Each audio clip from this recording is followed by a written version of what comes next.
Why am I so big here? Hold on, chat. Let me uh hold the freak up, chat.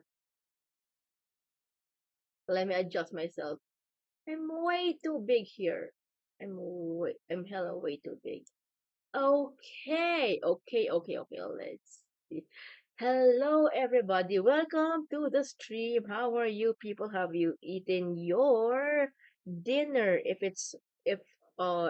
if anybody's on the other side of the world, have you eaten your breakfast or lunch?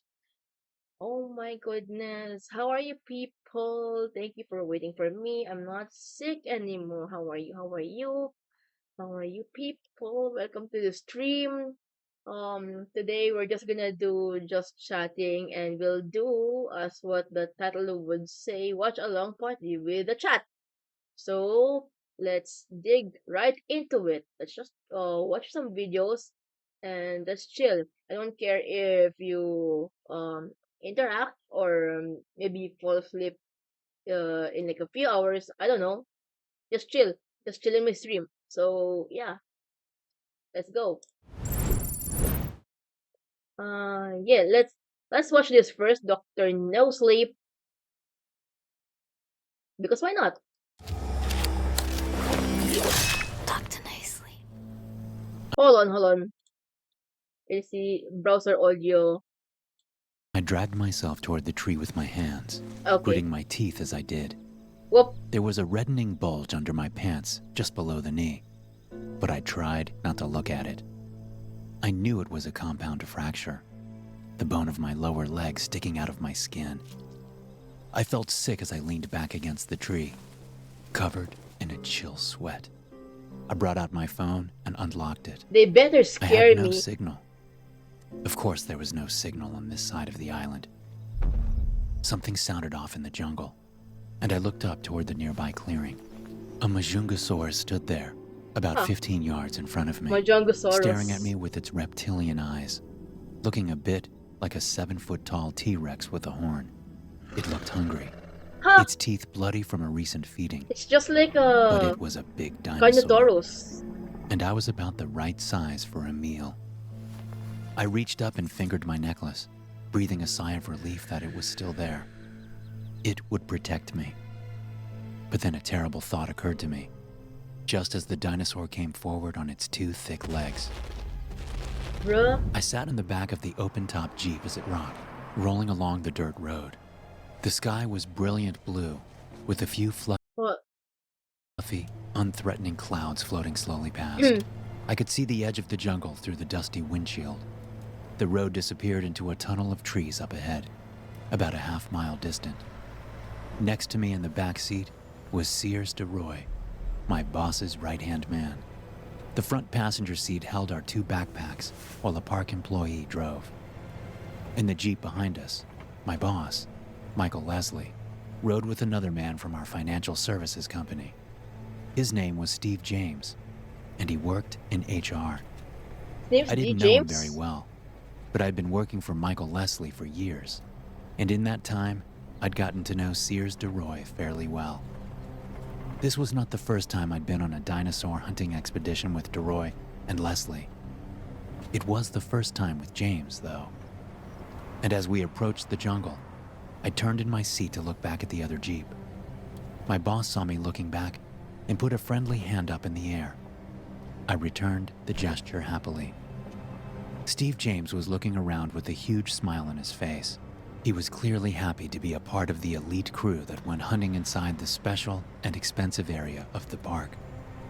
Ever since the park opened, Leslie had been having our yearly team-building retreats here. But for a few days during the week-long retreat, Leslie always selected a few of his favorite employees to experience the thrill of hunting dinosaurs with high-powered rifles. Meanwhile, the rest of the company stayed in the park resort, checking out the rides, watching the T-Rex feeding from behind a massive electrified safety fence, or just enjoying the tropical weather on the beach. Don't get me wrong, that stuff was fun the first few times. But being allowed to actually hunt some of these amazing creatures was something else altogether. I'd never been a big fan of hunting before, but I always looked forward to coming on the retreat. Some years Leslie picked 4 or 5 people to come along, but this year it was only the 4 of us, and DeRoy didn't really count, because he went everywhere with Leslie anyway. He was a large man with a shaved head and cauliflower ears with a wrestling career in college. And although his official title was executive assistant, we all knew that he was really a glorified bodyguard and confidant. We drove. Oh wait. Oh no, there's an ad. I'm sorry, Kulit Core. I'm sorry if there was an ad. Welcome to the stream, and yes, I am watching three Jurassic Park horror stories animated. We'll watch four videos. One, first it's this one. Second is Jurassic World. He, she, supercut. I don't know how to pronounce this. Next is Science to Sleep. When Earth was ruled by giant predators, and then last is the complete Jurassic Park timeline to fall asleep to.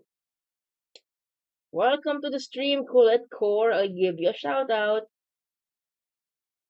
How are you doing, bro?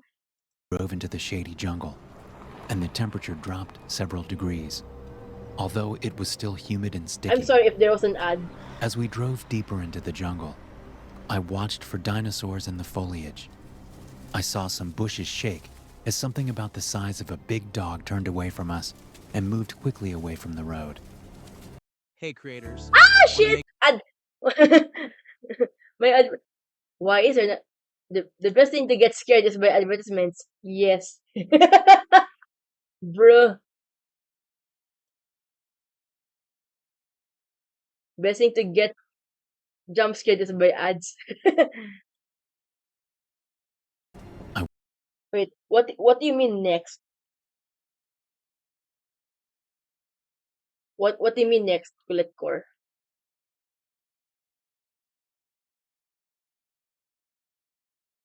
What do you mean next? Next video after this one? wondered what kind it was, but could only guess, as I didn't get a good glimpse of it.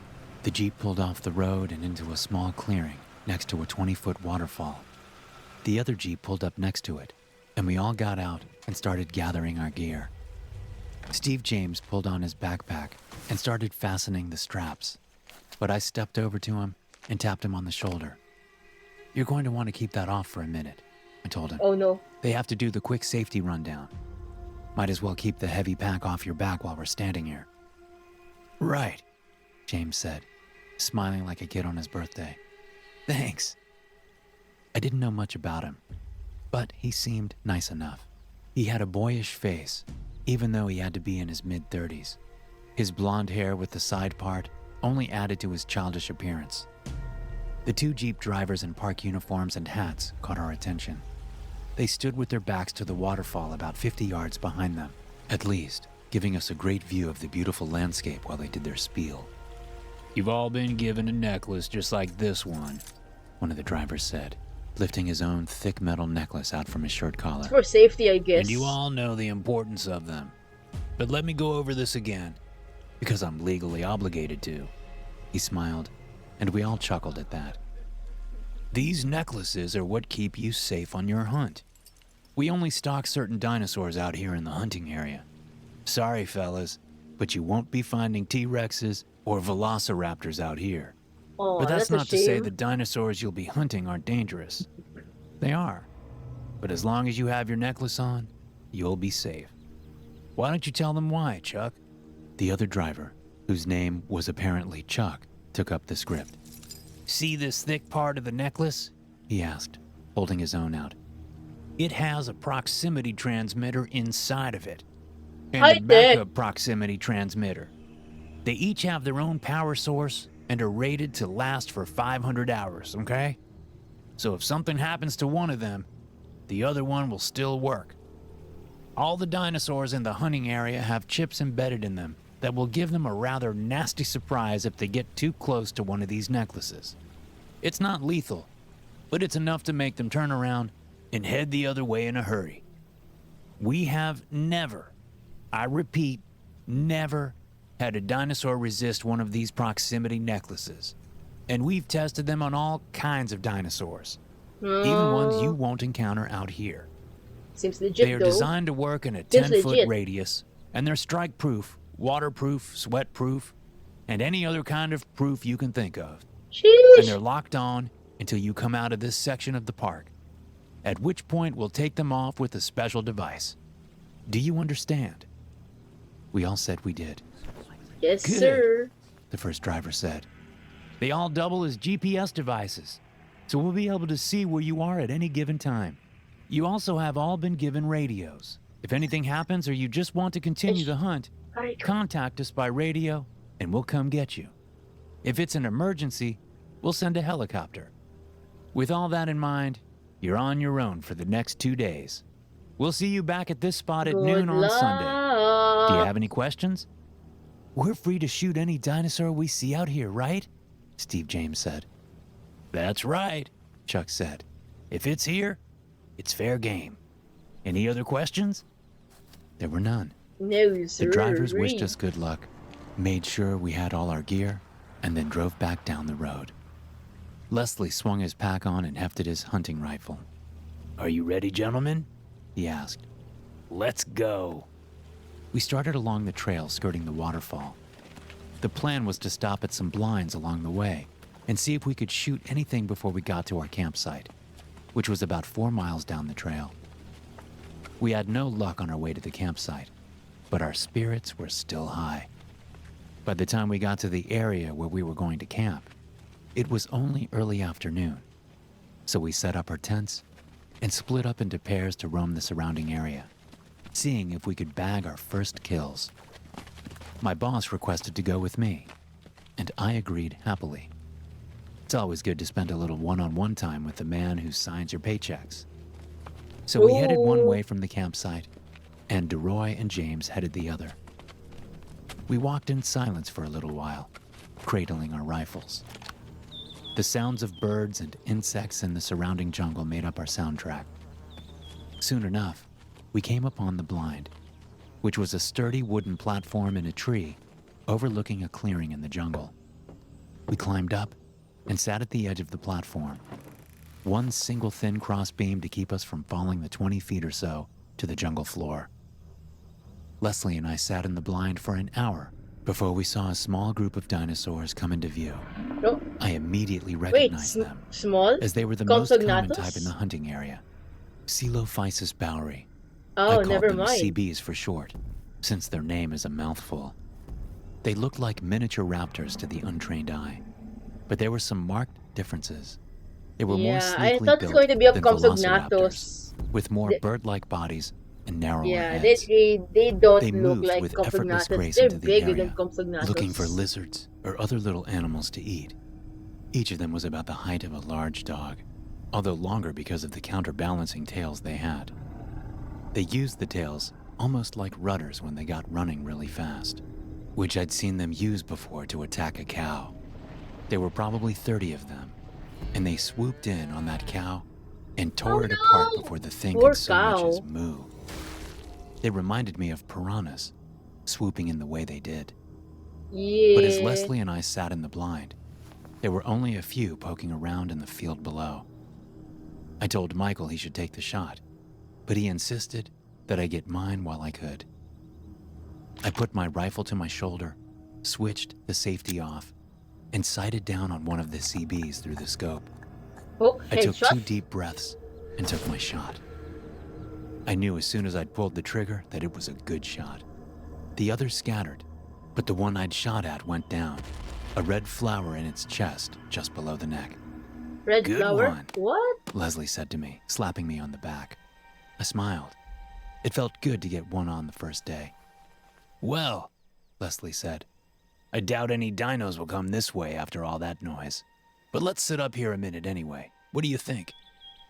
Fine with me, I said, looking off beyond the field at the rolling jungle and green-covered mountains that jutted into the sky. We were still sitting in the blind an hour later, our legs hanging off the platform, when I noticed movement in the field. Oh no. I sucked in a shocked breath as I saw what it was. Leslie went very Uh-oh. quiet and still beside me. It was a Majungasaurus crenitissimus. Ooh, It was a beautifully Majungasaurus. savage specimen. It was bipedal, just like the CBs. But this one was in a whole other league. I'd seen one in all my years hunting at the park with Leslie. It was about as tall as a man, making it the biggest dinosaur in the hunting area. Its bulbous head was covered in little spikes around a prominent horn above its eyes. Its snout was stubby, and I knew from my research that it would kill its prey by biting down and holding on until it died, like a jungle cat. It had 2 little arms, much smaller in proportion than those of a T-Rex, that I had to look through my scope to see. The Majungasaurus walked on two thick, tri-toed legs to the CB I'd shot. It pushed the dead dinosaur with its nose, and then looked around to see if it had any competition. Then it tentatively bit at the meat. "That's the only dinosaur with cannibalistic tendencies," Leslie whispered beside me. I looked over at him with raised eyebrows, even though I already knew this bit of trivia. "It will eat its own kind, given the chance," Leslie continued, shaking his head. "It's that kind of thing that really makes you sad, you know?" I nodded, obliging him. I knew he was gearing up for one of his little speeches. It was my duty as his employee to listen and nod and be in awe of his wisdom. But instead of continuing his thought, he seemed to change gears. "So," he said, "how's everything going, Martin?" I looked at him for a second, a little surprised to hear him use my first name. He usually called people by their last names. Good," I said. "How about you?" "Fine," he said. "I just want to ask you a question. One question." I found that I was sweating even more than the tropical heat warranted. "Sure," I said. "Of course." "Why did you feel you couldn't come to me?" I tensed, bringing my rifle barrel up toward him. But he already had his pointing near me. He just lifted it up, the big boar staring at my chest, and shook his head. Oh no, he's gonna shoot "You him? didn't reload after your shot," he said. "Now put the rifle aside and answer my question. Why didn't you come to me if you needed money?" I put the rifle aside with shaking hands, pushing it behind me along the wood platform. I don't know what you're... "I think it's because you didn't need the money," he said, cutting me off. "I pay you well enough, but you saw an opportunity to skim even more from me, didn't you? And it was too much of a temptation for your tiny little brain to resist, wasn't it? Shit. You did it because you could, not because you actually needed the money. Isn't that right?" I opened my mouth to speak, thinking about where I'd gone wrong. I'd been so careful. Little bits taken over a long period. I didn't think anyone would ever find out. Of course I didn't. Would criminals commit crimes if they thought they'd be caught? "You can't find the words," Leslie said. "That's okay. I already know the answers." Leslie brought his legs up from the edge of the platform and got them under him. Still pointing his rifle at me with his right hand, he stood up and told me not to move. I looked off into the field at the Majungasaurus eating the dead CB. Suddenly, the sight of it made me sick, even though I couldn't see the gory details. Leslie waved something in front of my face, a square device of some kind. Just a quick movement, there and then gone. I turned my head up to look at him. "What?" "Don't talk," he said. "Oh God. "Better if you just stay silent. Now turn back. Look at that magnificent dinosaur over there." He reached down and took the radio off my belt. "I bet you thought DeRoy would be the one doing my dirty work, right?" Leslie said from behind me. "But some things you've just got to do yourself." I went to turn around again, but he told me to stop. "Go on," he said. "Look at the dinosaur. Focus on it." I looked. Leslie stepped behind me and kicked me in the back. The wood crossbeam broke easily, and suddenly I was falling. I managed to keep my legs under me, but as I hit the ground, my right leg snapped under the weight of my body. Ouch. I tried to scream, but the wind had been knocked out of me as I crumpled to the jungle floor. Oh God. Once I managed to suck in a breath, and then another and another, I tried to move. I sat up and bent my right knee, but the tremendous pain was otherworldly. This time I did scream out. I looked up at the blind, but couldn't see Leslie any longer. Bad boss. Then I heard movement on the other side of the tree, where the ladder was, and I called out to him. "Please, Michael, I'll give you the money back, every penny. Just please, help me. It hurts so bad." There was no answer, except for the sound of footsteps growing fainter as they moved away from me. Majungasaurus? I dragged myself toward the tree with my hands, gritting my teeth as I did. There was a reddening bulge under my pants, just below the knee, but I tried not to look at it. I knew it was a compound fracture, the bone of my lower leg sticking out of my skin. Ouch. Oh God. I felt sick as I leaned back against the tree, covered in a chill sweat. I brought out my phone and unlocked it. I had no signal. Oh God, Something no sounded off in the signal. jungle, and I looked up toward the Poor clearing. guy. The Majangasaurus stood Oh, there, about oh, 15 yards in front of me, oh no, the looking at me with its Majangasaurus. reptilian eyes. I reached up and fingered my necklace, breathing a sigh of relief that it was still there. But then I remembered that little object that Leslie had passed in front of me just before he kicked me off the blind. Could it have been? The dinosaur took 2 steps closer. He was curious. "No," I said. "No, get away." It moved quickly. 3 more steps, bringing it to me. It looked huge above me, its Oh teeth no. visible in its barely open mouth. They were covered in blood from the CB. "No!" I screamed, putting my hands up as the dinosaur opened its stubby jaws to bite me. The feeling of the teeth piercing my skin and shattering the Eee. bones in both my forearms sent me over the edge of sanity. Everything became a blur of pain, and I fainted. When I regained consciousness, the Majangasaurus was gone. My hands were deformed, and both my arms were broken just behind the wrists. Oh God. The only things holding my hands to my arms were little bits of skin and muscle. The dinosaur's bite had otherwise shredded the limbs. "Thank you," I said. "Thank you." Only when I'd spoken the words did I realize that there was another dinosaur in front of me. A Oh little shit. CB, Oh walking slowly no. toward me. No, it wasn't just one. I looked 2. around with tear-filled eyes to see Many. that there were many of them, a dozen or more. Oh They'd no. saved me. Bad trip. "Thank you," I said again. The one closest to me darted Ay. forward and grabbed a finger on my left hand in its mouth. I screamed, and the dog-sized dinosaur dropped it. I looked down at the finger Oh to see God. that it had nearly cut all the way through it. I looked back up at the spooked dinosaur and could see the serrated edges of its teeth. Now more than 20 pairs of eyes were looking at me from all Oh sides. gosh, that's a The lot. CB stood tense, ready to pounce. "No," I said. "Please, no." The one who'd snagged my finger moved forward, and the rest of them moved in at once. They crowded in, their sharp Oh teeth no. tearing my skin and muscle off, little bits at a time, Ah. while I screamed and screamed and screamed. Oh God. Oh. Oh shit. God darn it. Why advertisement? Shit.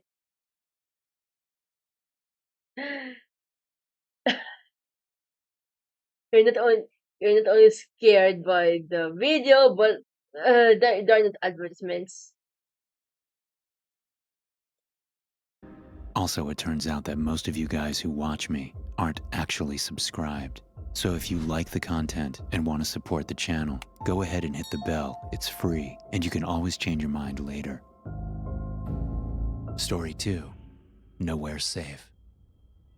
Booming footsteps shook the ground like miniature earthquakes, growing more powerful as they approached. People were screaming and running all around me. The park was in chaos, but I couldn't help everyone. And the people I was trying to help weren't listening. "Get out of the tunnel!" I shouted for the 5th time. A couple of people nearby looked at me, the terror on their faces momentarily fading as they recognized my uniform. They seemed to realize that I knew what I was talking about, and they moved out of the tunnel quickly, taking their chances in the flow of running bodies down the avenue behind me. "Move! Get out of the tunnel! You have to get out!" I shouted again. 4 more people heeded my advice, running out from the shade and into the bright sunlight. But there were still a good 100 people inside the concrete tunnel underneath a road that only employee vehicles used. I stepped back from the tunnel entrance and looked up to see the massive Dreadnoughtus lumbering forward on its Dreadnoughtus. 4 legs, its head twisting around at the end of its long neck to look behind it. A pack of Maposaurus dinosaurs were chasing Oh the no. large sauropod, Oh no, clearly Maposaurus. intent on taking the much larger creature down for lunch. The tunnel would never hold the massive dinosaur's weight, and it was getting closer. I had no idea how the security protocols and fail-safes had all failed, but there wasn't anything I could do about it anyway. I was a tour guide, and things like security protocols were above my pay grade. But as a park employee and a human being, I had an obligation to try to save as many of these people as I could. But they couldn't hear me, or they wouldn't. I screamed at the people hiding in the tunnel one more time and was happy to see that a group of about 10 heeded my call and ran out.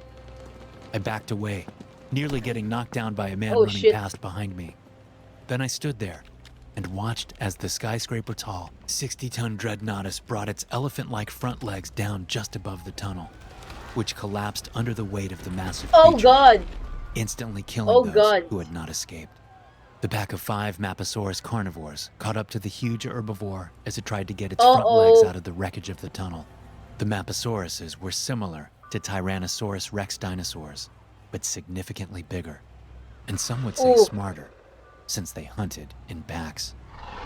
4 of them began attacking the huge sauropod, taking car-sized chunks out of its neck and back with their powerful jaws.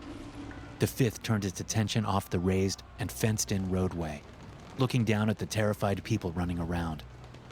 I stared up at it as the dinosaur's eyes swept over me, its cold intelligence startling me out of my shock.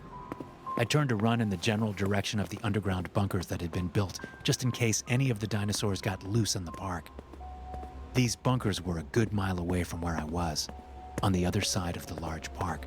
I heard a crunching sound and looked over my shoulder to see that the 5th Maposaurus had stepped down off the raised roadway, crushing a cotton candy cart with one foot. "Andy!" a voice called out. I whipped my head around and saw one of my co-workers, Robert, sitting on a wooden bench and holding his bloody left ankle. "Bob?" I said, helping him up from the bench. "What happened?" "What do you think?" he said, leaning on me so I could help him walk. "I got attacked by a Utah raptor." I had to resist the urge to stop right there in the middle of the walkway. "Good God, those are loose too?" "Everything's loose," he said, "or will be soon." I looked behind me and saw the Maposaurus chasing a woman down the path toward us. "We need to move!" Bob and I picked up the pace, but his injured ankle was slowing us down. Up ahead was the door to a burger restaurant. I figured we could make it in there and wait until the Maposaurus went past. The woman behind us screamed as she ran, and the dinosaur's feet made the ground shake as it ran after her. "In here!" I said, ducking away from Bob to open the door to the restaurant. The dinosaur was close, but I didn't dare look. I pulled the door open and stood aside to let Bob in, but it was too late. The Maposaurus lunged toward us. Bob tried to jump through the door, but the massive teeth caught hold of his arm. I reached out and grabbed Bob's other arm and found myself in a tug-of-war with a huge carnivorous dinosaur. My feet came off the ground as I held onto Bob's arm. He was screaming, looking down at me. Then the Maposaurus let go, and we both fell to the ground. The impact knocked my breath out, but I scrambled up, knowing it wasn't done with us. That was when I saw that the dinosaur hadn't dropped us. It had bitten through Bob's arm. His stump poured blood onto the concrete walkway. I sensed movement behind me and dove out of the way as the creature's huge jaws came down, crunching into Bob's body as it lifted him back into the air to finish the job. Screw seeking shelter in the burger joint, I needed to get to the bunkers.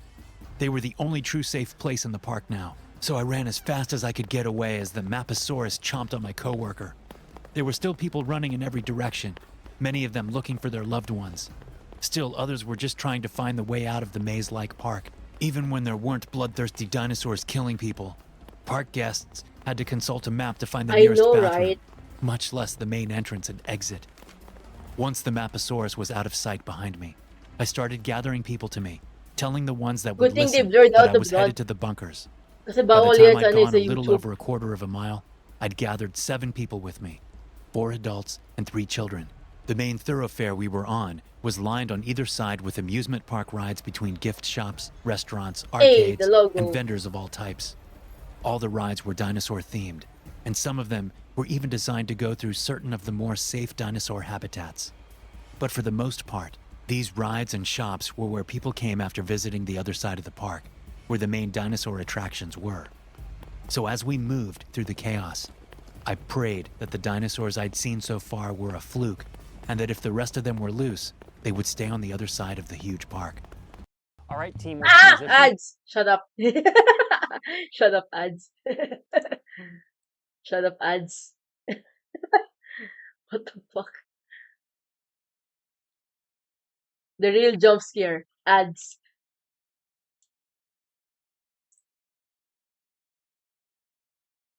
Them were loose, they would stay on the other side of the huge park.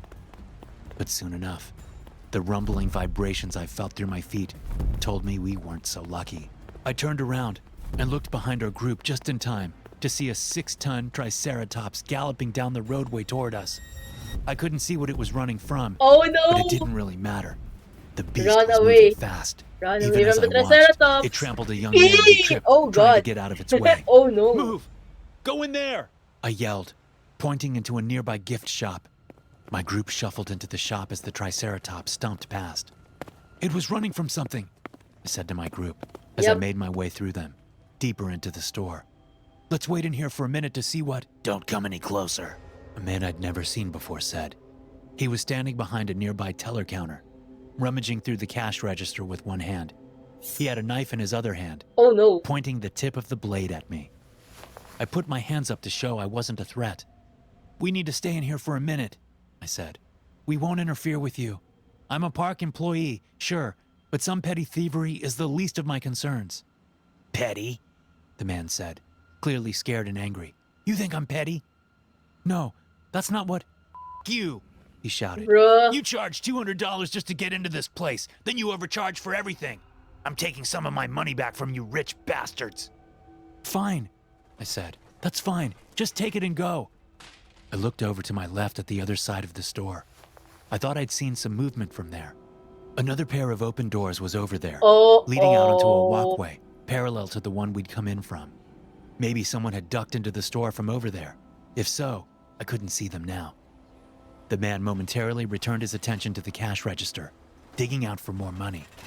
I took the opportunity to signal my little group out of the store. I figured whatever had the Triceratops spooked would have already gone past by now, and this guy seemed a little unhinged.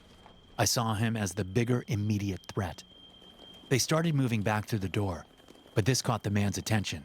He snapped his head back and looked with wide, unfocused eyes at the group. What are you doing? He shouted. We're leaving, I said. You can stay here and do your thing, but we're leaving. You're going to get security, aren't you? He said, coming around the counter toward me. I backed away from the knife right into a rack of t-shirts. Bruh, both of him to assume that they're going to get the security. They're just gonna hide, bruh. He pressed the tip of the knife into the little divot at the base of my neck. I think security's a little busy right now, I said. This seemed only to make him angrier, and I felt the tip of the knife pierce my skin. Then one of the children in our group, a little girl, screamed. Movement flashed on my left, and both the robber and I turned to look, just as the Utah raptor pounced. The lightly feathered raptor slammed into the robber with its claws on his chest and its open jaw on his head. I stumbled back, knocking the shirt rack down in my shock, just as the Utah raptor used its powerful jaws to collapse the man's skull, the sound like a cracking walnut shell. My group ran out of the store, and I followed, sure that where there was one Utah raptor, there would be more.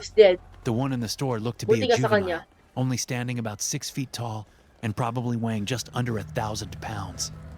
I reached up and felt my neck as we ran, but only found a little bit of blood. The knife hadn't cut me very badly. We ran hard toward the bunker entrance, picking up more people on the way. When we finally reached the entrance, there were 24 of us. It was located amid the faculty buildings, and I figured many staff members were already inside. I swiped my employee keycard and entered the code. The metal door unlocked and swung open. I looked down the concrete steps and found them empty. Thinking it safe, I held the door open, ushering everyone else inside to make sure there were no stragglers. Until. When everyone was inside, Sorry, I looked I'm around segueing, and chat. decided that I I'm would recoup segueing. inside and then head back out to It's find not more William people. Johnson. As My soon as I bad, bro. stepped My around bad. the open door, screaming erupted from inside. I looked down the concrete steps, seeing 3 Utah raptors tearing through many of the people That's a I'd just lot of saved. Utah They raptors. used their teeth and claws to incapacitate them. Blood Ooh. sprayed everywhere as I stood there, shocked. How had they gotten in? How long had they been down there? Was nowhere safe? A 4th Utah raptor appeared and lunged over its companions toward the 5 uninjured people who were scrambling up the stairs. The raptor was moving fast. The people would never make it. But if I left the door open, I would surely be killed, and the raptors would continue their killing spree. Oh The people no. rushing up the Oh stairs no, screamed he's at gonna me as I get swung shot. the door shut. Their eyes didn't show anger, only shock and dismay at the betrayal. I shut the door just as the raptor was leaping toward them, claws Oh and no. teeth ready to grind flesh. Ding, ding, I put in ding. my code and listened as the door locked. The Yeesh. screams inside were muffled, but that didn't make them any easier to hear. Feeling sick to my stomach, I turned away from the door and Oh came god. face to face Oh with the no. Utah raptor. Raptor. It seemed to smile at me, showing its razor-sharp teeth just before Oh its shit. jaws opened to crush my Run! head. Wala na. Already Oh, bro's dead. Tangin ng advertisement yan. Bro's dead. Onyo.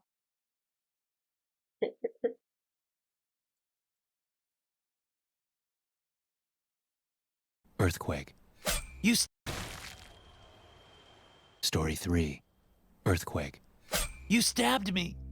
The words sound strange to my ears. I sound like a child, accusing my brother of stealing a toy. You stabbed me! The familiar face, one I know almost as well as I know my own, looks back at me with no hint of remorse or regret. In a park full of vicious dinosaurs, and I'm dying because my own brother stabbed me. Out of nowhere. For no reason. He pulls the blade out of my stomach, and we both look down to watch the blood pour out of me. To my right, a woman screams. I wonder briefly whether it's because she's just seen me get stabbed, or because the ancient predators have finally gotten inside. Either way, I can't seem to bring myself to care. It's getting dark. What should we do? My brother Felix asks. I don't know, I say. We should keep moving though. Find shelter somewhere. There's no telling what the earthquake did to this place's security functions. Hopefully, they had some fail-safes in place, but that felt like one hell of an earthquake. It's just our luck that when we finally save up enough money to come to the park, there's a f***ing earthquake. We'd spared no expense when it came to enjoying the park. We booked all the most unique and expensive features they offered. We didn't just want to spend time with the crowds. We wanted a truly intimate experience at the park, which was why we were in a Jeep with just one other person, the driver, when the earthquake struck. We were roaming around where lots of the herbivores were, seeing them without fences in the way. We'd had to sign like 100 waivers to do it, but it was absolutely worth it.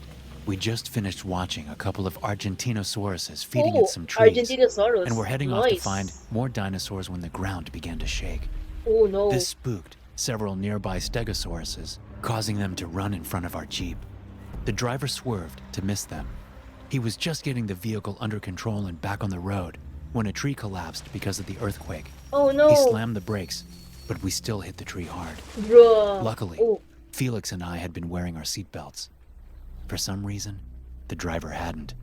He hit his Oh, head on no. the windshield. Ooh. He was alive but unconscious by the time the earthquake ended. We were unable to wake him up, and we didn't want to risk moving him. We tried his phone, but it was locked, and we couldn't wake him up to get the PIN number. Both Felix and I tried calling the main park phone numbers, but we could never get through to anyone. Since the Jeep was undrivable, we decided to walk to find help for the man. The only map in the Jeep was one of those illustrated cartoon maps, one in which there's no scale key. Plus, the map focuses more on the main tourist areas of the park.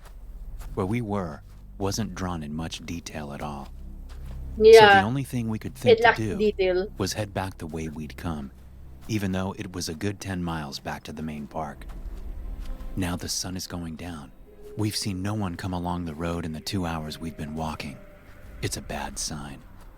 It can't be much further, I say. Let's just hope we're headed towards safety rather than away from it. Yeah, Felix says softly. Hey, it's gonna be all right, okay? I say. Felix looks at me in the fading twilight and puts on a brave face. I know. At 22, he's 4 years younger than me, and he's always been prone to anxiety and nervousness. I can tell that this whole ordeal is wearing on him. He already has a haggard look, as if his inner anxiety is showing through. I nod at him and pull out my phone, turning the flashlight feature on as we continue up the road. Pretty soon, it's fully dark, and the only light comes from our phones. I look around for the moon, but I don't recall what kind of moon it is. For all I know, it could be a new moon, which would just Or add a to our crescent luck. moon. We come to a crossroads Sorry, with chat. another dirt I'm road, segueing. stopping to gaze left and right. Did we turn on this road? I ask Felix. Do you remember? He's silent for a moment, thinking. I don't remember, he says. I don't think so. I'm pretty sure we crossed over it. I think you... A scuffling sound on the road to our left freezes me in mid-sentence. Did you hear that? I whisper, shining my light down the road and seeing nothing.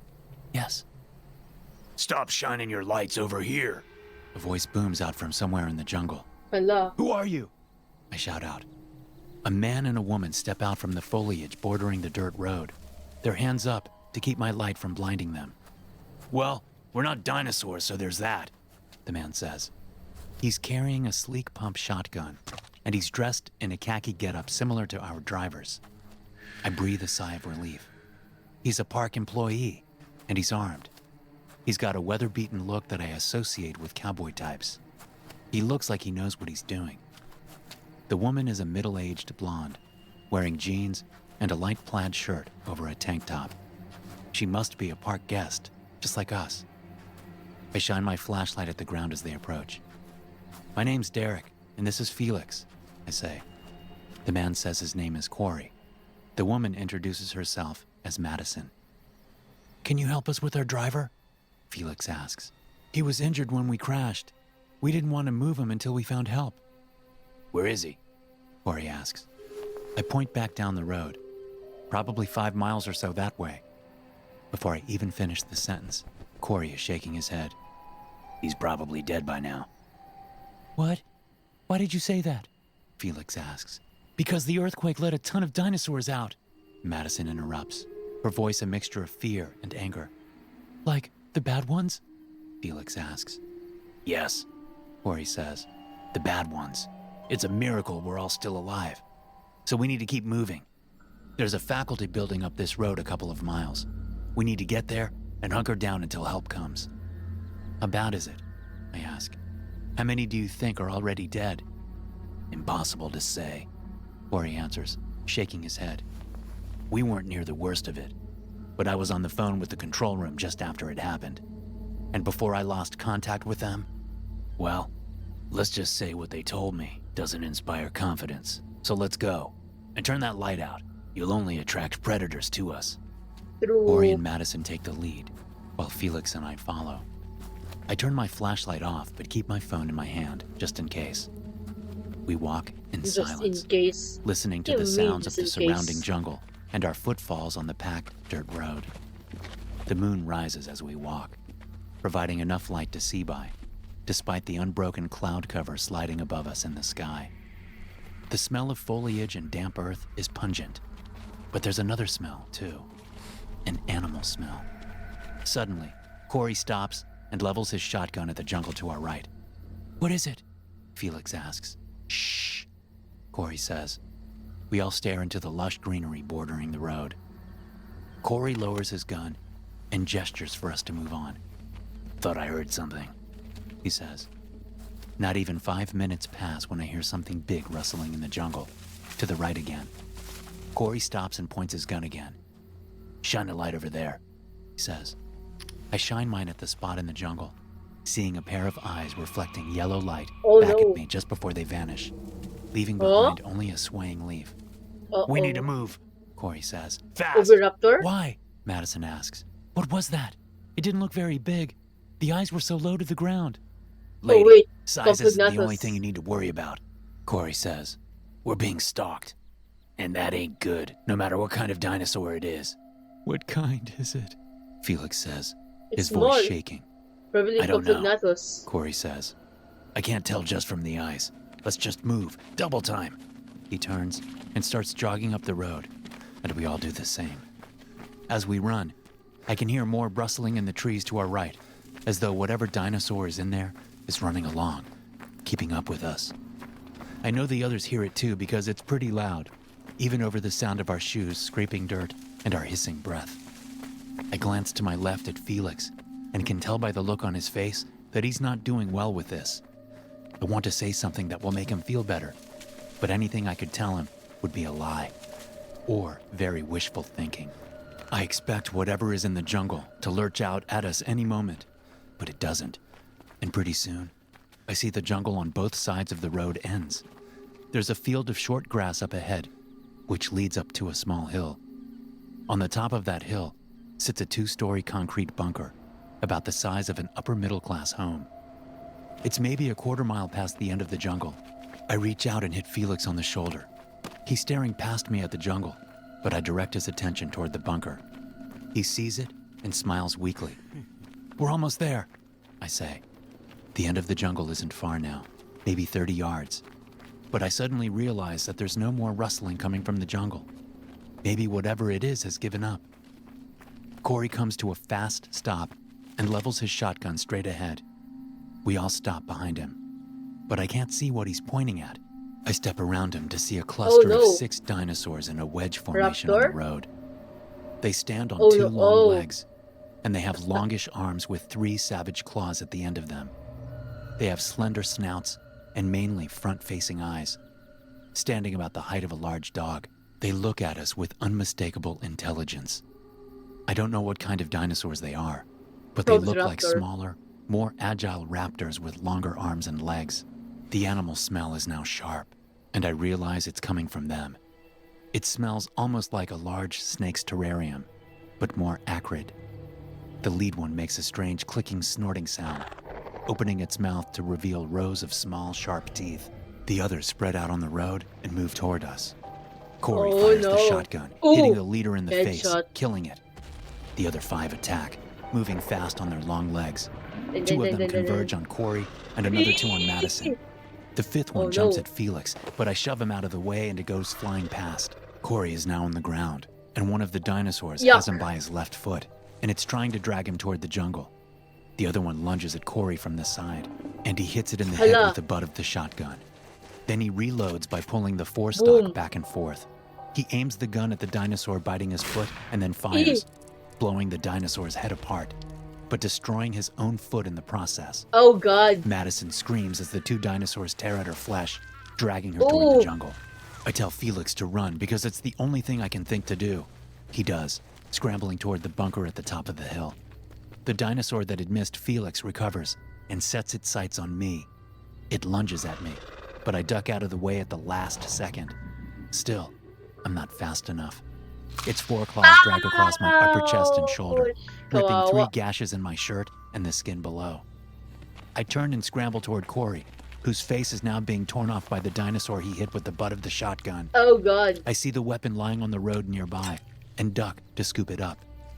Corey makes a terrible screaming, gurgling sound and thrashes about while the predator drags its sharp teeth across his face again and again, gnawing at him. I look over to see Madison's head and arms disappear into the jungle. She's no longer screaming, and I see that Hello, her throat has been Kasaragi. Welcome torn to the out. stream. I pump the shotgun, loading a new shell, then look around for the one that just attacked me. It's not here. Felix screams and I whip my head that way, seeing him face down in the road, the dinosaur on his back biting him. Leaving Corey to his fate, I run up the road as fast as I can, then blast the dinosaur in the side, sending it flying off my brother. Felix has been bitten several times, twice on his upper back and once on his upper right arm. Oh Get God. up, I say, reaching down to help him. Can you move? He gets up, breathing heavily, tears streaming down his face. I put his left arm around my shoulders, and we both run as fast as we can up to the bunker. The door opens just as we reach it. A woman in her 20s wearing a park uniform ushers us inside. I heard the shots, she says. Come chill with I'm me. sorry I didn't come to help. I don't have a gun. Do you have a first aid kit? If you have like Yes, an evening standing snack, just inside then you the can munch doorway, on. while the woman closes and locks the big metal door. Yes, she says. Come with me. We move into the bunker, which is all concrete walls and floors. There are supply cabinets and power junctions and shelves filled with random odds and ends. Here, the woman says, gesturing at a cot set up in the corner beside some metal shelves. I put Felix face first on the cot so we can dress his wounds. Oh, Oh, it a hurts, stretcher. Derek, my brother says, now crying. It hurts. We're going to get you taken care of, okay? We'll get you something for the pain. I set the shotgun on a nearby shelf so I can use both my hands. The woman disappears and then comes back with a first aid kit. She hands me a knife and tells me to cut Felix's shirt off. I do, carefully cutting it up the back and then spreading it out so we can see the wounds. Oof. I set the knife down on the floor next to the cot to get it out of the way. The wounds are somewhere between minor and serious.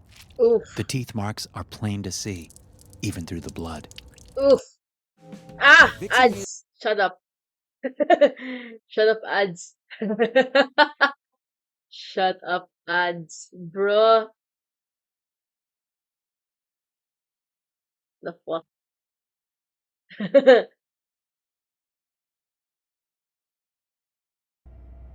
The wounds are somewhere between minor and serious. The teeth marks are plain to see, even through the blood. We good, chat. The We woman good. disinfects the wounds while I wipe away the blood. Then she bandages them up as best she can and then gives him some Tylenol. Soon enough, Felix is passed out and I'm feeling exhausted. I carry the shotgun with me to a back room where there's a card table set up with several chairs. We use this place for breaks sometimes, the woman, whose name is Ivy, tells me. We both sit at the table and discuss the day's events while she cleans my minor wounds. She says she hasn't been in contact with anyone since the earthquake, so the thing to do is stay here and wait for help to come to the island. She asks what happened with all the gunshots earlier, but I can't bring myself to relive that chaos just yet. So I say I'll tell her everything after I get some sleep. I head back to Felix and sit against the wall next to his cot, shotgun cradled in my lap. I lean my head back against the wall and let sleep take me. My dreams are filled with dinosaurs of all kinds, banging at the door to the bunker, trying to get in, to finish the job. My brother is awake in the dream, and he keeps telling the dinosaurs to get away from him. He says it over and over again, softly at first, but then rising in pitch and fervor. A terrible pain yanks me from sleep and into reality. I open my eyes to see Felix leaning over me. "Get away from me," he says, tears streaming out of his eyes. I look down to see that he stabbed me in the stomach with the Oh, knife God. I used to cut his shirt. "You stabbed me," I say. Then I say it again, as if testing the words for validity. I look into my brother's eyes and see no remorse, no regret. In fact, I see no recognition either. Oh The no. person looking back at me doesn't seem to be my brother. Felix pulls the blade out Oh! of me, and we both watch the blood pour out of the wound. Ivy screams nearby, and I wonder if the dinosaurs from my dream have gotten into the bunker. My thoughts are still all jumbled up, and the sense of unreality is persistent. "Why?" I ask Felix. He stands up and looks around, as if recognizing where he is for the first time. He looks at the bloody knife in his hand, and at the expanding circle of blood soaking my shirt and pants. His eyes go wide. Ivy steps up behind him and hits him in the head with a small spade. Bonk. Felix stumbles and drops the knife, but he doesn't go down. "No, Ivy!" I say, although I don't know why. I just know that my brother would never knowingly try to kill me. Felix sits down hard on the cot and puts both hands to his head. Hello, Then he Kame. falls Welcome over, to the stream. passing out. "What kind How of was your dinosaur bit stream? him?" Ivy asks, eyes wide, and spade still held up as if she'll need to use it again. "What?" I Warframe. say. "I don't know." "Damn it," she says, and then runs to get the first aid kit again. She does what she can with my stab wound, which isn't much, and while she works, I tell her about the dinosaurs that attacked us. It helps keep my mind off the pain. When I'm all done, she nods gravely. "Troodons," she says. "I wish you'd told me this before you went to sleep. True Dawns. I could have kept you from getting stabbed." "What? Right. How?" "Troodons are poisonous. Their bite will cause you to hallucinate and act aggressively toward other people. Oh Then shit. you'll eventually become paralyzed and die. Oh They're no. also incredibly smart. But I'm guessing you already knew that." Huh? So smarter than raptors? Huh? True Dawns? Given the way they attacked you. Wait, there's no cure? My brother is definitely going to die? Oh Is that what you're shit. saying? Oh shit. Ivy nods. I look over her Uh-oh. shoulder at Felix, who's still unconscious on the cot. What about me? I ask her. I don't know. I'm not a doctor. I think we need to get you help because you're probably bleeding internally. I certainly don't feel good. I think getting Shit, stabbed indeed, is supposed to Kisaragi. hurt. Ivy Bro's smiles, gonna die. smiling wryly. If it made you feel good, we'd all go around stabbing each other all the time. I chuckle, then wince. Don't do that. Laughing hurts like a son of a bitch. She pauses, cocking her head. Do you hear that? I listen for a moment. Yeah, sounds like a helicopter. Ivy stands up and runs toward the front door. I call after her, but she doesn't hear me. Or maybe she does and is too focused on getting outside to flag down the chopper. I wanted to tell her to take the shotgun. I hear the sound of the big metal door opening, and then I hear Ivy scream. Oh no. She stops screaming in tandem with the sound of a body hitting the floor. I grab up the shotgun and make sure the safety is off. A familiar clicking, snorting sound echoes off the concrete walls. Then there's the sound of crunching and tearing flesh. I try to stand up, but the pain in my stomach is too great. Felix, wake up, I whisper. Felix, wake the hell up. Yeah, but indeed. He makes no movement. A Trudon emerges from around Oh. the shelf and I pull the trigger, blowing its head off. I I reload the shotgun and aim it, waiting for you really another know one one. to appear. Okay. Come on, you bastards! I shout. Another Trudon appears ahead of me. I pull the trigger. Nothing happens but a small click. Taking my eyes off the dinosaur, I look down at the gun to reload it. I'm out of shells. Oh Son of a no. bitch. I look up to find the Trudon mere feet away from me, looking at me with its reptile grin. Oh I throw no. the shotgun at it and reach over to grab the knife from where Felix had dropped it. There are now 3 of them, inching forward. The one I hit when I threw the shotgun quickly recovered and is looking at me again. Uh-oh. Come on, you bastards! I yell again, slicing the knife through the air. The 3 of them look at each other, communicating somehow. Then they look back at me, and they all pounce at once. Oh I jam the no. knife up under the lead one's Eee. jaw, then use Yeesh. its body as a kind of shield to keep the other ones from getting close enough to bite me. The lead one spasms, its claws raking my face Ouch. and Ow, tearing my ow, skin open ow. as I Oh hold god. it at Oh arm's god. length. Oh god. Gunshots sound in the Bruh. bunker, and the rear 2 Trudons shriek as their blood Headshot. splatters Felix, where he still lay on the cot. I throw the Trudon I'd speared off of me and look up to see a couple of commando-type guys in full gear Bruh. looking down at me. Let's go, one of them says, reaching his hand down to help me up. Is there Bad someone else here? boys. Bad boys. Bad Drodon. Bad Drodon. That's what you get. Do not hurt humans. You saw the woman on the way in? I ask. He nods. She's gone. My brother, I say. He's been bitten. One guy steps over Trudon corpses to lean down and touch Felix's neck, feeling for a pulse. After Dead. a few long moments, he shakes his head. Just you. Let's go. I make my way out of the bunker, clutching my stomach and blinking the blood out of my eye from the cuts on my head. We get in a helicopter with some other commando guys and some bloodied survivors. The helicopter takes off, and we fly out toward the sea, then skirt the main park as we make our way around the island. Skirt. I watch out the window Skirt. as military jets scream over the massive park, dropping Oh. bombs and firing missiles at the dinosaurs there. The place is almost completely destroyed, with Oh, no. fires everywhere and Bro, even the Stegosaurus. Oh, explosions everything. rocking the park. One of the commando guys sitting next to me leans forward and talks to his buddy. Bringing dinosaurs back from the dead? Who would have thought that would be such a bad idea? The 2 guys laugh. Then they see me glaring at them and stop. I think about all the waivers Felix and I had to sign before going on the private Jeep tour and wonder how many people have died. Thousands, probably. I'm lucky to get out alive. Damn, bro. Hey. So unlucky. Next video.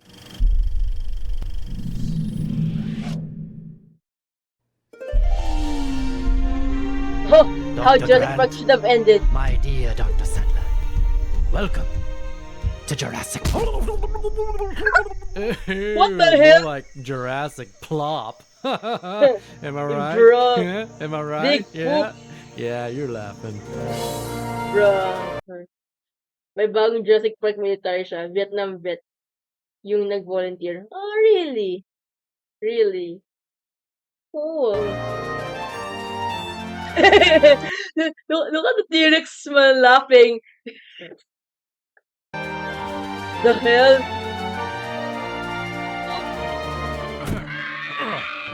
The raptors are gonna break through. We need the door locks back online. If only there was someone not doing anything that could help reach this gun. We could just shoot it in the face. They're too intelligent. Even now, the raptors are probably evolving and figuring out a way to outsmart us. Nature finds a way. Hey guys, can you let me in? I really want to kill everyone in that room. See?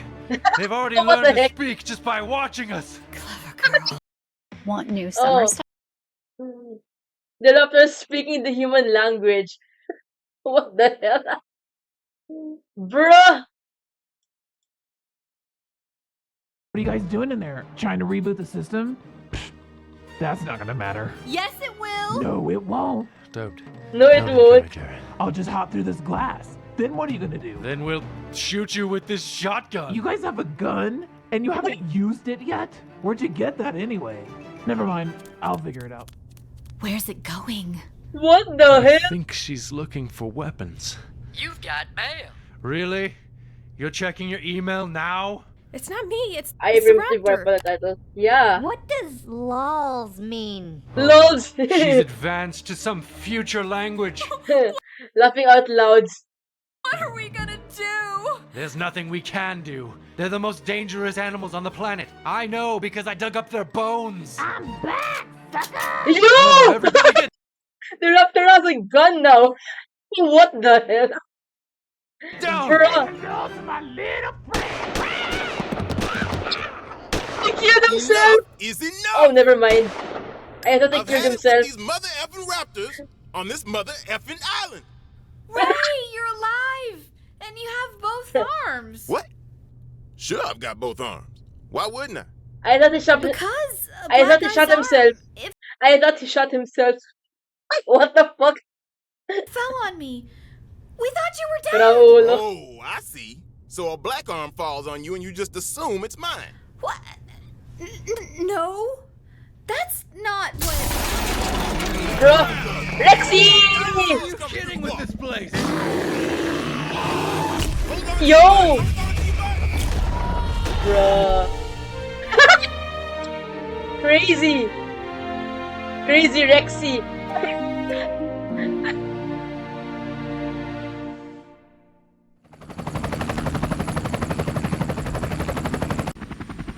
So you guys had a rough time on an island, huh?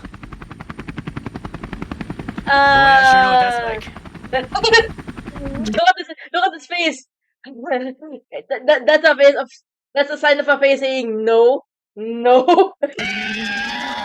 Oh god! The Dilophosaurus.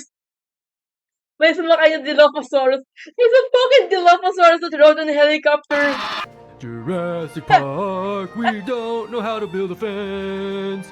Cause stuff just bites right through it when the power goes out. Raulo. Thanks Nom, for nom, nom. watching. Thanks for watching! Good. What the fuck? I say we eat him. Now, Yo! no eating. Remember, we're like a family. But I really want to eat your face. Well, I am popular now, so that's understandable. You think you're so cool, don't you? Who do you think you are, Indiana Jones? Yeah. Indiana Jones? Nobody's saying that. Come on, girls. Why in a Spielberg production then? Yeah, how come? And dressed kind of like When did you even watch Indiana Jones? Can we just get back to the training?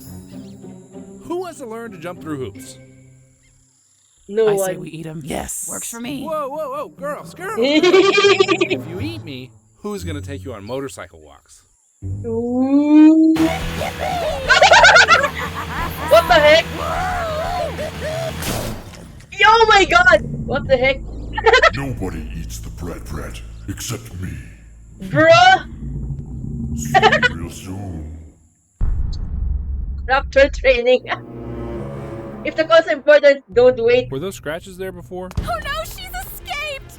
I'll go outside, get in my car, and then call the control room to track her. Or don't go outside and just call them from here. All right, I'll do that. Lowry, I need you to track the Indominus. She's still in the habitat. Okay, she's still in there. We just can't see her for some reason. Sounds like camouflage. Oh, nuts. Don't have a dinosaur size. Get in your habitat. Oh, nuts. That's so funny. What the fuck? I'll do that. Lowry, I need you to track the Indominus. She's still in the habitat. Okay, she's still in there. We just can't see her for some reason. Sounds like camouflage. Oh, nuts. Oh, nuts. What the fuck? She's still in the paddock! Ah! Quick, go through the small door! She can't fit through! Oh, nuts. Oh, nuts. Build a moat around your IRX. Bruh. Sue's nuts! been doing this for ages! What the fuck falls like that and say, oh, nuts? What the fuck? You must be so dumb in Dominus Rex. What the heck? Quick, go through the small door! She can't fit through! Oh, nuts.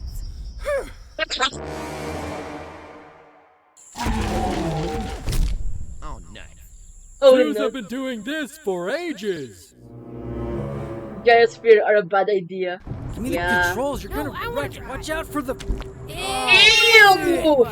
Nice going, bro! Now I can't even see! This poop. This never would have happened if you just let me get over... Changing a battery doesn't fix a Jeep that's been sitting 20 years. Yep, true.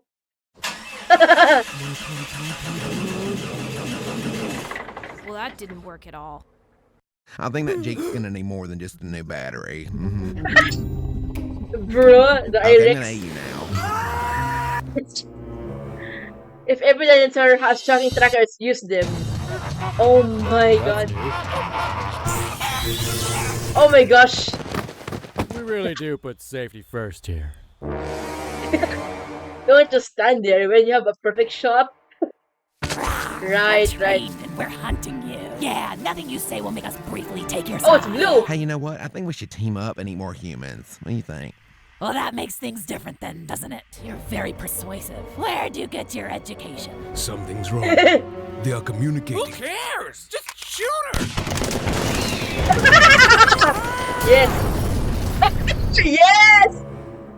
Don't let raptors out of their cages without a plan to get them back. Yes. Great job, everyone. We killed the beast. Now, what was the plan to get the raptors back in their cages? Oh, they won't go back to their cages. I told you a field test was a bad idea. In fact, you might want to start running for your lives right now. He left us. He left us. Duh, no shit. Suckers! With guns. And finally, Gentle below. shit. And finally, there's an advertisement. Tada! What the and, and finally, there's an ad. What the fuck, chat? Okay. Okay, what the fuck? Jesus Christ.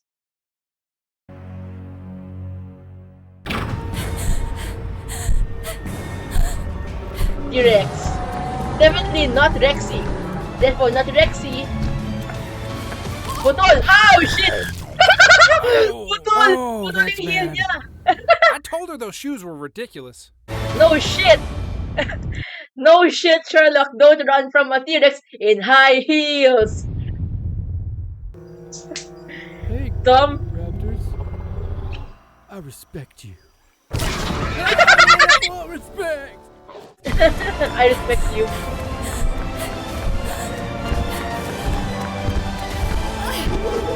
Ow, my butt. Ow, my back. What the heck? The IRX. Ow, my back. What are you doing? Getting more teeth. Dude, that thing Exactly. Don't run in high heels at is a all. raptor and can talk to the other raptors. Yeah, so? It's also part T-Rex. Hey, you ready to fight? Yeah, let's go. Wait, you can talk too? Oh no. You know what? Today has just been the best day. Those little people finally let me out of my cage. Oh, no way. They just let me out of my cage, too. And I've gotten to meet and eat all kinds of wonderful things. Hey, I want to eat stuff. Where there's a few Why does the IRX have a Texan accent? What the people fuck? in here, but I can't reach them. Oh, you just gotta use your head. Like this. No! Nom nom nom nom nom. Wow, that was so smart. Do you want to team up? Yeah. Oh, great. I'm picking up a bunch of thermal radiation in the buildings across the water over there. I bet there are just tons of people in there just waiting to be eaten. You can do that? Wow, you so crazy. Hey, wait up! What do you want? You guys wanna go swimming? Mosasaurus. Nope. Oh, come on, man. It didn't eat them. Poor Mosasaurus. Mosasaurus wants to just swim with them. Hey, wait up! What do you want? You guys wanna go swimming? Nope. Oh, come No. on, man. Nope. It didn't eat them. It's killing for sport. It's kind of weird how they're all right next to each other, though. Wonder how that happened. Oh, it's so painful! No. My skin is on fire! Shouldn't we run away? No, we must watch. I just supposed to run away. No, we must watch. What the fuck? Don't watch! I see the light! I see the light. Because I think we're wasting valuable time just... Oh shit. We must watch this one too. What the hell? Green 1, I gotta close the gates. Get out of there. Understood. We're heading out. Holy crap, Bruh. we've been eaten alive. Oh my gosh. Don't worry, we got this giant buzzsaw on our submarine. Bro! That was a close one. You're so smart. You're so smart. Blue? Blue? Where are you? Come on out. I ain't going out there. Oh, come on, Blue. You know me. Yeah, I know you. But I don't know those people sneaking up with you. I smell those guns from a mile away. We're here to help you. It's not Thank you, safe here. Saragi. This volcano is about to blow. Work well, That. or sleep Why well. you think I let you so far away from your boat? What? Oh, she's running back to the boat. Woohoo! So long, suckers! Gago. Brachiosaurus. Oh, whoa! Volcanic ash is hot. Yes. Hurry! Get out of here! It's a giant smoky thing! Don't worry. Owen will save us. But lava ash is like 1,000 degrees. Okay, but he's Owen, so The I'm water. sure he'll find a way to... Nope. Oh he shit! Oh god. Tie up loose ends. You'll never get Yes. away with this. Oh, I think I will. As soon as you leave, we're gonna figure out a way to bust out of here. What should we do with them? As far as anyone knows, they died on the island. So, take them out. Like to dinner? Oh, I get it. Okay, yeah, I'll do that. Well, hello. Welcome to my mouth. Indominus Rex. Oh, no. Oh god, it's an Indoraptor. You don't need an Indoraptor to hit your target. Real, The bro. Indoraptor comes complete with an advanced weapon Fucking system. Indoraptor. First, aim the gun with a special dino laser at the desired target. Then, press the button and the Indoraptor will attack, never ceasing until the target is destroyed. Get over here now, okay? I'm just so mad. I'm never gonna stop. So, you just point the gun at a person and then tell the dinosaur to attack it? That is correct. But Dumb. you're already aiming a gun at the target. Why do you even need a dinosaur? Real. Because it's way cooler this way? Dumb. Boo. Yeah, I mean, who's gonna, like, transport a dinosaur, plant it in a hiding spot, and then aim the laser at the target and be like, hold still, dinosaur, wait for my signal, and then you push the button, and then the dinosaur's like, okay, here you go. That just seems Yeah, exactly. like a lot of work for someone like me when I already have a gun pointing at the bad guy. I'm just gonna pow! Done. Real. Sorry you have an expensive dinosaur. I'm just not interested. We'd make more money just leaving it in a cage, like at a theme park. Yeah, we could build a theme park. That sounds like a good idea. I bet nothing ever goes wrong with that. The Indoraptor can smell for what now? Nothing ever goes wrong with that. For a mile too. Yeah, boy. MI signal. Run for the stairs. Beg pardon, but did you know that raptors can smell you from up to a mile away? So how far do you think I gotta be to know exactly where you are right now, Okay, I'm gonna eat you now. Just use a laser. What the fuck? This would go great with some Brachiosaurus. Hey! if you were an Indoraptor and you had a laser pointed at your chest, would you eat yourself? That's an interesting question. I guess I've never really thought about it, I suppose. You know, I don't know how to answer. The heck? Oh my god, there's an ad again. What the fuck? Jesus. What the fuck?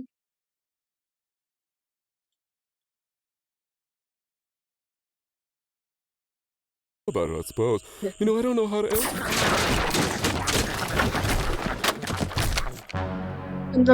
And finally, These creatures were here before us.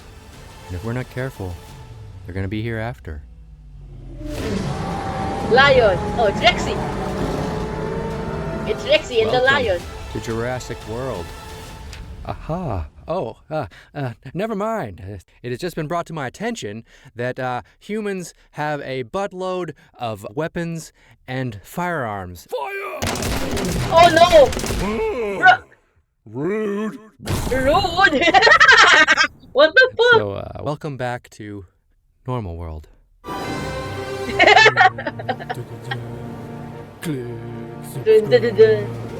The fallen kingdom without a park, the story is late. A broken island of sorrows. Thanks for watching. Don't forget to like, share, and subscribe. Bruh. I'm dying.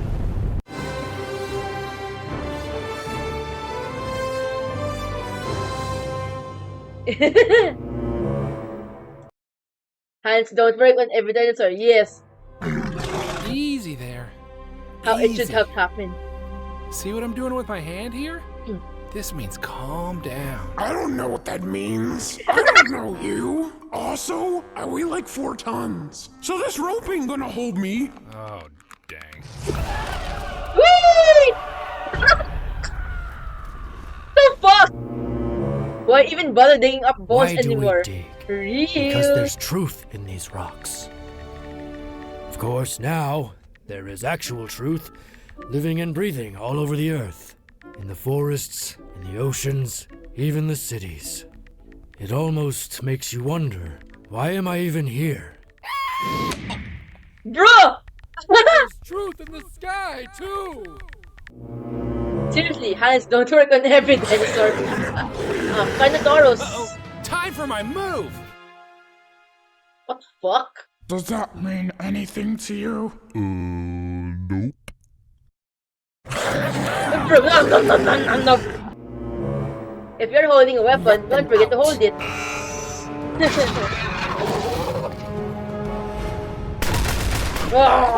You shot them? Yes. Because we have guns? No Did you shit. think we wouldn't use them? Don't forget about the pack. Dilophosaurus. Gotcha. Bruh! Get out of here! Well, you're saved. There's more? Bruh. Not all large carnivores are the same. Don't move. Yeah, that doesn't exactly work on me. Bruh. Now, who could have guessed that everyone else would get eaten except me? That's chaos. Now here I am, talking to myself. Oh, no, I wouldn't say that. Don't put people in unnecessary danger. You can't land in here. I don't have a choice. The valley's not safe. The dinosaurs aren't in the valley. Oh, Drednotos. That was close. So you're gonna land somewhere else, right? It'll be fine. I'm just gonna land here. No, wait. What the? Dinosaurs don't team up. They never do. That was sick, as the children say. You know, old Bean, the way we worked together, it almost made me forget there were 2 very aggressive species in a very small enclosed area. Yep. Okay, I'm gonna eat you now. Yes, I know. And finally... Hey, Blue! Blue! Look who I found! I'm back, Mama! Oh! Mama? There you are! there. Well, this is awkward. Dude! What? You had a baby? I made a promise. I thought you were just saying that so I wouldn't kill you. I didn't think you were actually gonna do it. I'm sorry, Beta. Looks like you got... A sister! Mama, I love you. I mean, us. I mean, me? Man, this is getting too weird. Dinosaurs don't understand promises. Yeah. Therefore. Yeah, therefore.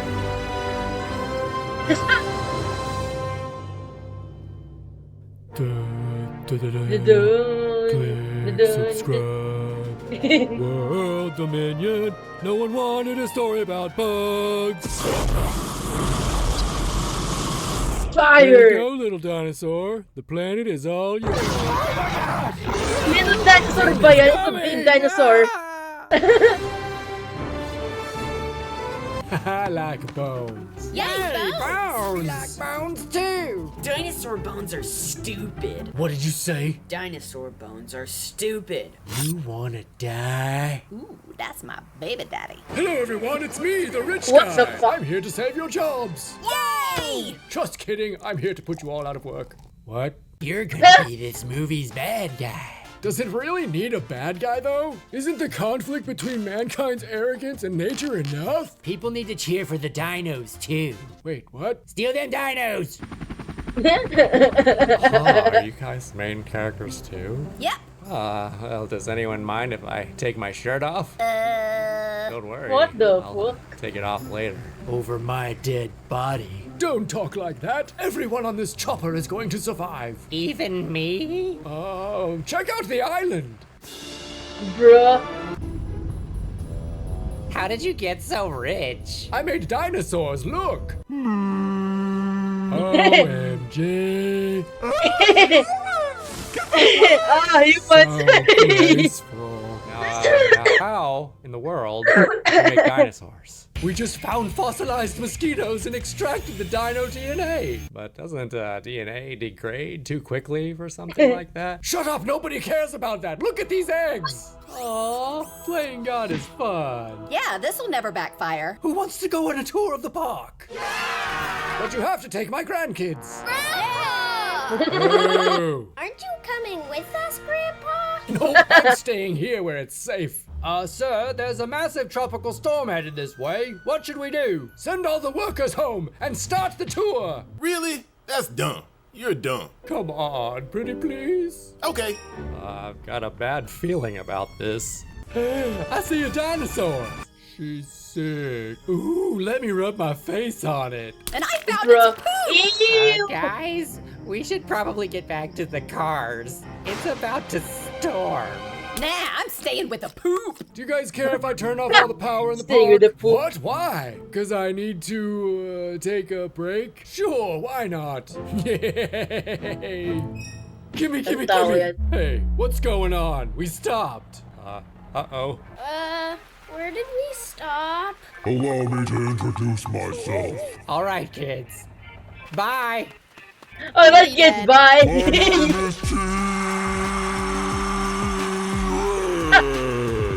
This is bad. T-Rex. Any small children in there? Mommy said not to talk to strangers.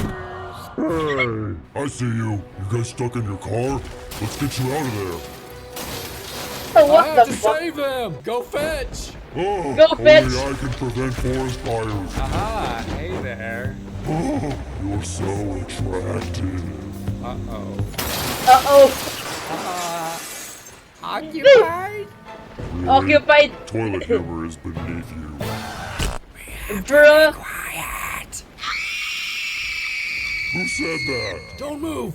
See us if we don't move. I can totally see you, but I'm trying to help this little boy. We gotta go. Good thing this cliff suddenly appeared. Don't be scared. I'll sing you a song. No! I love you. I love you. Oh, Barney. They're singing the Barney song.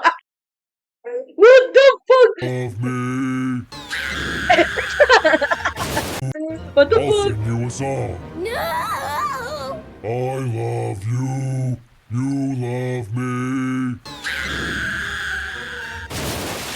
Well, he dead. Oops. Dang it! This can't get any worse. Dang it! This can't get any worse. Dang it! This can't get any worse. Tim, Hi, are you Dilophosaurus. still alive? You know it. We need to go. And you know it. The speed limit is 25 here. It's catching up. Slow down, there's kids around here. We need to set up another search party. Wait, what are you doing? I'm eating ice cream. But your grandkids are in trouble. Isn't there anyone else who can help? No, I sent everyone home. More ice cream for me. Wow. Crazy. You are kind of the worst. I really am. We can't get the power back on in Jurassic Park. What if we turn everything off and back on again? I won't do it. Aha, how about now? Okay. What the hell? Ha! No way, it worked. Now we just gotta trip the breakers and the power will be back. Where are the breakers? All the way on the other side of the park. Why is it so far away? It's so I can die. Come on, kids, we gotta climb this fence. No way. It's too high. Listen to your father. Oh, I'm not their dad. Did you flip the breakers? Oh, there they are. Come on, Tim, we gotta go. No, I'm scared. Nothing bad is gonna happen. And push it. Push it real good. Woo! Fix the power. Surprise, sucker! Ah, the raptor Bro. escaped. Don't worry, I'll take care of him. Oh, Pip. Now stay here while I go find my lady friend. You're leaving us? But you said you'd never do that. What's the worst that could happen? Lady friend. Oh, Bro. alright, kids, let's get out of here. I'm sure it's fine now. Hola! Gotcha! Oh no. I knew we shouldn't have come back for the kids. Time to die! Yeah, die! Bro. Gotcha. The T-Rex saved us? I bet that never Hey. happens again. Mr. Hammond, your park sucks. Bye-bye, dinos. Bye. Goodbye. Good thing this chopper just showed up. Wow, look at you. Father likes figure. Character development. You're listening Oh to god. Advertisements. Wait, chat. Pull up. Yay.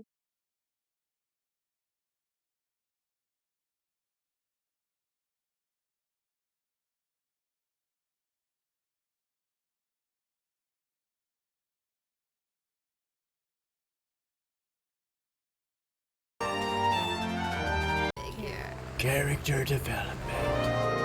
Character development.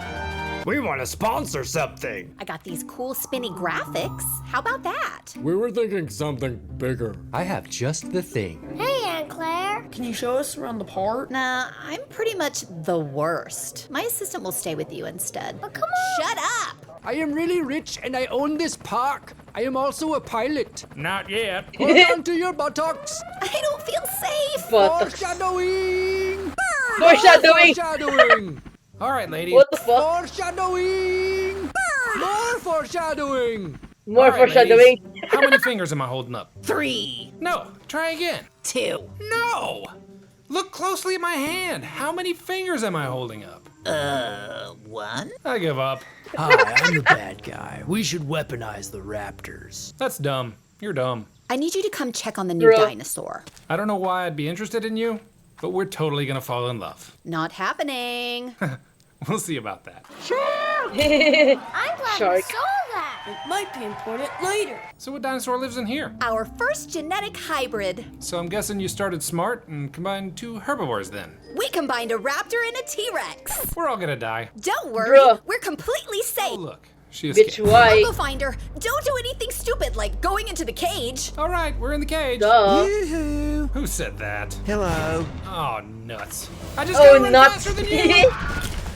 Yummy. Your next little delicious little man. Ow. Get out of here. Ow.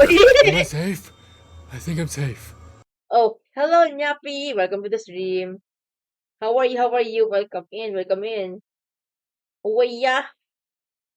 Let me just give you a shout out. Musta? Nyappy. Oh, Emo. It's right behind me, isn't it? Yep. Dang it! Great job. Dang it! We've sent our finest soldiers to recapture it. Those men are all gonna die. How do you know? I saw the How do trailer. you know? Oh crap!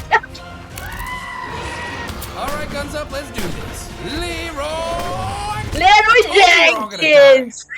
You need to leave. Angry face, go. That guy gets on my nerves. Who needs him? I need you, Owen! We've got to find my nephews! They're in danger! No shit. I'm the worst. The absolute worst. No Okay, shit, where are they? Auntie. Dinosaurs are cool. Meh.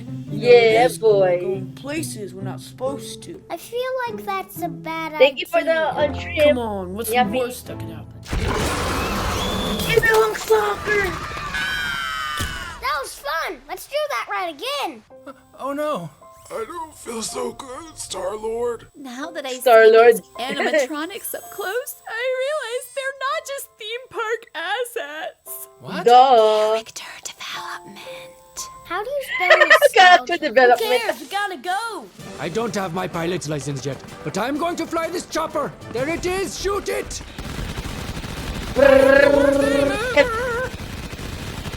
Ow! Broken glass. Ow, Look fucking alive, glass. boys. You're about to die. I will be all right though because I am the best pilot. Ow! Ow. Hot. Singe my biscuits. What the fuck? Ow, it's hot. What the fuck? Ow, the fucking glass. She's so problematic, Don't bro. have my pilot's license yet, but I'm going to fly this chopper. There it is. Shoot it. I have the worst aim ever. Exactly, Valley Girl Irex. Ow, my head, the fucking glass. Ow! Broken glass. Look alive, boys. You're about to die. I will be all right though because I am the best pilot. Ow! That's hot. Singe my biscuits.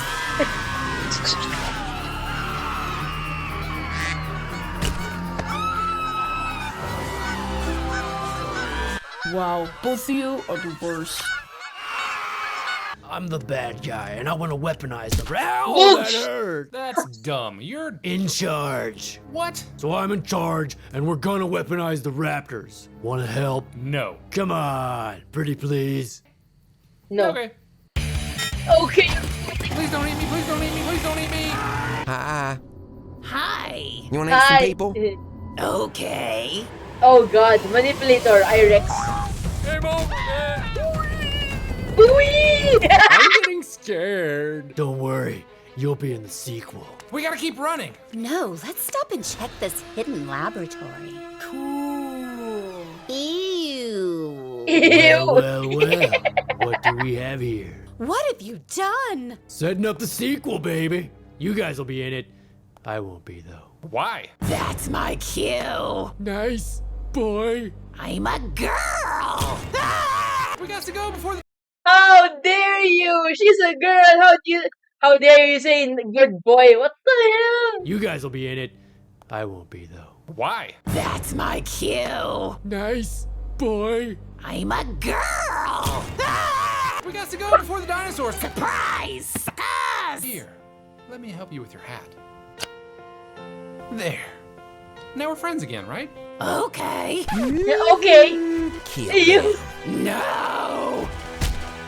Oh god. No. Raptors, Bruh. attack! Yeah, die. Boink. Oh no. Bruh. We need more dinosaurs.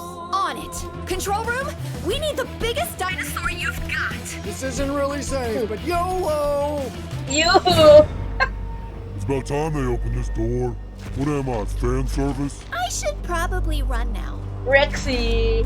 Running heels activate. We need help! Running is activate. Hey! Hey. That is everyone's solution to keep releasing dinosaurs! Let them fight. Hey. I'm I'm back. I'm back. Dinosaur Blue's like, I'm back, suckers. Fight.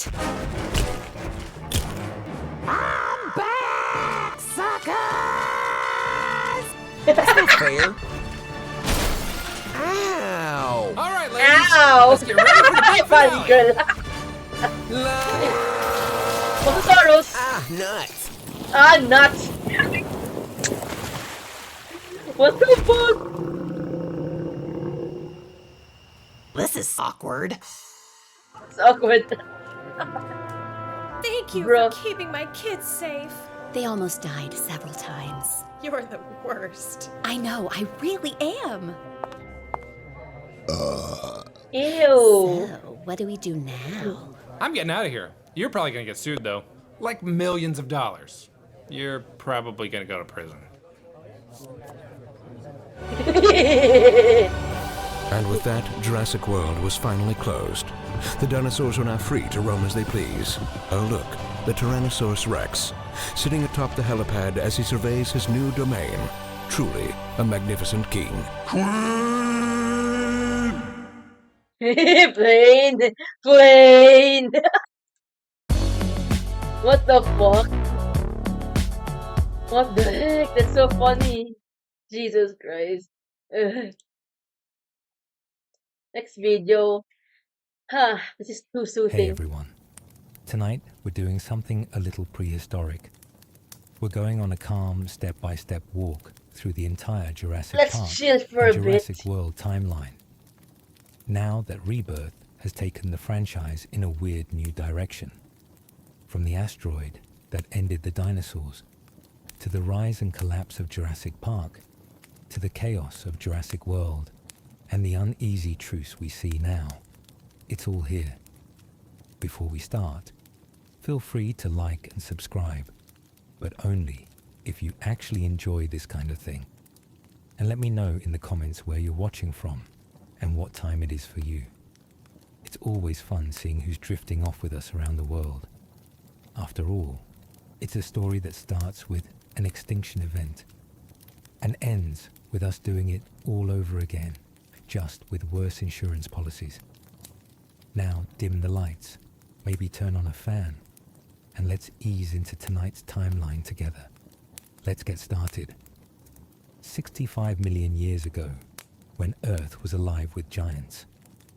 Towering forests, warm oceans, and skies filled with pterosaurs were the backdrop for the final days of the dinosaurs. Among them, the Tyrannosaurus Rex roamed its territory, a predator at the top of the food chain, until the day it crossed paths with a Giganotosaurus, another apex predator of its time.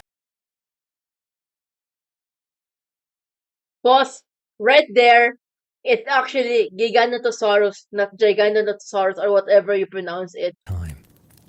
Their clash was brutal, a reminder that nature's balance often rested on a blade's edge, with survival decided by strength and timing. But no amount of strength could prepare them for what came next. A massive asteroid traveling faster than sound entered Earth's atmosphere and struck with unimaginable force. The impact sent shockwaves across the planet, igniting fires, throwing debris into the sky, and blocking out the sun. And the universe has its way of reminding apex predators there's always something bigger out there, like a rock from space with terrible timing. In this moment, the world that had belonged to the dinosaurs came to an end. Their footsteps fell silent, leaving behind only bones buried in the earth, waiting to tell their stories millions of years later. And somewhere in the aftermath, a mosquito found its last meal in the blood of a fallen dinosaur, becoming a quiet witness to an age that would one day be brought back in ways no one could have imagined. Kind of like leaving a receipt for future humans to find, except this one's trapped in amber. I knew Oh my god. God dang it. The ads. Urgh. The ads, bro. The ads.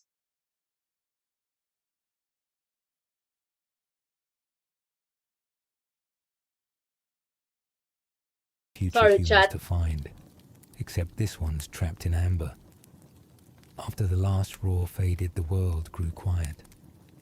Ash settled over ancient rivers and valleys, burying giants piece by piece under layers of mud and time.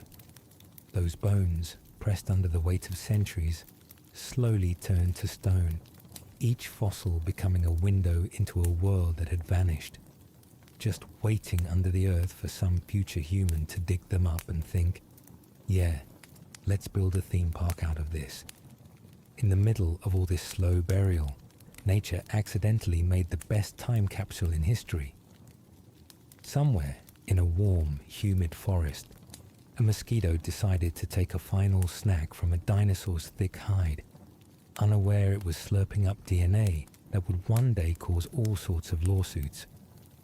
Trapped in sticky tree resin that hardened into amber, the mosquito became a tiny golden vault, preserving that last drop of blood for millions of years. And of course, millions of years later, humans would look at this little mosquito in amber and think, you know what would be a great idea? Let's bring them back.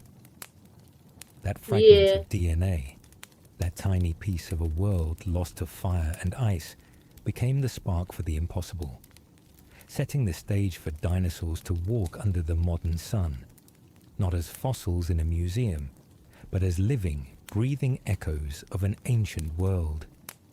In 1525, when explorers were busy filling in the empty corners of their maps, a navigator named Diego Fernandez charted a small, misty island off the coast of Central America. He named it Isla Nublar, or Cloud Island, because it was wrapped in... Isla Nublar? Did they just say Cloud Island? Isla Nublar?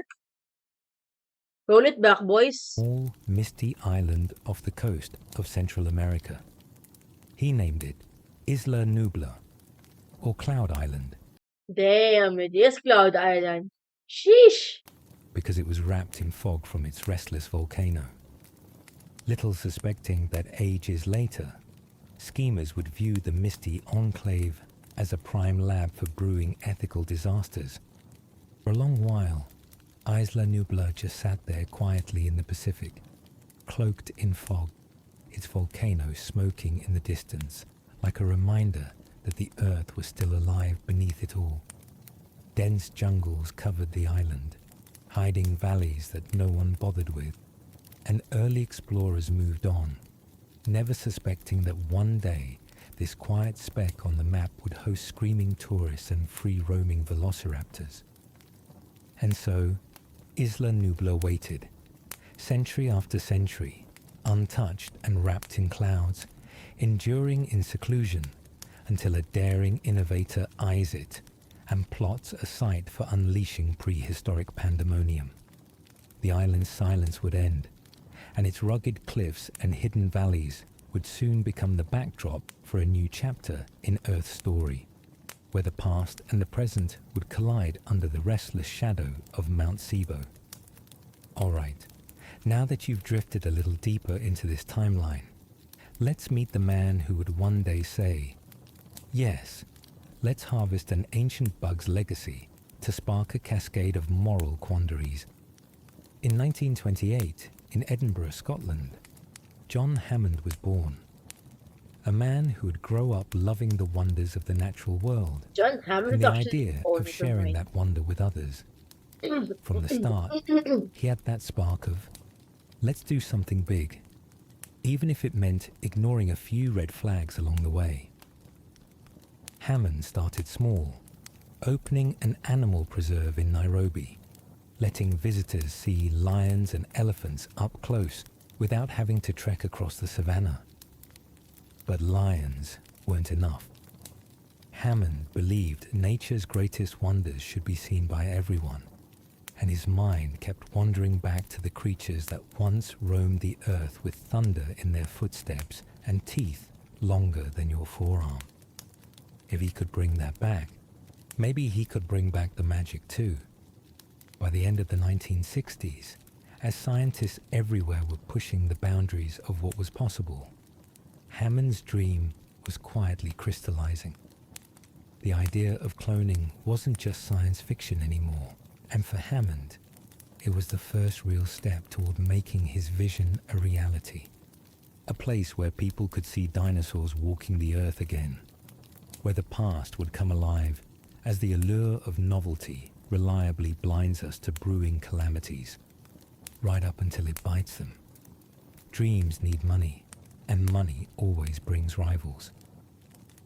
In 1975, John Hammond founded InGen, short for International Genetic Technologies, in sunny San Diego, gathering investors and scientists with one goal: bring dinosaurs back from extinction, purely for educational reasons, of course, and maybe for park ticket sales and ice cream stands. But mostly education, promise. Hammond didn't do it alone.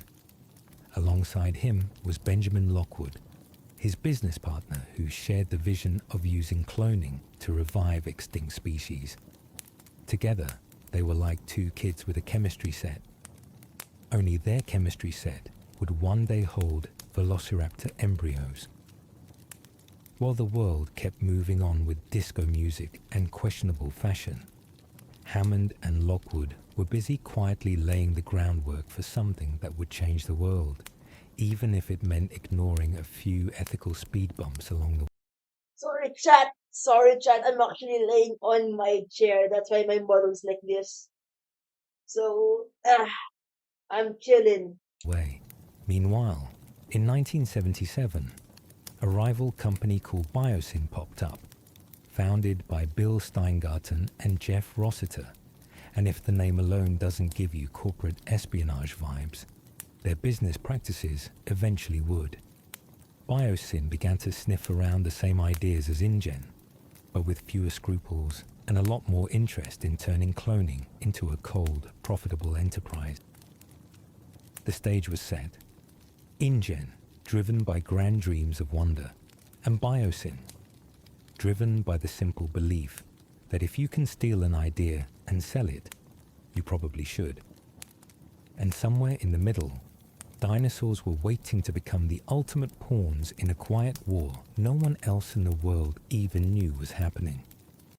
Oh my god, ads. Wait, it's actually Valorant.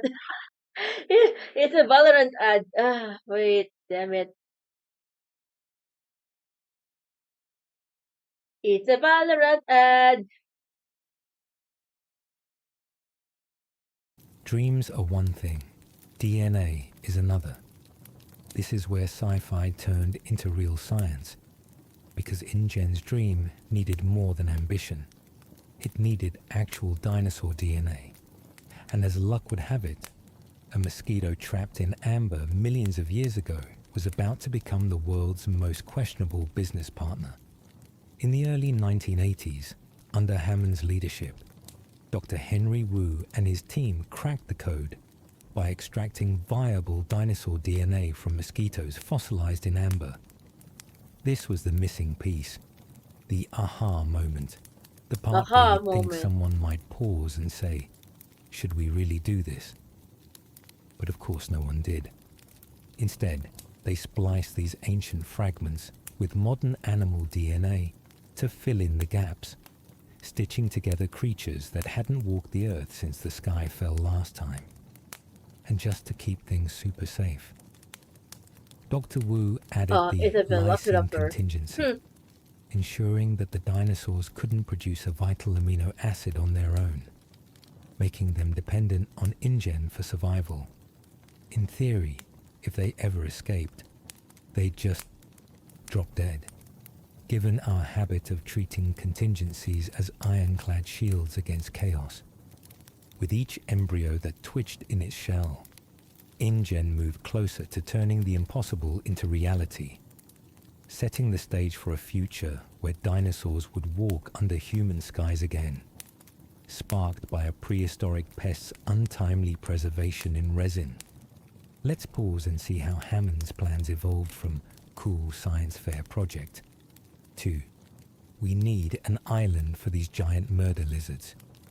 Because if you're going to play God, might as well do it on a tropical island, volcano included, for added drama. In 1982, InGen secured a 99-year lease from Costa Rica for Isla Sorna, later known as Site B, Hidden away in the Muertes archipelago, it became the secret breeding ground for dinosaurs, a place where they could hatch, grow, and learn how to roar properly before being shipped off to the main stage.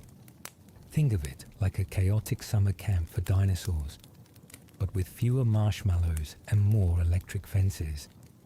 Not long after, Hammond's gaze returned to Isla Nublar, the small, cloud-wrapped island discovered centuries earlier. Its dense jungles and isolation made it the perfect spot for what Hammond envisioned. A theme park so grand it would distract everyone from asking, is this actually a good idea? Construction teams worked throughout the 80s, while Isla Sorna quietly raised the stars of the show, getting them ready for their big debut. By 1988, with the leases secured and the islands prepared, the dream of Jurassic Park was almost ready to roar to life. Because if you're going to unleash dinosaurs, you might as well do it with good real estate. Yeah, Let's move true. ahead to the late 1980s, when InGen's dream finally took shape in the form of actual living dinosaurs. On Isla Sorna, in humid labs hidden under the calls of tropical birds, the first velociraptors hatched. Tiny, blinking creatures that quickly grew into sharp-eyed predators with a habit of testing fences and looking at their handlers like they were the next item on the menu. Scientists noted their intelligence and teamwork, quietly wondering if bringing them back might have been a bit too successful. Around the same time, InGen managed to clone a Tyrannosaurus Rex, a creature so massive and iconic But that that's it not would come Rexy, to right? symbolize Hammond's vision for Jurassic Park. I don't think that's They called Rexy. her Rexy. Oh, it's And Rexy. even as a juvenile, Wait. they called her Rexy. It is And Rexy. even as a juvenile, she was a reminder of just how small humans were in the grand history of life on Earth. Moving her wasn't a simple task. It required reinforced cages, carefully planned routes, and a fair bit of courage from the teams who had to stand anywhere near her as she roared and snapped at the world she was born into. By 1990, both the Raptors and Rexy were ready for transport to Isla Nublar, the island that would become their new stage under human skies. The Velociraptors, with their unsettling intelligence, and Rexy, with her earth-shaking steps, weren't just attractions. They were the promise of Hammond's dream made real, ready to awe visitors and remind them that nature's power was only ever borrowed, never truly owned. And as the ships carried these creatures across the water, the world quietly edged closer to finding out whether dinosaurs and theme parks could ever truly mix without chaos following close behind. Construction on Isla Nublar moved from blueprints to reality as the dream of Jurassic Park began to stand on its own feet. Big, electrified, and humming with the promise of profit. Ay, ads. Ano ba yan? Bruh.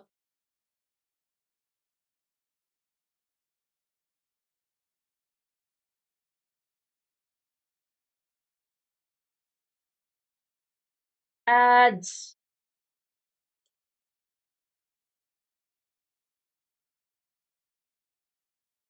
Oops.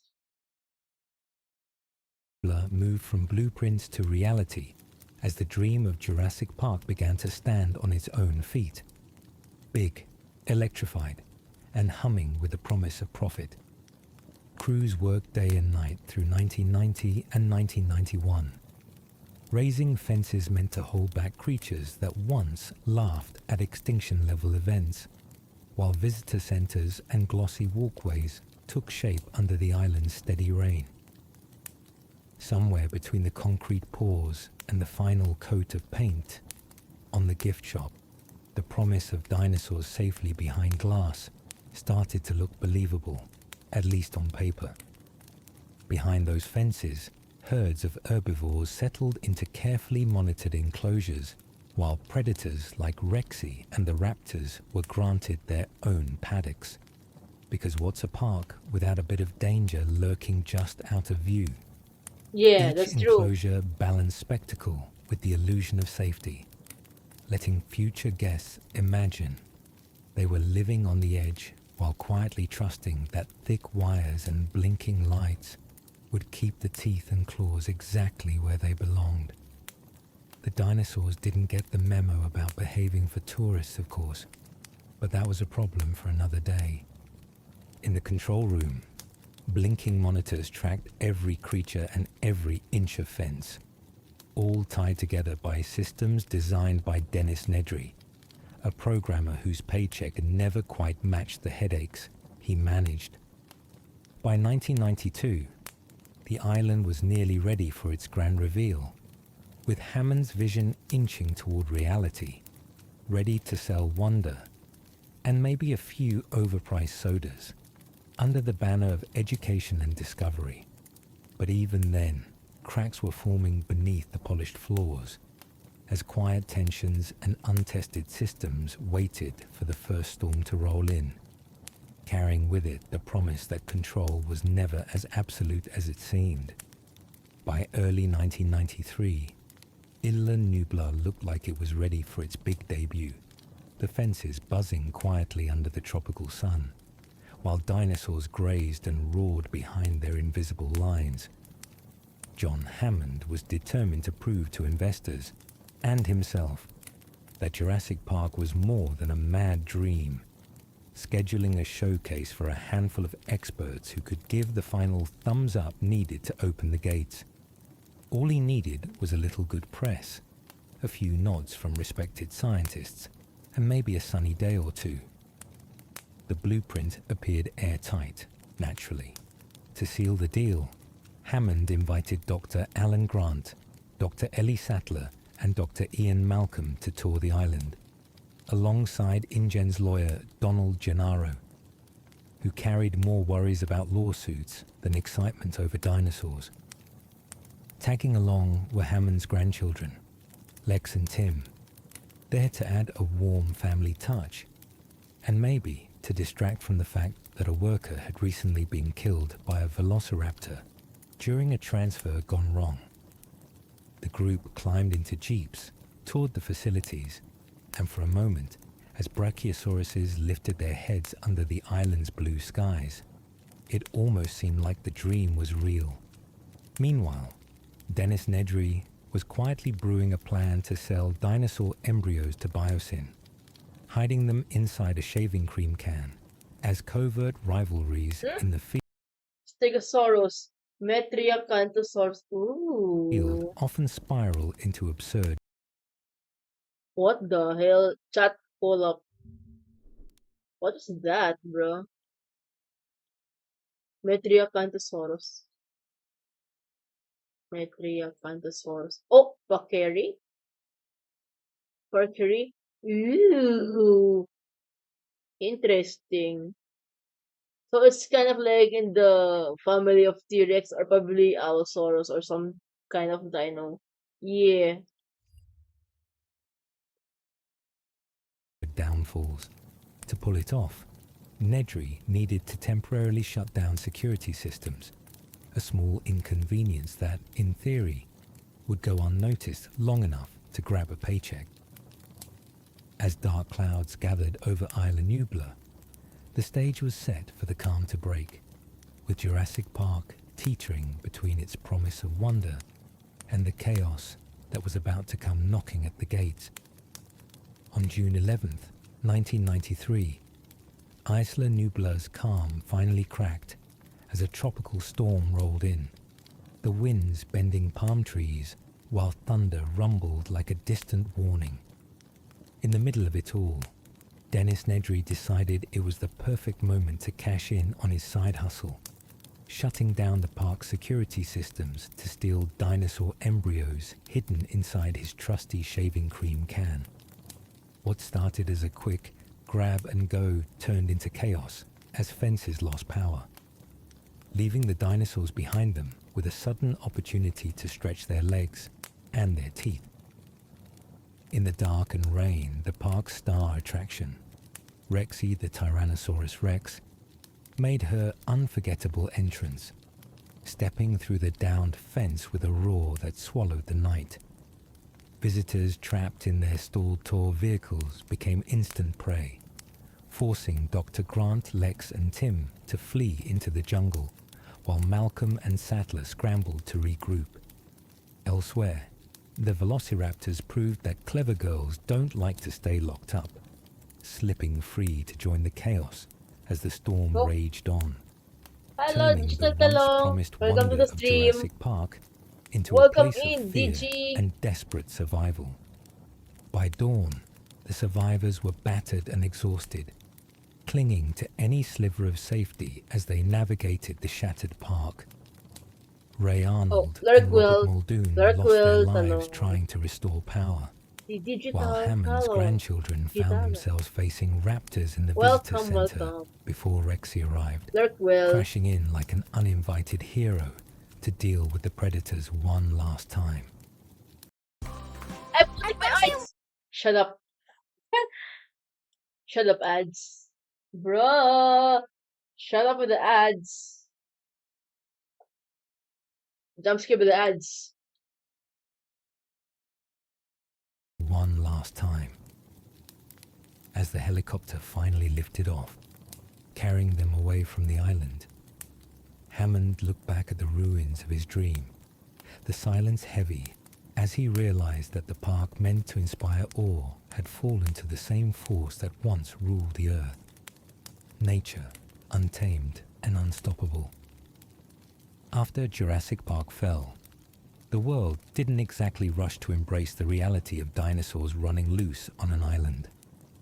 InGen faced lawsuits from the families of those who didn't make it off Isla Nublar, while the Costa Rican government quietly worked with the company to keep details under wraps. Publicly, the disaster was framed as a tragic accident on a private island, not a catastrophic failure of playing God with creatures that should have stayed in the fossil record. John Hammond, who once walked through his park with a cane in a dream, found himself ousted as CEO, replaced by his nephew Peter Ludlow, who was determined to keep the company afloat and the investors calm. Meanwhile, Biosyn, always in the shadows, saw opportunity in the chaos, continuing to chase its own ambitions for cloning technology and genetic control.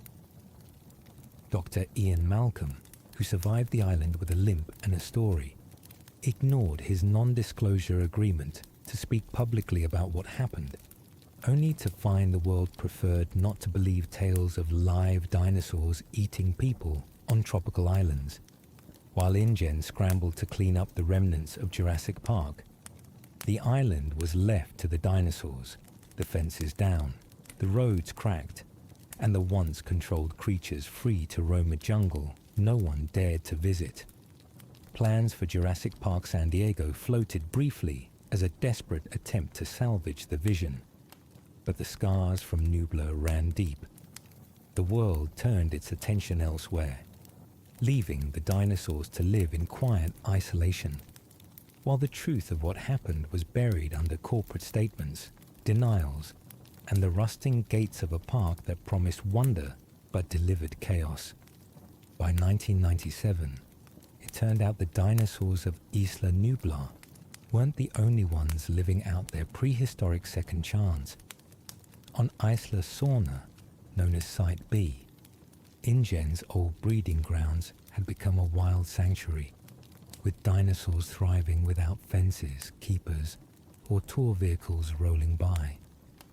John Hammond, older now and worn down by illness, saw this unexpected sanctuary as a final chance to do things right, to protect the creatures he once planned to showcase under theme park lights. But InGen, under Peter Ludlow's control, had other plans. The company was bleeding money, and Ludlow saw the dinosaurs not as a wonder to preserve, but as a spectacle to sell. He launched an expedition to Isla Sorna to capture dinosaurs for a new Jurassic Park in San Diego, hoping to bring the prehistoric show directly to the mainland, where ticket sales could fix InGen's balance sheets. Hammond determined to stop this, pulled together a team of gatherers led by Dr. Ian Malcolm, who reluctantly returned to the islands alongside Dr. Sarah Harding, already on Sorna to study the dinosaurs. What followed was chaos. Two groups clashing in the jungle, captured dinosaurs breaking free, and a T-Rex and its offspring ending up in San Diego, in a display that went very differently than the brochures would have promised. The incident forced the world to wake up to the reality of living dinosaurs, leading to the Garand Act, which declared the dinosaurs endangered and Isla Sorna a protected zone. For the moment, the dinosaurs had won a fragile freedom, even if it came through roaring through city streets to get it.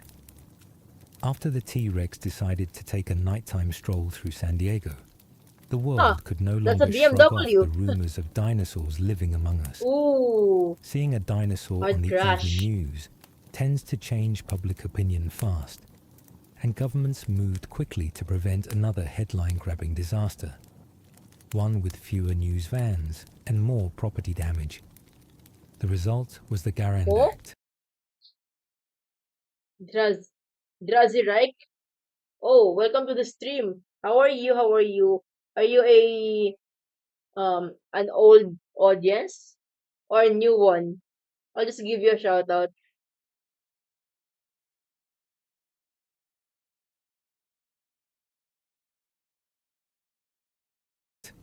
Passed in late 1997, officially recognizing the dinosaurs as endangered species and granting them legal protection. Isla Sorna was declared a biological preserve, off limits to human interference and exploitation, turning the island into an unplanned but necessary sanctuary. InGen, already limping from lawsuits and financial hits, was barred from further cloning or capturing dinosaurs, Anyways, halting any plans to I don't keep know turning actually. I prehistoric didn't keep life into track. profitable exhibits. Welcome to the stream, anyways. For the Welcome to the dinosaurs, stream. it meant a chance Welcome to in. live without fences, to roam through the jungles and valleys of Site B, as if the world hadn't changed around them. What do you mean what do you mean this video is working? Oh, it's working to make you fall asleep? Yeah. Feel free to sleep in my stream. Feel free to keep me in the tabs. If this video actually works, For go humans, ahead. it was a rare Be my moment of guest. stepping back, letting nature, however Oh, artificial no. its return, take its course. Ow, ads! Ads. I guess you should play Uma because you know the stupid ads are coming in. Okay. Time to rewind. Nature, however artificial its return, take its course. And for Hammond, watching from the sidelines, Vaccine, was a vaccine. small, quiet victory. Bruh. The creatures he once dreamed of showcasing were now free to exist under their own sky, with their roars echoing as reminders of a past that was still very much alive. Vaccine -1 mood. In 2001, Isla Sorna's quiet wilderness was interrupted by a rescue mission that wasn't exactly on the books. When young Eric Kirby got stranded on Side B after a parasailing mishap, his parents, Paul and Amanda Kirby, needed help, and fast. Official rescue? Not happening, thanks to the Garand Act and the whole island full of dinosaurs problem. So they did what any desperate parents might do. They tricked Dr. Alan Grant into coming along under the guise of a research flyover.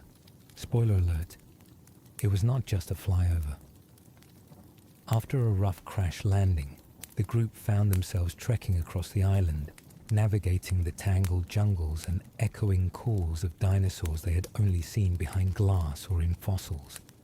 This time, though, they weren't looking at bones. They were running from teeth. The Spinosaurus, a towering predator even bigger than Rexy, made its presence known, reshaping what everyone thought they knew about top-of-the-food chain rankings on Isla Sorna.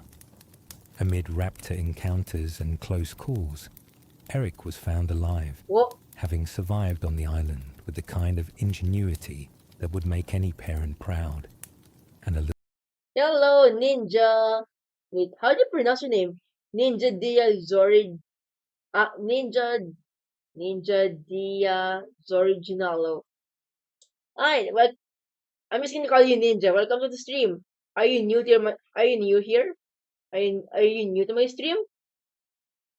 Welcome in. Welcome in. If you are new here, oh, Ninja Diaz Original. Oh, okay. Let me introduce myself to you. My name is Kir Honda, your local paleontologist, Succubius Fox, or in short, Sucky Fox VTuber. I love dinosaurs. As you can see, we are watching Jurassic Park related videos. So yeah, welcome in, welcome in. terrified. With the help of Dr. Grant and a last-minute rescue by the US Navy and Marine Corps, the group managed to escape the island. It was a reminder that Isla Sorna was still a land ruled by dinosaurs, not people, and that even the best-laid plans, especially those involving just a quick flyover, could turn into a survival story when dinosaurs were involved. Oh, After the chaos of Chot matine. I'm new here, but I follow you in 2022. What? So like you were lurking in my stream all this time? You were lurking in my stream all this time? Sheesh. Silently lurking. A silent Isla lurker. Sorna and the failed dreams of Jurassic Park, you'd think humanity might have learned its lesson. But in the early 2000s, Simon Masrani, the optimistic CEO of Masrani Global Corporation, decided it was time to give the dinosaur park idea another shot, considering our penchant for escalating efforts despite prior fiascos. Between 2002 and 2005, Masrani's team began transforming the ruins of Jurassic Park on Isla Nublar into something new. Oh my god, ads! Bruh. Bruh. Jump scare by ads! Nice one. Oh, Jurassic Park on Isla Nublar into oh my something gosh. new. Jurassic World. They built stronger containment systems, high-tech monitoring stations, luxury hotels, and monorails slicing through misty valleys where dinosaurs roamed under watchful eyes. Dinosaurs were bred on Isla Sorna and moved to their new polished enclosures, ready to be displayed not as relics of the past, but as the stars of a carefully curated spectacle for millions of future visitors. Masrani's vision was fueled by a genuine belief that dinosaurs and humans could coexist, this time without the screaming and running parts. By the end of 2005, Jurassic World opened its gates, capturing global attention as visitors flocked to witness living dinosaurs in a safe environment. For a moment, it seemed as if the dream Hammond once held was alive again, turned into a profitable, awe-inspiring reality. One monorail ride and branded soda cup at a time. Jurassic World didn't just open and call it a day. Exactly. Between The most 2005 scary and thing in the horror 2012, is it ads. became a global For real, sensation. bro.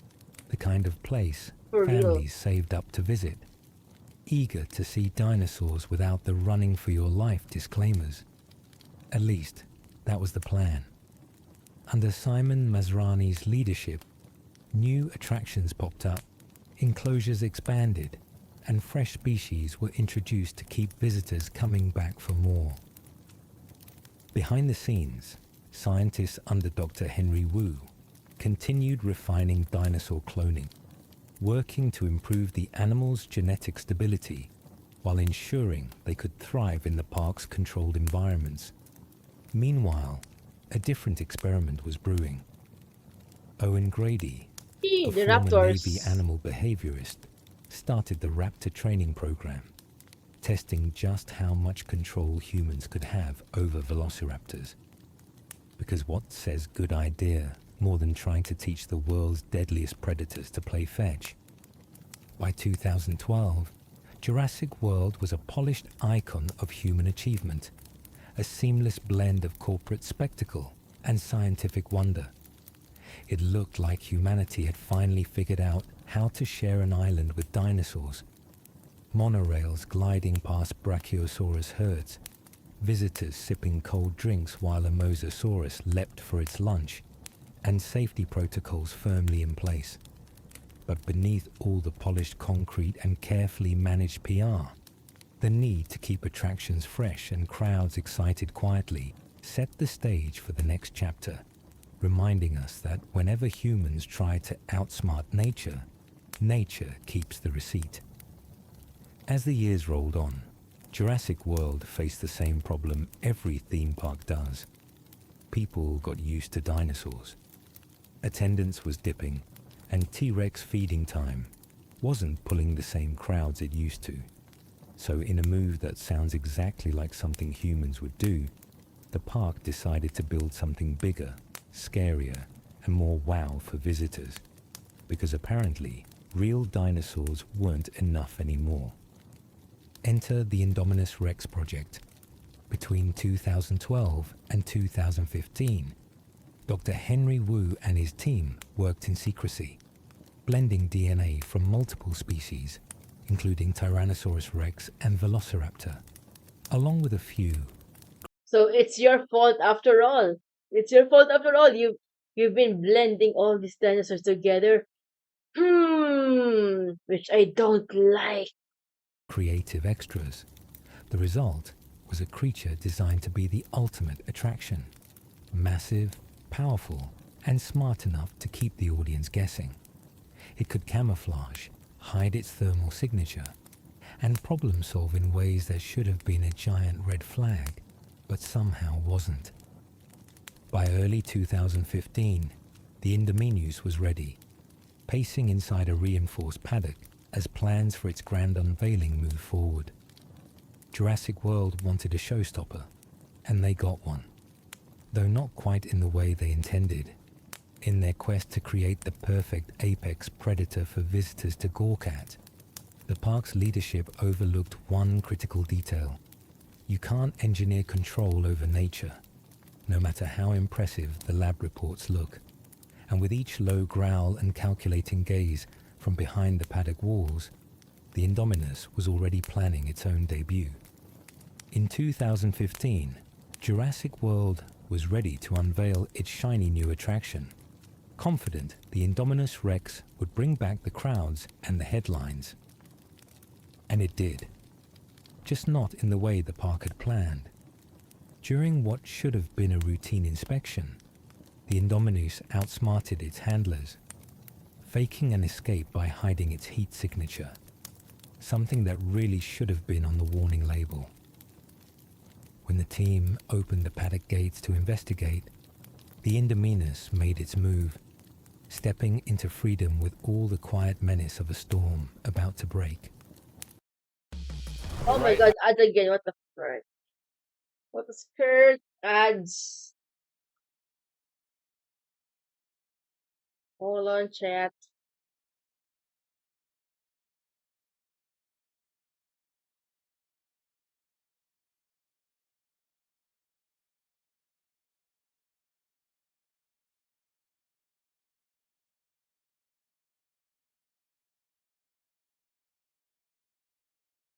With all the quiet menace of a storm about to break. Once loose, the Indominus tore across Isla Nublar, releasing other dinosaurs in its wake, creating chaos that spread faster than any containment plan could handle. Owen Grady and his team tried using trained velociraptors to track the hybrid down, but the plan backfired spectacularly when the raptors recognized the Indominus as one of their own, turning on their handlers in a moment that was equal parts tragic and honestly a little predictable.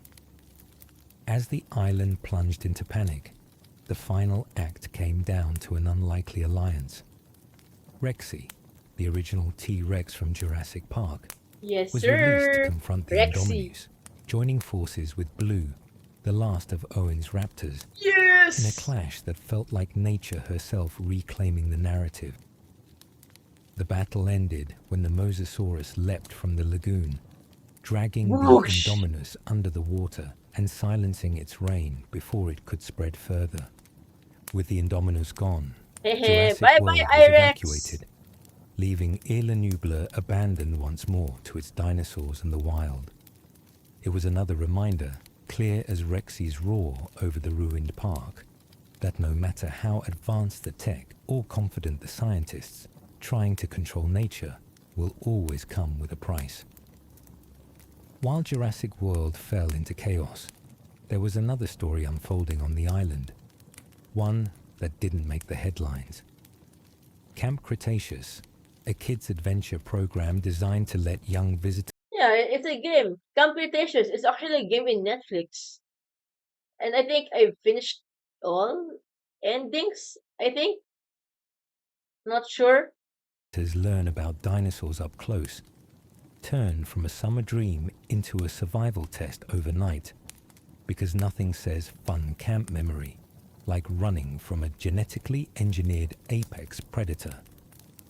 As the Indominus rampaged, 6 campers, Darius, Kenji, Brooklyn, Yaz, Sammy, and Ben, found themselves cut off from the adults and the evacuation efforts, forced to fend for themselves as Isla Nublar turned into a maze of roaming dinosaurs and collapsing infrastructure. The group learned quickly how to stay alive, using their knowledge of the island's systems and the patterns of the dinosaurs around them to avoid becoming someone else's lunch. They discovered hidden labs, crossed paths with creatures both gentle and terrifying, and found out just how loud a velociraptor can sound when you're hiding behind a crate. Along the way, moments of fear turned into moments of growth, the friendships between them hardening into a family built on trust, bravery, and the quiet promise to keep each other safe. Wait, hold on. Is that a Mayorasaurus?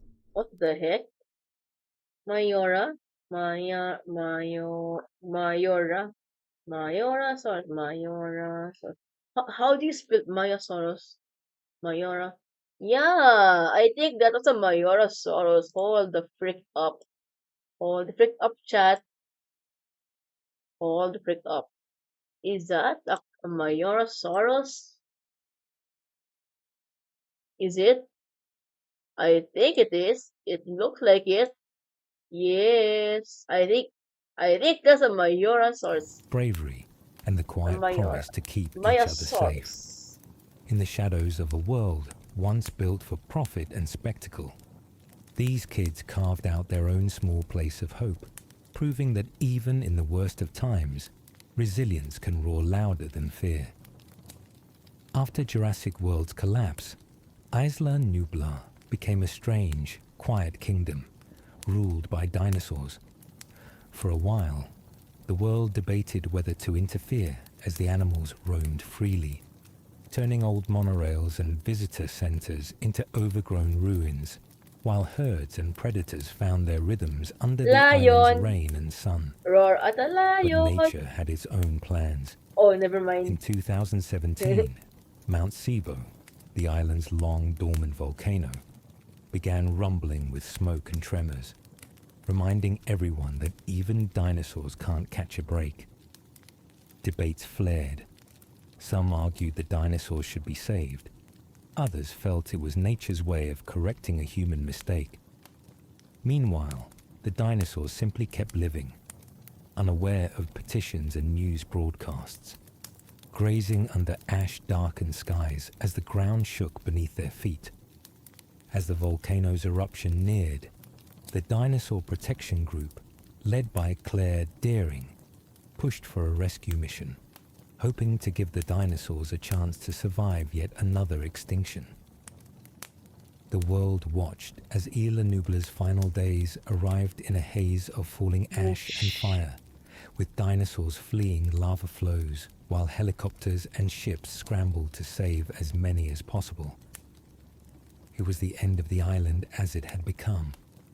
A last, desperate chapter for a place that once promised wonder, reminding everyone that no matter how hard humanity tries, controlling nature always comes with a cost. As Mount Sibo rumbled to life in 2018, Isla Nublar's borrowed time ran out. Ash billowed into the sky, turning sunlight into a dusty twilight, while rivers of lava crawled down jungle slopes that once hid dinosaurs in the mist. The roars of creatures caught between instinct and fear echoed across collapsing forests, a haunting soundtrack to an island being erased by nature's final verdict. It wasn't a sabotage or human error this time. It was the Earth itself reminding everyone that even the resurrected past can't outrun what's coming. Amid the chaos, the Dinosaur Protection Group, led by Claire Deering and Owen Grady, launched a last-ditch rescue mission, tranquilizing dinosaurs and loading them onto the Arcadia as the island burned behind them. 4 warning signs you are a witch by my ads. Shut up, ads. Silly. But it wasn't just a rescue. Eli Mills and his hired mercenaries turned the chaos into a cover for profit, capturing dinosaurs meant for sanctuary and diverting them to be auctioned off to the highest bidder. The lines between heroes and opportunists blurred in the heat, while the mission's true purpose, giving these creatures a chance, slipped quietly beneath the weight of greed. As the Arcadia pulled away, those aboard watched Isla Nublar's silhouette swallowed by fire and smoke, the haunting call of a lone Brachiosaurus lingering as it stood on the docks, unable to escape the tide of lava. It was a farewell not just to an island, but to the illusion that dinosaurs could ever be contained. In that moment, as ash rained across the deck and the horizon burned, the future of dinosaurs changed forever, bound for a world unprepared for their arrival, a world about to discover what happens when history refuses to stay buried. After the Arcadia left Isla Nublar smoldering behind, its precious cargo of dinosaurs arrived at Lockwood Manor in Northern California. What was meant to be a quiet holding space under the Feel free to pretense lurk of or feel sanctuary free to sleep in my quickly stream. I don't revealed know. its true purpose as Eli Mills, driven by profit and ambition. We are watching some dino-related videos that will help you fall asleep. For a black market auction. Except for, well, except for this shit. Tawang-tuwa ako kanina eh. Jurassic World, how it should have ended. But yeah, boy. The grand halls of the manor. Bro, you just woke up. Okay, good morning, I guess. And quiet Good echoes, evening.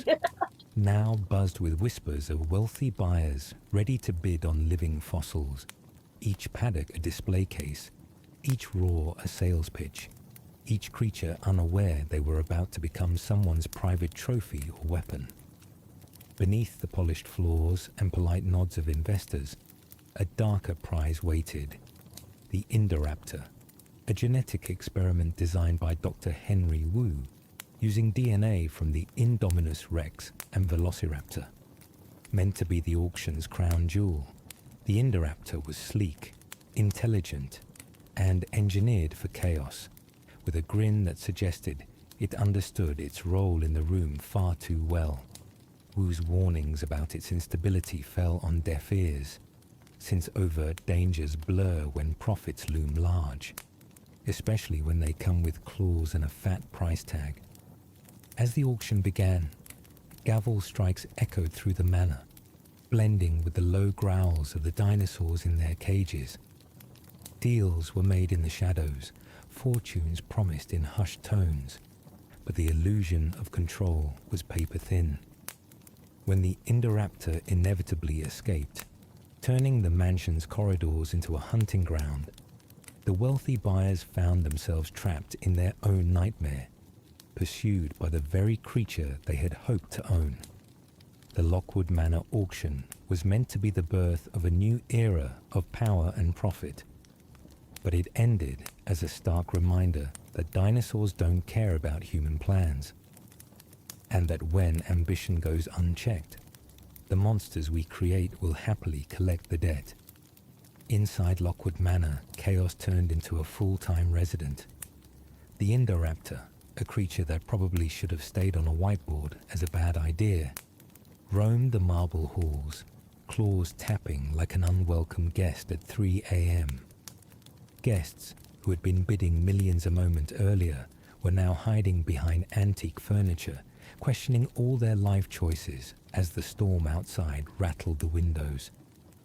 Meanwhile, young Maisie Lockwood discovered she wasn't just another child in a big house, but a reflection of the creatures below, both brought into the world by people who couldn't leave well enough alone. Then came the hydrogen cyanide leak, threatening to suffocate the dinosaurs trapped beneath the manor. Claire Deering stood at the control panel, torn between letting the creatures die and risking the world by letting them live. It was Maisie, with the quiet defiance only a child who's seen too much can have, who pressed the button, deciding that if the adults couldn't figure it out, she'd make the call herself, as spur-of-the-moment choices routinely upend the status quo, usually in the worst way possible. As the gates opened, dinosaurs charged into the Californian night, leaving a trail of broken fences and terrified onlookers. A T-Rex faced off with a zoo lion in a moment that felt like the world's weirdest standoff. Pteranodons flew over Las Vegas like it was the most normal thing in the world, and Blue, the last of Owen's velociraptors, vanished into the trees, probably hoping humans wouldn't follow. The illusion of control shattered, and just like that, the world went from humans only to guest-starring dinosaurs, with no going back. Yeah, that's true. After the manor gates opened, the world woke up to a reality no one had planned for. Dinosaurs were now just out there. Across North America, people spotted stegosauruses grazing on golf courses and pteranodons circling office buildings like very judgmental pigeons.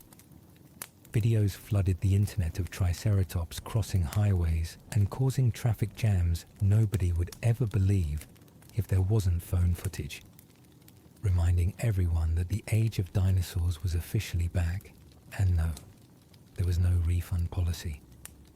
Incidents started stacking up faster than insurance companies could adjust. Livestock vanished from farms under suspiciously large bite marks, and campers learned the hard way that rustling in the bushes might not be a raccoon anymore. The short film Battle at Big Rock captured one such moment, where an Allosaurus and a Nacitoceratops decided to turn a family's camping trip into an unscheduled survival lesson, proving that dinosaurs weren't going to politely stick to wildlife preserves. Amidst this new world, Owen Grady, Claire Deering, and Maisie Lockwood retreated off-grid to a cabin in the Sierra Nevada, choosing isolation over the chaos. While the world tried to figure out how to coexist with creatures from another age, Owen kept an eye out for Blue, his velociraptor, who was seen near suburban edges, moving like a shadow through the modern world. The dinosaurs were back, not on islands or behind fences, Somebody but followed. walking under the same sky. Somebody followed. Who? Oh, Alex the 55? That's crazy. Oh, hello, Alex the 5. Welcome to the stream. Welcome to the stream. Let me introduce myself. My name is Kira Honda, your local paleontologist, Succubus Fox, or in short, Succubus VTuber. Hey, what's up? What's up, bro? Let me give you a shout out. Hey. Alex the 55. Are you? Oh, are are you into dinosaurs as well? Are you also into dinosaurs as well? I love dinosaurs. I'm a huge nerd for dinosaurs. Hello, welcome to the stream. Welcome to the stream. Nice to meet you. Woohoo. Nice to meet you guys. Nice to meet you. Alex the 5. Sorry. Alex the 55. I'll just call you Alex instead. Welcome to the stream, bro. Thank you for following. Refreshing. My little soda pop. Oh, sorry. Die as humans, forever altering the world's idea. I like evolution and the old earth overall, so kinda. Ooh, interesting. Actually, I scheduled myself probably last week of August to play Evo 2. I'm not sure. Probably. I already have the game, so yeah. Of what it meant to share the planet. As the novelty of seeing a brachiosaurus strolling past a school bus wore off, humanity had to figure out how to live with dinosaurs without turning every day into a disaster movie.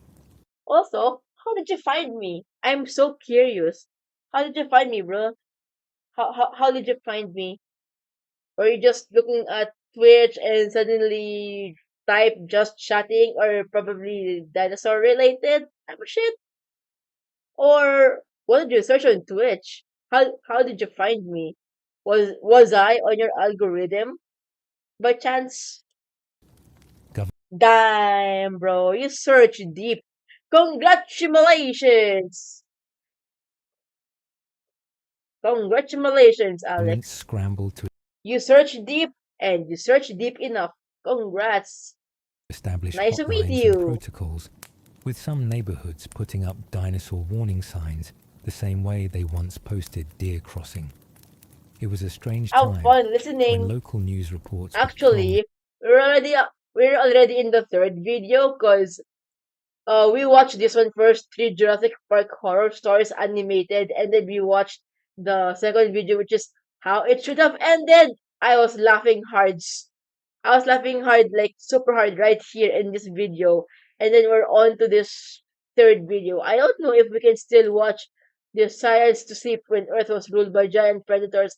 I might skip this for tonight because it's really getting late here from where I am. So maybe we can just um listen to this last video and then we can raid someone. announce. Stay indoors if you see. Oh, it's 5 p.m. for you? Okay. Wait a minute, 11 p.m. 9, 8, 7, 6, 5.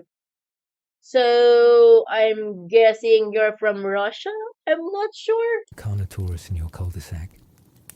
As if that was just another Tuesday. Black markets, of course, saw an opportunity in the chaos.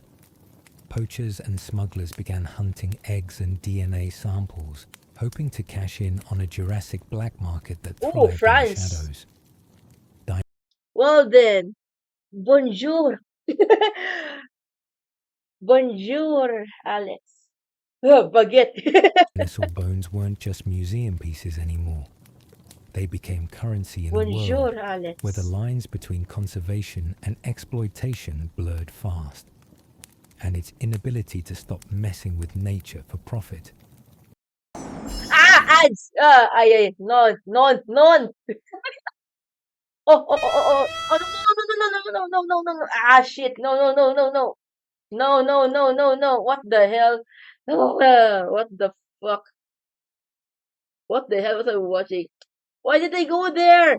Ay. What the fuck? Story. Why? This guys probably hate me. Yeah, shit. Where was that? It's that one. Despite the tension, people adapted, weaving dinosaur warnings into weather reports Freaking ad and scared learning me. to listen for the low rumble of distant footsteps. Yeah. Some found I got jump scared by the ads that I accidentally clicked on my favorite anime, my favorite sports anime that I shouldn't have clicked it because I might get copyrighted.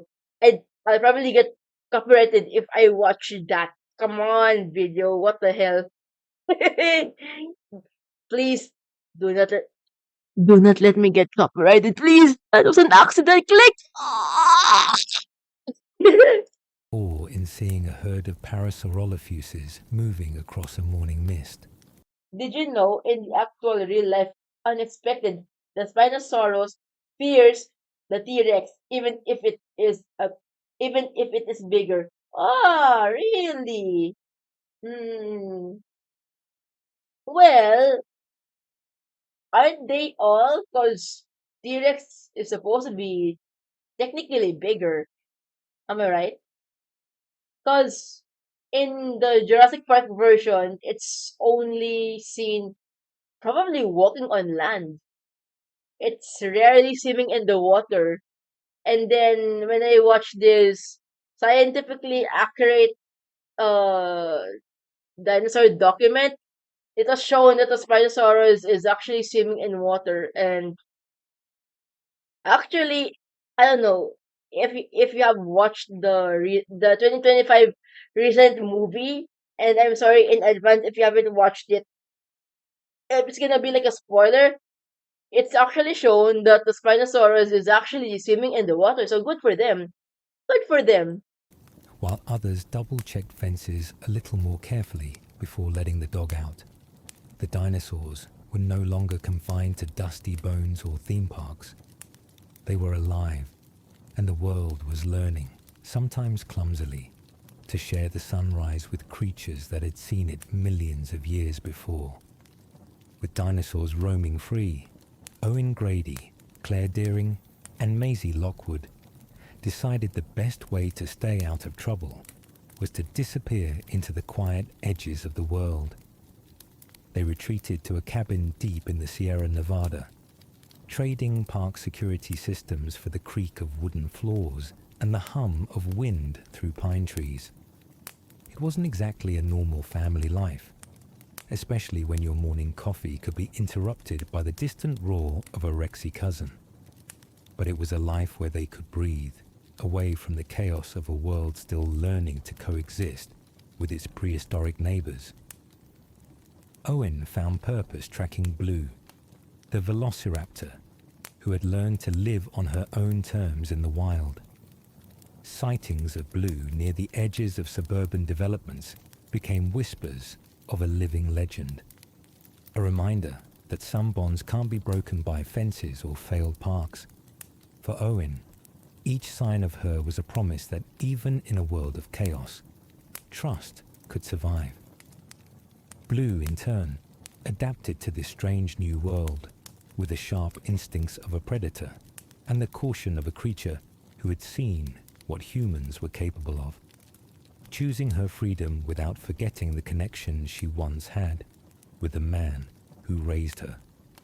Elsewhere, people were learning to live around the reality of dinosaurs, checking for raptor tracks before morning hikes, reinforcing fences.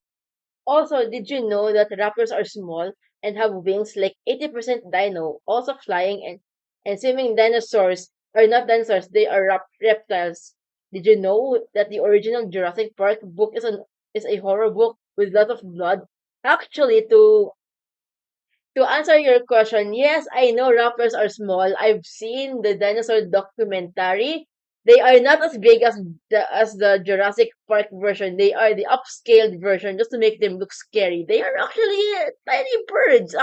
They're not really scary. They're really they're really cute.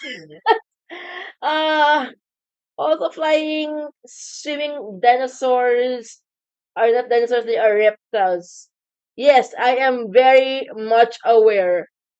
Even the Mosasaurus is actually a reptile, I think, if I remember correctly. They're not dinosaurs. Did you know that the original Jurassic Park? I think one of my VTuber friends told me when we met up in real life, and I think we had like a decent lunch together. He told me there was a book of Jurassic Park, and it's a lot of blood. I'm not sure if he told me that or he told me an actual video of like a dark story, a darker story of Jurassic Park, like what you call this, um right in the movie, the Dilophosaurus just spits out his it's poisonous ink, I think, to the guy with glasses, and I think that's about it. But in the darker story, I think it was mentioned that he went blind forever. I'm not sure if that happened. So yeah. Whoa. Okay, okay, okay. Welcome back home, Jericho. Damn. I bet you got traffic from going school. Wait, so at Jericho. Yeah, boy. Oh, you need sleep? Yes. If you need sleep, this is perfect. You can lurk in my stream and listen to this video because it's actually very soothing to the ears. Have fun listening to this video, and I hope you have a good sleep.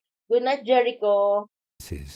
And teaching children what to do if they saw something big Yes, I will drink moving water in as the well. tree line. The age of islands and parks was over, replaced by the quiet tension of living alongside creatures that once ruled the earth. I put up my ads. My ads. I'm sorry. I'm sorry, Alex. I tend to speak in my native language from time to time.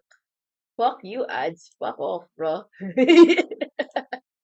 Shut up. Fucking ads. Warning, not related a bit to dinosaurs. The Anomalocaris is the first superior predator of Earth. Huh? What is that, bro? What is that? Anomalocaris. Oh, it's an animal. Oh, okay. I see. I see. It's it's a I don't know how to say this. Is it supposed to be a shrimp? It looks like a shrimp from really years ago. I this really looks like a scary looking shrimp or some kind of type shit, bro.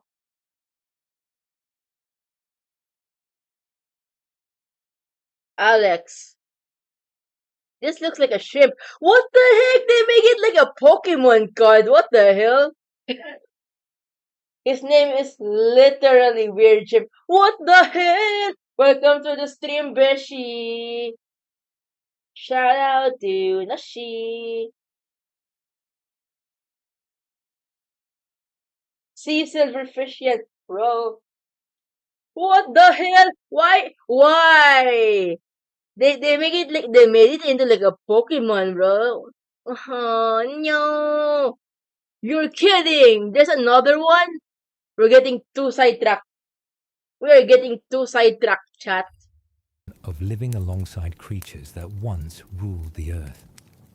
It was a new kind of survival. You're welcome, Not Beshi. about You're conquering welcome. nature, but learning to move carefully within it, accepting that the echoes of the past now lived in the present, sharing the dawn with those willing to listen to the low growl of ancient breath in the cold morning air. By 2022, the uneasy truce between humans and dinosaurs was starting to crack like cheap glass under pressure. The black markets for dinosaur DNA and live captures were booming, fueled by poachers and shadowy syndicates eager to profit from the chaos. It was the kind of situation where you'd expect humans to pause and say, maybe let's not repeat our worst mistakes. But humanity's specialty is trying to control the uncontrollable and selling tickets for the privilege. Governments scrambled to keep up, forming the Department of Prehistoric Wildlife. Oh, you love cheddar? Any kind of cheddar? Actually, isn't it? Cheese is actually like the national food there in France. It's actually good with wine, I believe. Agency tasked with balancing the impossible, Cheddar! protecting people, while preserving the creatures that now roamed backyards and backroads worldwide. Amid this chaos, the Nublar Six, Darius, Kenji, Brooklyn, Yaz, Sammy, and Ben, found themselves drawn back into the story they thought they had survived, having once escaped Isla Nublar. Ooh! You love Italian food, bro. Speaking of Italian food, did you know the two Italian brothers, content creators, they will really get mad if you snap the raw pasta into half just to cook it. You're not supposed to break the pasta into half. It's not. Oh. Pizza and tiramisu are actually good. Good shit. They now navigated a world where dinosaurs were no longer confined to islands or cages, but were part of everyday life.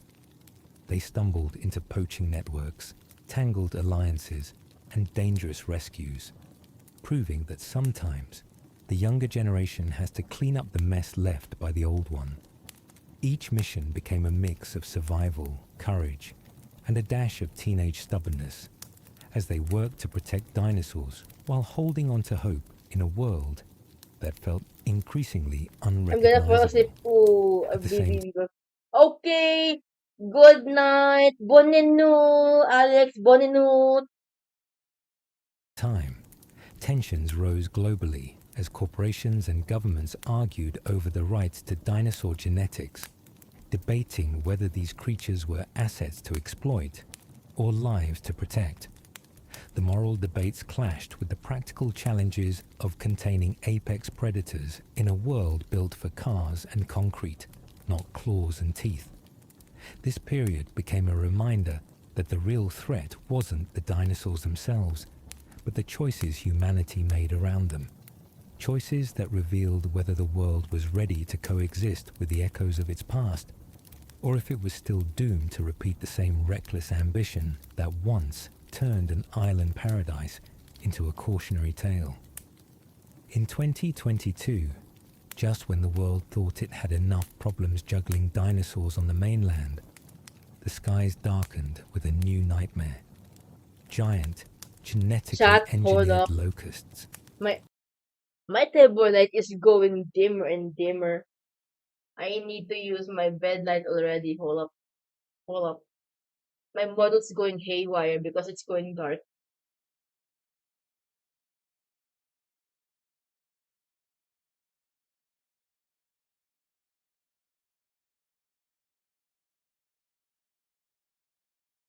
Hi, that's better. That's freaking better, bro. My table light is going haywire already. I can see it on my own phone. They swept across fields in rolling clouds, devouring crops with the kind of relentless hunger that made even a T-Rex look polite. These weren't just bugs. They were a biological wrecking ball, threatening to tip the world toward famine while governments and scientists scrambled to understand what had gone so catastrophically wrong. And if you're wondering if humanity paused to reflect on the dangers of unchecked genetic power, well, let's just say the locust didn't leave much time for soul-searching. In the middle of this crisis stepped Dr. Ellie Sattler, dusting off her hat to face the kind of mess only humans could create. She discovered a disturbing pattern. While the locust devoured nearly every crop in sight, they mysteriously skipped fields planted with biosyn-engineered seeds. It didn't take a chaos theorist to see the pattern, or the potential for corporate sabotage on a global scale. Ellie reached out to Dr. Alan Grant and Dr. Ian Malcolm, pulling them back into the fray to expose biosyn's role in creating a manufactured crisis designed to corner the world's food supply. It was Jurassic Park all over again, but this time, the monsters had wings.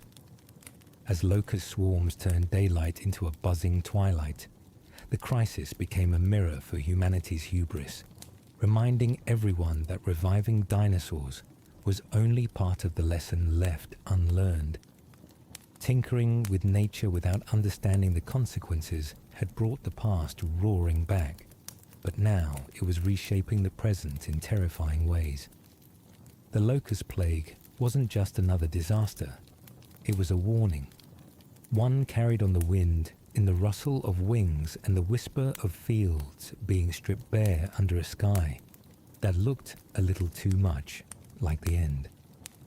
As the locust plague spread its shadow over fields and fears alike, it pulled back into the story the faces that had stood against chaos before.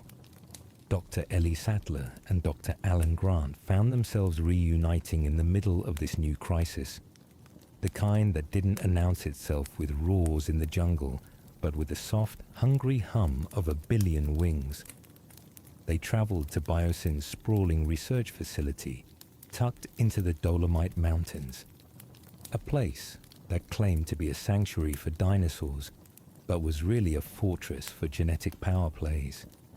Because if there's one thing corporations do well, it's slapping a friendly label on a disaster they're quietly engineering in the basement. Inside Biosyn, Dr. Ian Malcolm was already working as their in-house philosopher, delivering chaos theory lectures while quietly leaking information to help Ellie and Alan navigate the sterile halls and hidden labs.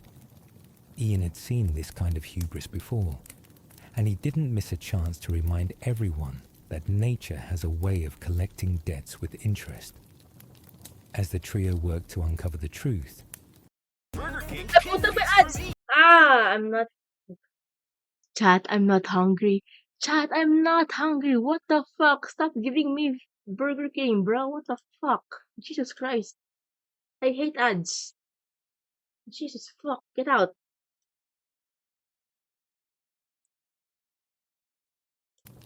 as the trio worked to uncover the truth, they found Biosyn's ambition reaching even further than dinosaur resurrection, using the locust plague as a stranglehold on the world's food supply.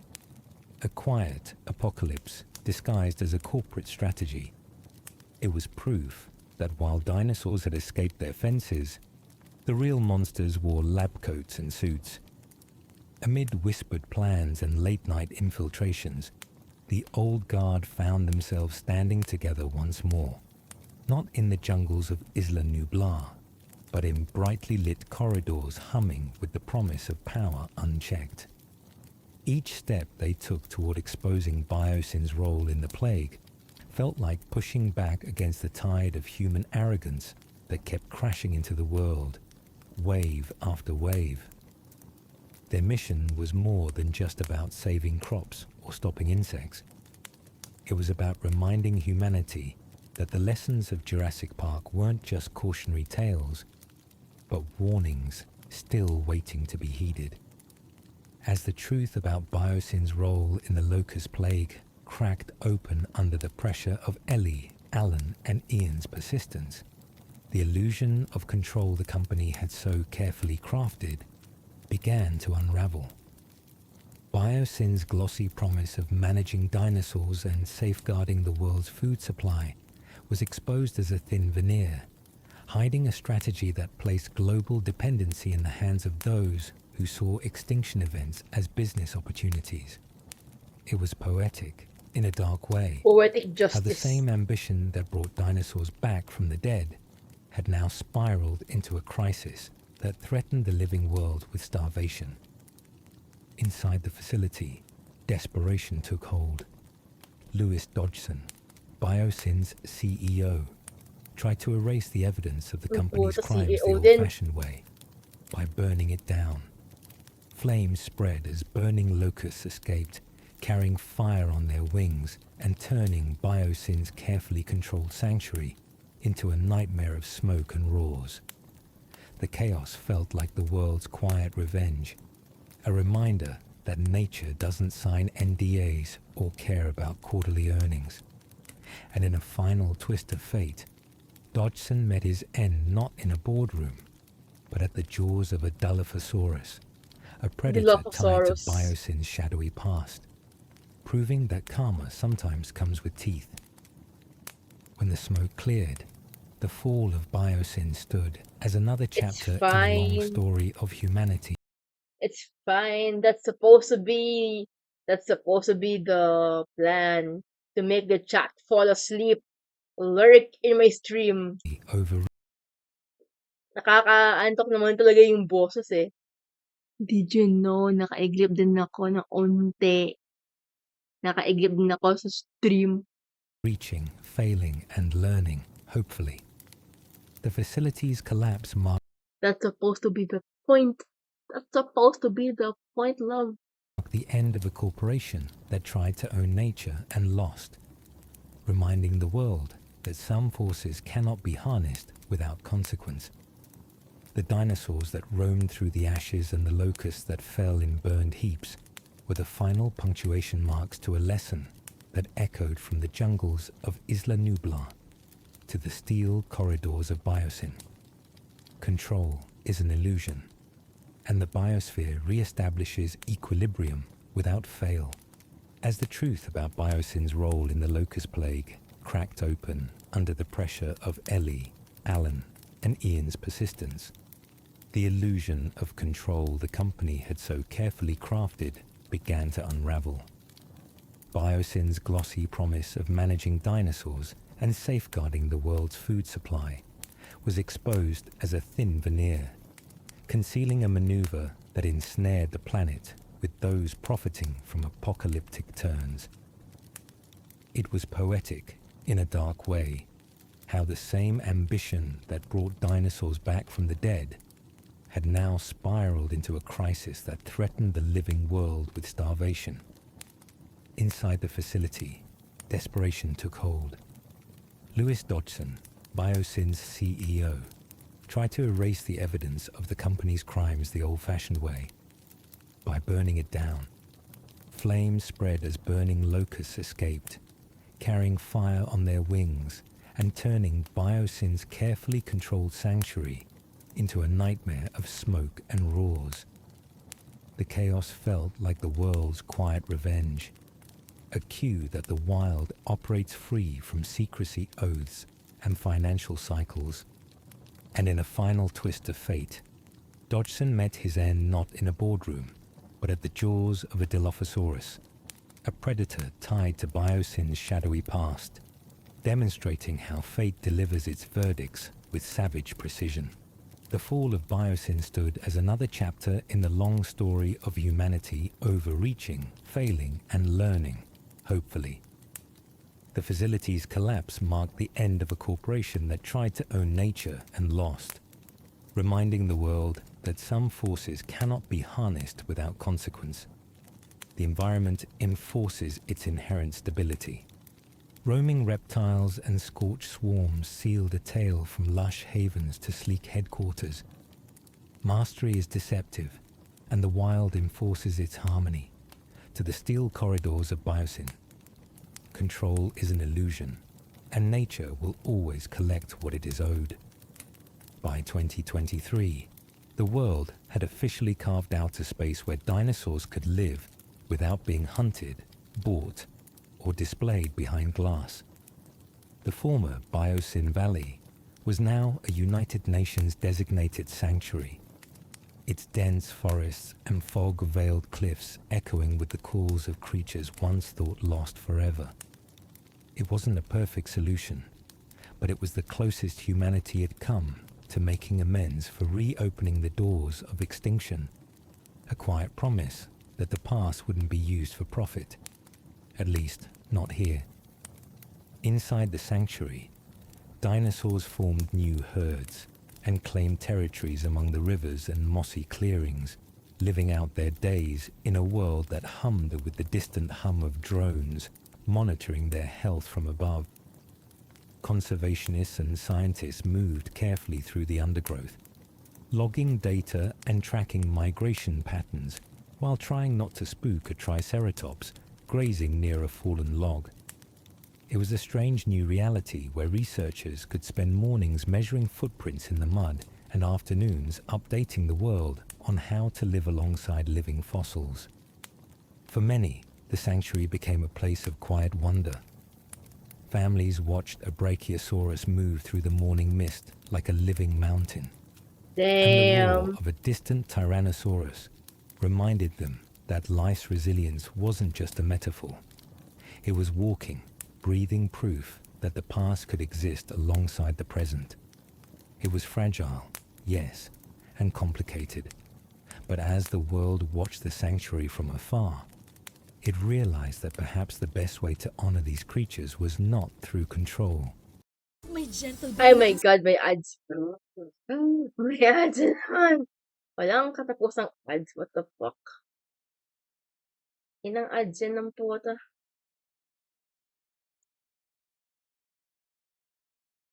The best way to honor these creatures was not through control, but by learning to share the world with them under the hush of dawn mist and soft, trembling earth.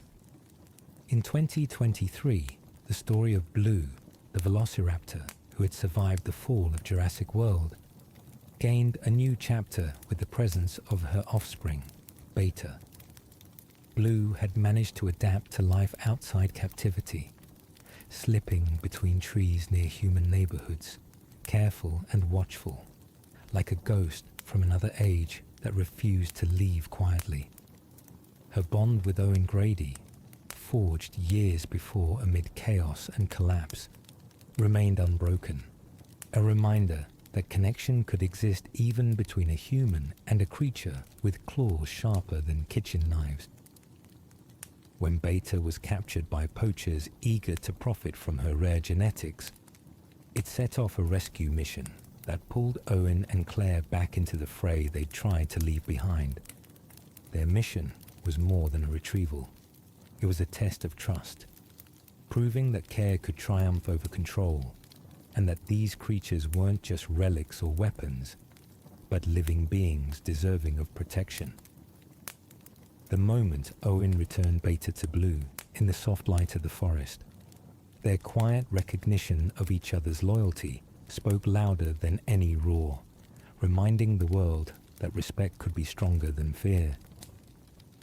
As Blue and Beta disappeared into the wilderness, their calls echoing softly through the pines, they became living proof that coexistence was possible, even if it was fragile and complicated. They were a reminder that the legacy of dinosaurs wasn't just a cautionary tale of chaos, but also a story of connection, survival, and hope, written not in fossils but in living footsteps on damp forest soil as dawn broke over a world learning slowly how to share its space with giants once again.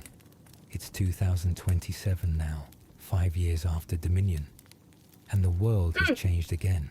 2027. In the way That's literally 2 years from now, bro. 2 years from now, chat. the newsreels once promised.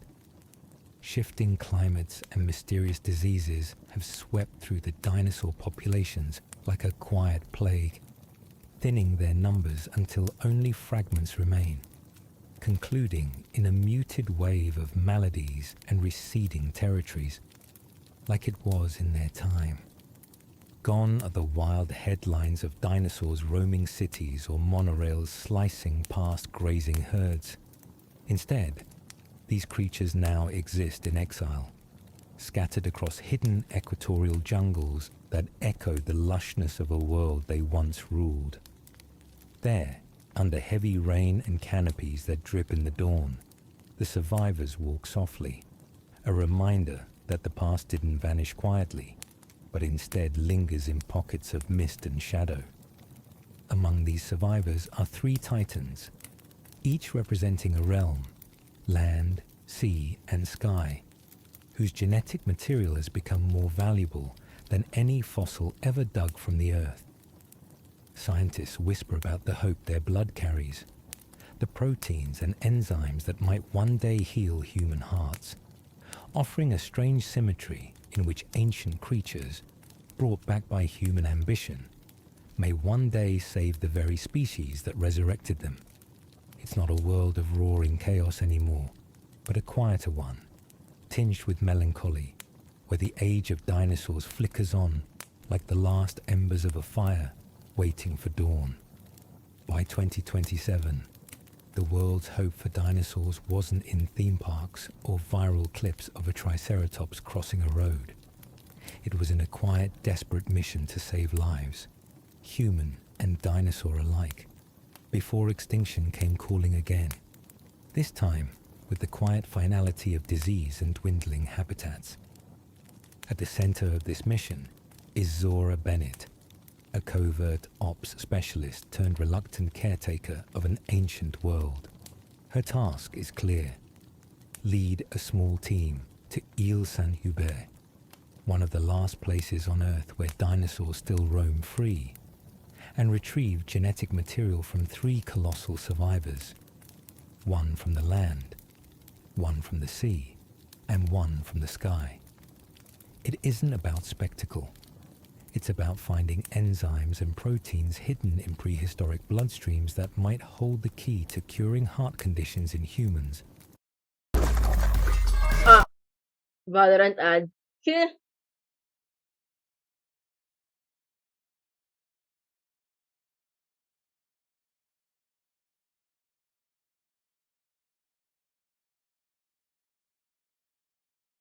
Bloodstreams that might hold the key to curing heart conditions in humans, offering a sliver of redemption for the Yes, it's a Valo advertisement, but still, we are not watching advertisements on stream. We are not species that watching brought Valo. these creatures back in the first place. Alongside Zora, a doctor, Henry Loomis, a paleontologist. After stream, Valo. Are you serious? You wanna play Valo later? Nag-ayam puta. Nag-ayam mag-Valo eh. Gago. Alongside Zora, a doctor, Henry Loomis, a paleontologist who sees every scale and breadth A paleontologist. Let's go. as a miracle, and Duncan Kincaid, a sea captain who's learned to keep his courage steady even when the ocean hides giants in its depths. Together, they step off the boat and into a world thick with mist and memory, where Titanosaurus move like mountains through the trees, Mosasaurus patrol the coastal shadows, and Quetzalcoatlus cast long, silent shadows across dawn skies. It's a mission that feels like a heist against extinction itself, where every collected sample carries a heartbeat from a world that refuses to fade quietly. As Zora Bennett's team sliced across the turquoise waters towards Île Saint-Hubert, the mission's careful plans met the kind of chaos only nature can deliver. A Mosasaurus, that silent leviathan of the deep, surged from below, sending a civilian yacht careening into splintered wreckage and leaving the Delgado family, Ruben, Teresa, Xavier, and young Isabella, clinging to debris under a sky suddenly heavy with salt spray and fear. In an instant, Zora's high-stakes retrieval mission turned into an uneasy alliance. The mercenary squad, trained for tranquilizer darts and biosample vials, found themselves guiding a terrified family through the dripping jungle, trading lab protocols for whispered reassurances in the dark. The island offered no gentle welcome, while the team tracked the Mosasaurus along flooded coastlines to collect blood samples. A Spinosaurus ambush near a mangrove channel shattered the morning calm, forcing the group to scatter under snapping jaws and the spray of muddy water as the predator thundered back into the trees. Yet the mission pressed on. Inland, the survivors pushed through tangled vines and marshes where the air buzzed with insects and the ground trembled under the slow, seismic steps of a Titanosaurus herd. Each glimpse of the massive creatures, their tails carving quiet arcs through the mist, was a reminder of why they had come, and why the world still held its breath for these beings. High above, pteranodons circled like kites against a slate sky, their calls echoing through the canopy as young Isabella lifted her eyes, clutching her mother's hand. This was a journey measured in heartbeats and hushed moments under dripping leaves, a collision of survival and science under an indifferent sky, as humans and dinosaurs shared the same damp dawn, each just trying to live long enough to see the next sunrise. Deep within the moss-choked husk of the abandoned InGen labs on Ile Saint-Hubert, Zora Bennett's team discovered something that made even seasoned eyes widen. A creature that should never have existed, yet somehow stood before them, breathing, watching. The Distortus Rex, a grotesque, six-limbed hybrid of Yes, the Distortus Rex. Freaking, how many arms was that again? 4 arms. Ugly son of a bitch. Tyrannosaurus DNA, twisted by reckless ambition, Yes, moved with a true. lumbering, uneven gait that made each step echo like distant thunder. Standing over 26 feet tall and stretching nearly 50 feet in length, its engorged skull and swollen extra limbs sagged under their own weight, a reminder that some lines in science were never meant to be crossed. And it was not alone. As the team crept deeper into the crumbling corridors, the air heavy with the scent of rust and damp earth, shapes swept through the darkness above. Mutodons, twisted hybrids of Velociraptor and Pteranodon DNA, their leathery wings brushing against pipes as they perched, waiting, their eyes glinting with a predatory patience that made the hallways feel too small. These creatures, born from InGen's forgotten experiments, now ruled the ruins, unbound and unstudied, living reminders of the company's worst impulses. Even the raptors that once ruled the jungles found themselves outmatched by these new, twisted hybrids. Their cunning and strength no match for the nightmare creatures that glided through the shadows, And that's why I hate reminding the team that nature's dangers now wore new faces, born not from the ancient past, but from reckless ambition. That's why I hate hybrid dinos. I hate hybrid dinos. The D-Rex is just ugly. Every corridor was a test of nerve. The flicker of a flashlight caught claw marks along the walls, and the slow, deliberate scrape of the Distortus Rex's talons against concrete would fade, then return. A reminder that it was never far behind. Overhead, the Mutodons wheeled in slow circles, their shadows sliding across the walls like living warnings. In those dark hallways, under dripping pipes and broken lights, Zora's team moved with breath held, aware that they were witnessing a chapter of Jurassic history most would never know existed. A chapter where ambition became monstrosity, and the past was brought back in forms too warped to ever be free. Amid the dangers of Ile Saint-Hubert, where every rustle in the undergrowth might be claws or wings, something soft and unexpected found its way into the chaos. As the team sheltered under the bowed limbs of a strangler fig, young Isabella Delgado discovered a tiny Aquilops hatchling, barely larger than a house cat, peering at her with wide, unblinking eyes. Its scales shimmered softly in the dappled jungle light, green with flecks of pale yellow, like a living piece of the forest floor that had decided to walk. Isabella named her Dolores. It was a small, quiet rebellion against the fear around them, a reminder that not everything born of the past was meant to terrify. Dolores followed Isabella with surprising calm, waddling alongside her boots, nibbling on berries offered from small, trembling hands, or nestling into the safety of her backpack when distant roars made the jungle hold its breath. Her tiny chirps and curious tilts of the head became a rhythm of hope amid the tension, a soft counterpoint to the crashing branches and low growls that marked their path. As days blurred into tense nights, Dolores became more than a companion. She became a living promise that the dinosaurs brought back into this world could be more than cautionary tales or ticking disasters. She was gentle, cautious, but willing to trust, her dark eyes reflecting the small lantern glow as the group huddled together, reminding them that sometimes, in a world of giants and ghosts, it is the smallest survivors who remind us why we fight for tomorrow. By the mission's end, Dolores was still there, peeking from Isabella's backpack as the rescue chopper rose over the treetops, her tiny claws gripping the fabric as the jungle fell away. Her soft chirp, a quiet note of hope as they left the shadows of the island behind. Dawn broke quietly over the mainland as Zora Bennett's team stepped off the dock, salt still in their hair, the weight of the mission heavy in their tired hands. In a sterile lab at Parkogenics, the vials were handed over.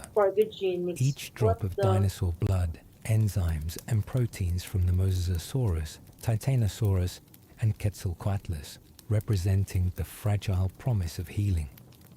It was a reminder that science, when guided by care rather than conquest, could find pathways towards saving lives, even from the echoes of an ancient world. The film lingers on these vials, their contents glinting under cold laboratory lights, a testament to the mission's cost and hope. They were more than samples. They were lifelines, each containing the potential to revolutionize heart disease treatment, to transform suffering into survival, and to remind humanity that the creatures once seen only as terrors could, in their quiet way, help heal the world that had resurrected them. Meanwhile, on Ile Saint-Hubert, the jungle reclaimed its silence. Vines crawled over shattered walkways, rust ate away at the bones of old InGen structures, and the roar of engines was replaced by the soft calls of creatures moving through the dawn mist. Dolores the Aquilops nestled among the ferns, a small living reminder that coexistence was possible, that not every dinosaur was a threat, and that the future could hold gentler stories if humans chose to listen. Yet in the mist-shrouded interior, the shadows of the Distortus Rex and the Mutodons remained, a lingering hybrid presence pacing beneath the canopy. With skin compatibility that is dermatological. My ads, shut up, ads. What the heck?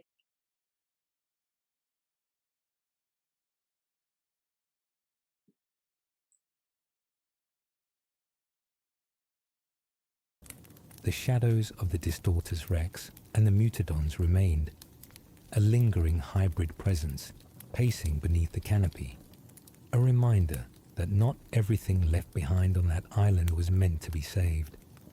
The camera drifts across the island's misty treetops, catching glimpses of herds moving cautiously through the dawn light, the distant flap of wings, the soft rumble of life continuing. No fences, no labs, no intrusions. Just a world left to itself. Fragile, yet enduring under skies that had watched over these creatures long before humanity arrived. As the film closes, it becomes clear that the mission was never just a rescue or a heist. It was a turning point, a chance to step back from the brink, to acknowledge the mistakes of the past, and to shift from the spectacle of control to the stewardship of life. It reminds us that some wonders are best observed from a respectful distance, and that perhaps the true rebirth lies not in dominion, but in learning to share the dawn with giants who have always known how to walk softly under a waking sky. The darkness was thick, the jungle breathing around them as flares sputtered in the humid air. At the docks, the rescue boat bobbed under the moonlight, engines rumbling softly as Zora Bennett's team prepared for their final escape. But the ground shook, a low, guttural roar tearing through the night. As the Distortus Rex emerged, its 6 twisted limbs catching the flare light in grotesque flashes, each step cracking branches and shivering the air. In that moment, Duncan Kincaid, Mahershala Ali, stepped forward, flare in hand, its red glow reflecting in his steady eyes. He turned and ran, the monstrous hybrid following, its claws raking the earth as it chased him away from the dogs. Each step Duncan took was a gamble, dodging under hanging vines and leaping over roots. The flare's hiss the only sound louder than the pounding steps of the beast behind him. On the boat, Zora, Henry, Isabella, and Reuben loaded the vials of dinosaur biomarkers, blood and proteins that might save millions, into a secured case. Engines roared as the boat started to pull away, their eyes on the tree line, breath held, waiting to see if Duncan would emerge. Then, another flare snapped to life, cutting through the dark like a second sunrise, and there was Duncan, sprinting down the pier, the Distortus Rex crashing behind him, jaws snapping inches from his back. With a final leap, Duncan landed on the deck, and the boat surged forward, the wake foaming as they tore away from the island. Behind them, the Distortus Rex let out a roar that echoed across the black water, a sound of frustration swallowed by the waves. The flare fell, sputtering out on the dock, leaving only moonlight and the fading cries of a monster they left behind. Inside the boat, hearts still hammered, but they were alive. The biomarkers were secure. Isabella clung to Dolores, and Duncan, breathless but alive, nodded to Zora, who allowed herself a rare, tired smile. It wasn't a clean victory, but it was survival, hard-won and precious. In that narrow escape under a canopy of stars, the theme of the film crystallized. Even when humanity's creations threaten to consume everything, courage, care, and the will to protect life can carve a path forward, even if it means outrunning the nightmares we once unleashed. Dawn broke quietly over the mainland as Zora Bennett's team stepped off the dock, salt still in their hair, the weight of the mission heavy in their tired hands. In a sterile lab at Parkogenics, the vials were handed over, each drop of dinosaur blood, enzymes and proteins from the Mosasaurus, Titanosaurus, and Quetzalcoatlus, representing the fragile promise of healing. It was a reminder that science, when guided by care rather than conquest, could find pathways towards saving lives, even from the echoes of an ancient world. The film lingers on these vials, their contents glinting under cold laboratory lights, a testament to the mission's cost and hope. They were more than samples. They were lifelines, each containing the potential to revolutionize heart disease treatment, to transform suffering into survival, and to remind humanity that the creatures once seen only as terrors could, in their quiet way, help heal the world that had resurrected them. Meanwhile, ads. Oh my god. Bakit may ads? Tangin, nag-jumpscare na naman ako sa ads eh. The fuck? Tangin ng ads yan. Gago. Nakakaigip talaga ako dito eh. the world that had resurrected them. Meanwhile, on Ile Saint-Hubert, the jungle reclaimed its silence. Vines crawled over shattered walkways. Rust ate away at the bones of old InGen structures, and the roar of engines was replaced by the soft calls of creatures moving through the dawn mist. Oh! Hello, Shiro! Welcome to the stream! Welcome, welcome! How are you? How are you? How are you? What did you do? Ooh. Oh yeah, you did play League. I was like sort of scrolling through my Twitch mobile and I saw you playing League. That's right. And then you were playing with your chat, right? Dolores the Aquilops nestled among the ferns, a small living reminder that coexistence was possible, that not every dinosaur was a threat, and that the future could hold gentler stories if humans chose to listen. The camera drifts across the island's misty treetops, catching glimpses of herds moving cautiously through the dawn light, the distant flap of wings, the soft rumble of life continuing. No fences, no labs, no intrusions. Just a world left to itself, fragile yet enduring under skies that had watched over these creatures long before humanity arrived. As the film closes, it becomes clear that the mission was never just a rescue or a heist. It was a turning point, a chance to step back from the brink, to acknowledge the mistakes of the past, and to shift from the spectacle of control to the stewardship of life.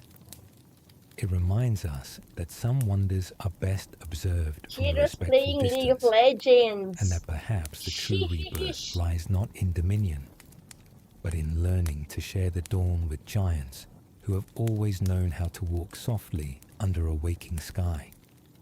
As Jurassic World Rebirth draws to a close, the story pivots from chaos and survival to quiet purpose and cautious hope. Gone are the sprawling theme park nightmares and global dinosaur incursions that once turned cities into hunting grounds. Instead, the film centers on a pharmaceutical mission that feels intimate yet urgent, harnessing dinosaur biomarkers to heal human hearts, marking a thematic transformation from spectacle to stewardship. Critics noted this installment as a soft reboot, shedding the emotional baggage and logistical clutter of the previous trilogy, while recapturing the franchise's adventurous spirit. With fresh leads like Zora Bennett, Henry Loomis, and Duncan Kincaid, the film grounds itself in Who's human-scale Duncan Kincaid? stakes, What the heck? courage, empathy, and the ethical lines between using nature's power and respecting it. It feels like a return to Spielberg's classic tone, but updated with intention, I know who warmth, to read later. and the weight of lessons learned from past mistakes. Yet the world of Rebirth is not one of tidy endings. The final scenes leave the door open for what critics call a brand new chapter in the Jurassic saga. One that promises to explore coexistence, medical breakthroughs, and the moral boundaries of wielding ancient life for modern needs. I know you're just lurking, but I can see you're playing League of Legends. Universal Studios has positioned Rebirth I hope as you're the getting first some step wins in a though. new trilogy grounded I hope in you're getting some scientific wins. wonder, fragile hope, and the quiet possibility that dinosaurs, once agents of chaos, might one day help us heal rather than terrify. And somewhere in the background, a small Aquilops named Dolores is probably still stealing snacks off the lab counter, reminding everyone that even in a world of giants, small things can carry the future in their tiny, stubborn footsteps.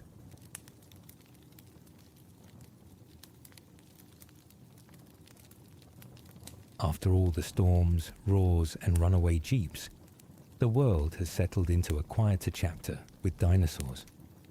But quiet doesn't mean simple. The question now isn't just whether humanity can coexist with these creatures, but whether the dinosaurs themselves can endure a world that isn't the one they were meant for. Shifting climates, dwindling genetic diversity, and the slow creep of human expansion are all testing the resilience of creatures who once ruled without question. Some species adapt, finding pockets of warmth near volcanic springs or hidden valleys where the world still feels like it belongs to them.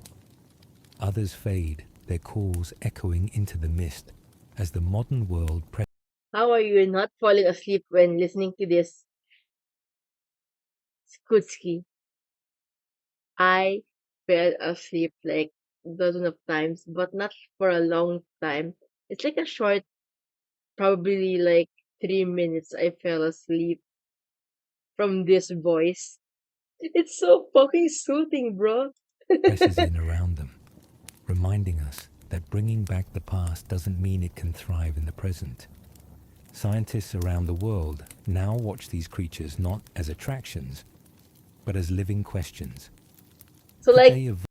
if you see my model like lying down like this or something like that, I'm literally laying down on my chair. I'm laying down on my chair. Ah. Evolve fast enough to survive the new Earth? Could a velociraptor learn to hunt invasive boar? Or could a herd of ankylosaurs manage to navigate a landscape cut by highways and farmland? Each sighting, each footprint in soft mud, is a reminder that these animals aren't just relics. Indeed, most creators that focuses on the demographic has most voices. They're Real. participants in a story still So unfolding. true. One that tests both their resilience and our willingness to let them exist on their terms. Yet, in research labs and quiet forest clearings, the future of dinosaurs is also tied to human choices. Do we leave them alone, letting nature take its slow, often cruel course? Or do we intervene, managing populations, treating illnesses? If yours is dinosaurs while I sleep, listening to horror stories, nice. Preserving habitats, Like to back keep alive back what we rooms, once thoughtlessly back rooms, resurrected. like the one with the The yellow future of dinosaurs room is no wall or longer something. about roaring spectacle or viral headlines. It's about quiet decisions, cautious hope, and the soft rumble of ancient footsteps reminding us that the future isn't just about what we build, but about what we choose to protect under the same sky we share. If there's one thing humans excel at, it's creating problems they aren't sure how to fix, then arguing about them on the news while the world quietly keeps turning. The return of dinosaurs is no different. Now that the roars have quieted and the fences have fallen, humanity is left with a dilemma bigger than any theme park brochure ever hinted at. What do we owe the creatures we brought back? Some argue that dinosaurs are living beings, deserving of care, sanctuary, and protection. No different than endangered bukas na lang animals ako, we repo. strive to save. Oh. Oh. Others see them You're as playing invasive repo right species, now. Okay. a threat to Okay, fragile okay. ecosystems already buckling under climate change and human sprawl. There's no easy answer when a herd of stegosauruses tramples crops, or a pack of raptors takes up residence near a hiking trail. Every encounter becomes a reminder that these animals are neither monsters nor miracles, but something in between, forcing us to reconsider Oh, what you're playing Valor? coexistence Okay. actually means. You're playing Valor right And now. then there's the deeper question, Let's the play! one that Let's play flickers in later. late-night debates Off and stream. quiet moments. Did we bring dinosaurs back for them or for us? Was it ever about wonder? My mind is Or so was it freaking about cinematic control, when listening to stuff spectacle, like and this. profit True. disguised as education? Same. The human It becomes dilemma cinematic isn't just actually. about managing dinosaurs. It's about confronting our own reflection in their eyes. Because the truth is, the dinosaurs don't need us to survive. It's us who need to decide what kind of world we want to share with them. And whether we can Yes. handle the responsibility that comes with playing God in a world that still remembers how to roar. After all the screaming and running, the That's claw true, marks on Beshi. fences, That's and the true. hush of dawn after storms, Bruh. the world turned to the dinosaurs and asked, "Can you help us now?" Because in the blood of these creatures, revived by human ambition, lay proteins and enzymes that could heal failing human hearts, regenerate tissue, and push the limits of medicine further than any lab ever could. It was the final irony. The monsters we once fled might hold the cure for what ails us.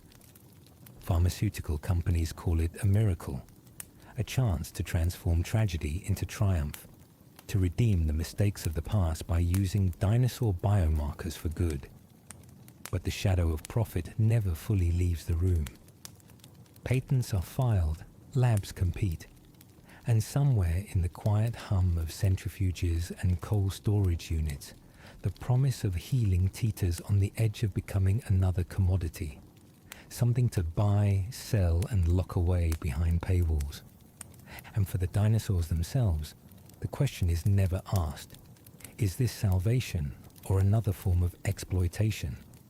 Blood is drawn, samples are taken, and whispers of the greater good echo through sterile corridors while outside, in the last damp corners of the world, the creatures that once ruled Earth continue to live, unaware that their survival might mean hope for a species that can't stop reaching for miracles. The line between medical breakthrough and moral misstep has never been thinner. And as the world rushes to harness these ancient cures, it must decide if it is capable of using them wisely, or if history will, once again, repeat itself under a different name. After all the screaming and running, the claw marks on fences and the hush of dawn after storms, the world turned to the dinosaurs and asked, "Can you help us now?"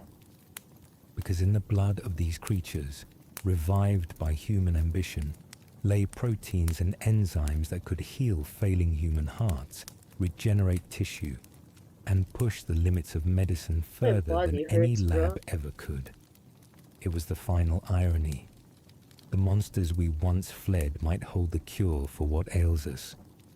Pharmaceutical companies call it a miracle, a chance to transform tragedy into triumph, to redeem the mistakes of the past by using dinosaur biomarkers for good. But the shadow of profit never fully leaves the room. Patents are filed, labs compete, and somewhere in the quiet hum of centrifuges and cold storage units, the promise of healing teeters on the edge of becoming another commodity, something to buy, sell, and lock away behind paywalls. And for the dinosaurs themselves, the question is never asked, is this salvation or another form of exploitation? Blood is drawn, samples are taken, and whispers of the greater good echo through sterile corridors, while outside, in the last damp corners of the world, the creatures that once ruled Earth continue to live, unaware that their survival might mean hope for a species that can't stop reaching for miracles. The line between medical breakthrough and moral misstep has never been thinner, and as the world rushes to harness these ancient cures, it must decide if it is capable of using them wisely, or if history will, once again, repeat itself under a different name. There's something strange about growing up in a world where you might see a triceratops on your way to school, or hear a pteranodon call while brushing your teeth. For the children born after the fall of Jurassic World, dinosaurs aren't history. They're just life. This generation, the children of the dinosaur age, is learning to share their world with creatures that once ruled it, living side by side in a reality their parents still struggle to believe. These kids learn early which footprints in the mud mean keep walking, and which mean maybe turn around. School safety drills now include what to do if a Carnotaurus wanders onto the playground, and bedtime stories sometimes feature real-life dinosaur encounters instead of fairy tales. Birthday parties aren't complete without a warning to secure food, unless you want a curious compy crashing the celebration. It's a world of wonder, yes, but also one of caution, where awe and respect go hand in hand. But maybe that's not such a bad thing, because for these children, the dinosaurs aren't monsters or myths, they're neighbors. They see them not as attractions or threats, but as living beings, part of the same dawn they wake to each morning. And in that, there is hope. Because if the next generation can learn to live with these echoes of the past without turning them into trophies or weapons, maybe there's a chance for a future where the footsteps of giants walk alongside our own, not in fear or conquest, but in quiet coexistence. As the years tick forward, the world teeters on a quiet edge, unsure if it's witnessing the slow collapse of the dinosaur age, or its quiet continuation. There are no grand news flashes anymore. No viral clips of T-Rex sightings in suburban parks that break the internet. The world has adapted, or maybe just grown tired, letting the roar of yesterday fade into the background hum of today.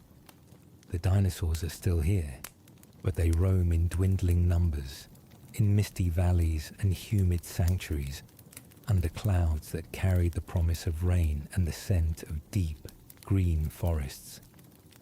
Some believe this is the end, that diseases, climate shifts, and human encroachment will finally do what an asteroid once did, but slower, less dramatic, more tragic. Each fallen giant, each empty nesting site, feels like a page turning in a book that was never meant to last this long. It's a quiet tragedy, wrapped in the rustle of leaves and the soft calls of creatures searching for mates that will never answer. Yet there are those who see it differently. Scientists, children, and quiet watchers who notice the small victories. A herd of Parasaurolophus moving through dawn fog. A clutch of pteranodon chicks taking awkward first flights. A lone blue-like raptor teaching its offspring to hunt under the red glow of a sunrise. These moments whisper that maybe, just maybe, the age of dinosaurs isn't ending, but evolving, learning to live alongside the world that brought them back. The future may not be loud, but sometimes survival doesn't need to be. Sometimes it's enough for the dawn to rise and for a giant to walk softly under it, reminding us that life, even ancient life, finds a way to continue, quietly, persistently, beautifully. While the world above tries to move on, in the shadows, the black market hums like a low drumbeat, reminding everyone that wherever there's something rare, there's someone ready to sell it. Dinosaur eggs wrapped in dirty towels, vials of blood labeled in shaky handwriting, claws and teeth polished and passed off as trophies. These are the quiet trades happening in back alleys and smoky auction rooms, where the roars of giants have been reduced to dollar signs. Poachers slip through sanctuary fences under moonlight. Drones buzz low over nesting grounds to scan for fresh tracks. And men with too many pockets whisper about embryos worth more than gold. It's not the chaos of dinosaurs breaking free that threatens this world now. It's the slow bleed of life, one stolen egg at a time, one captured hatchling whisked away before it learns to roar. Each transaction is One egg captured at a time. So that means it's like an oviraptor. It's like an oviraptor stealing eggs. another thread Is it pulled not? from the fragile fabric of coexistence, fraying the promise that the age of dinosaurs could be something more than a cautionary tale. And it's not just collectors or shadowy billionaires who want a piece of the past. Governments hungry for bioweapons, corporations eager for genetic patents, and the curious rich looking for a pet with teeth all feed this underworld, turning the miracle of resurrection into a commodity to be traded and owned. In this dark economy, the true threat isn't the dinosaurs themselves. It's the human hunger to possess them, to turn their survival into a business model, never asking if the price is worth paying. Because if there's one lesson the world keeps ignoring, it's that dinosaurs never stay in cages for long, and debts owed to nature have a way of coming back with interest, often with claws.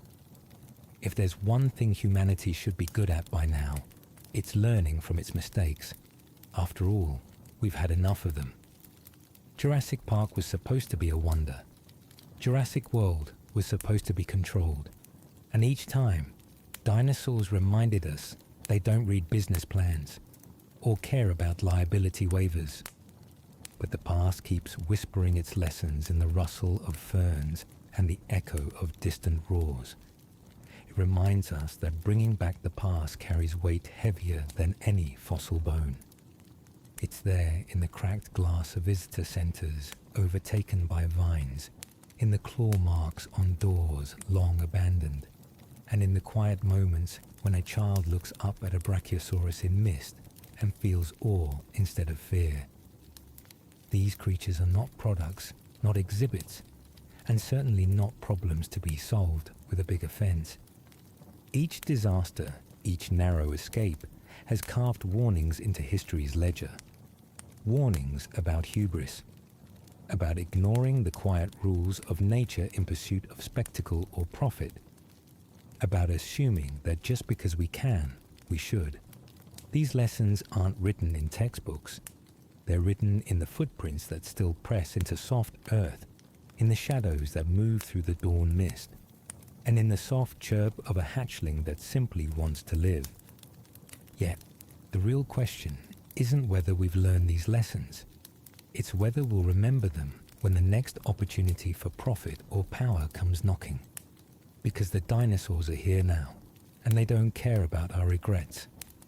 The world is watching to see if we can finally treat these ancient beings not as reminders of our mistakes, but as chances to do better, to protect, to coexist, and maybe, for once, to listen to the past before it repeats itself again. Yeah. So what comes next?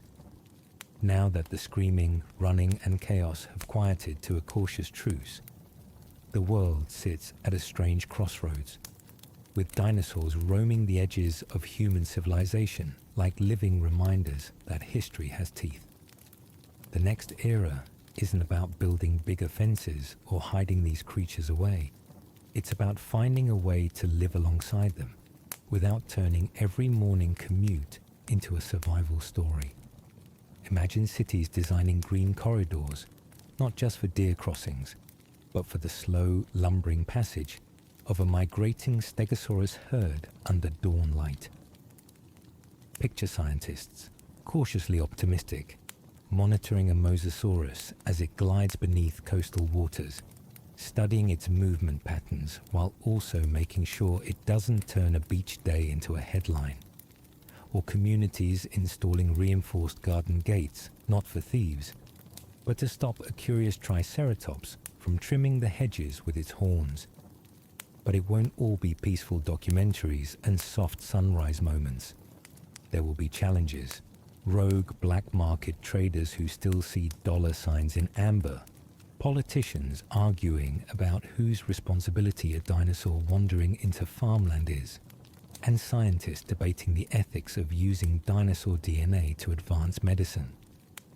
It will be messy, complicated, and sometimes darkly funny when a city council meeting pauses because a pteranodon decides the courthouse roof is its new nest. Yet, this new era has the potential to redefine what coexistence means.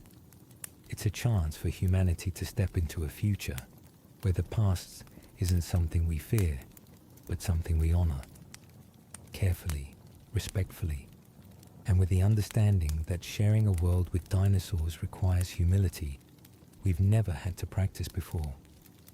Because the next chapter isn't about taming dinosaurs, it's about taming ourselves, ensuring that if we're going to live in a world where giants walk again, we do it with a sense of stewardship, not dominion. And if we're lucky, maybe that future will be a little quieter, a little kinder, and a little more wondrous than the world we tried to build behind fences. As the screen fades, the story of Jurassic Park and Jurassic World doesn't end. It simply leaves the page blank for what comes next. We've seen the dinosaurs run. The last part, actually, the last part for 2025. The last movie of Jurassic World. Rise, fall, and rise again, trading the spectacle of roaring park attractions for the quiet, complicated reality of coexistence. And while scientists and governments debate policies, and while the world argues over whose problem a wandering ankylosaurus is, the dinosaurs themselves just keep living, breathing, grazing, hunting, reminding us that life always finds a way, even if it leaves muddy footprints on our carefully paved plans. There are still so many questions that linger in this unwritten chapter. Will humanity truly learn to live with these creatures, finding balance without repeating the same cycles of control and collapse? Will the promise of medical breakthroughs from dinosaur biomarkers actually transform lives? Or will it open the door to new ethical dilemmas we aren't ready to face? Will sanctuaries remain sanctuaries? Or will the pressure of profit crack their gates open once more? And somewhere in the background is Dolores the Aquilops, still sneaking berries from unattended picnic baskets. A small reminder that sometimes the future arrives on quiet, clawed feet. This unwritten story is ours to shape. It's a reminder that the past and future are closer than we think, that the mistakes we made in building and breaking Jurassic Park are lessons, I'm not just hungry. warnings. I The don't want to eat dinosaurs, at this in time. all their terrible beauty, are living reminders that life's I'm resilience can hungry. be both I don't want to awe-inspiring eat. and humbling. A mirror reflecting the best and worst of humanity's ambition back at us. The next chapter will not be about gates swinging open or park rides shutting down. It will be about how we step into tomorrow, aware that the giants beside us are not just echoes of the past, but partners in a shared future. If we can learn to let them be, it's a chance to build a world where coexistence isn't just possible, but meaningful, where the roars of dinosaurs and the footsteps of humans blend under dawn skies, writing a story not of fear, but of quiet hope. There are valleys now where the fog clings low and the dawn feels like it has paused, holding its breath as a lone Brachiosaurus steps through the dew-soaked grass. Its movements are slow, deliberate, each heavy foot pressing softly into the earth as birds scatter and settle again, unafraid. In these places, nature has started to learn the shape of giants, folding itself around them with quiet acceptance.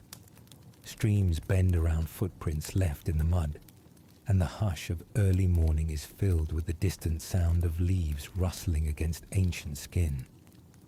There is no spectacle here, no cameras flashing, no fences creaking under pressure, only the soft return of something the world thought it had lost, slipping quietly back into the fabric of dawn light.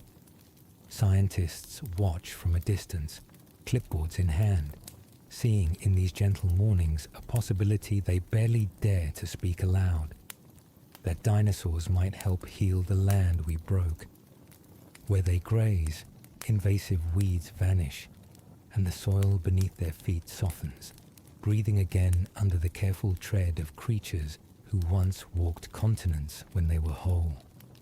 Each fallen leaf stirred by a stegosaurus tail, each pond created in the hollow of a footprint, is a small restoration that no grant or government program could replicate. In these moments, the dinosaurs are not curiosities or threats, but quiet participants in a world learning to heal itself. A reminder that coexistence is not about control, but about trust and patience. It is here, in these quiet places, that the true future of dinosaurs might be found, not as exhibits behind glass, but as neighbors in the dawn mist, shaping the world, with every quiet breath and careful step.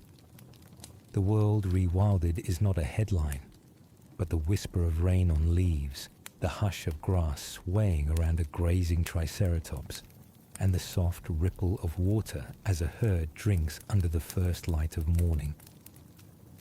It is the slow, careful acceptance that sometimes the best thing humanity can do is let life continue without interference, letting the giants of the past become the quiet gardeners of a future that needs them, one dawn at a time. At night, when the world has settled and the hum of human life has quieted into the soft drone of crickets and distant waves, there are places where the roar of a dinosaur rolls across the valleys like a memory returning to the land. It is not the fearsome, glass-shaking roar that once echoed through abandoned theme parks or down the concrete canyons of cities caught unprepared, but a lower, resonant call, drifting through the trees and over dark water. For those who hear it, It is a reminder that somewhere out there, under the same stars, giants are walking softly, their breath clouding in the cool air as they call to one another across the dark. It is a reminder that the world has changed, and that in the spaces between our lives, something ancient still speaks. For some, these roars are a lullaby, a reassurance that the earth is still alive in ways too big for us to fully grasp. They pause at their windows, lights dimmed, letting the sound drift into their homes like a story told from the edge of the world.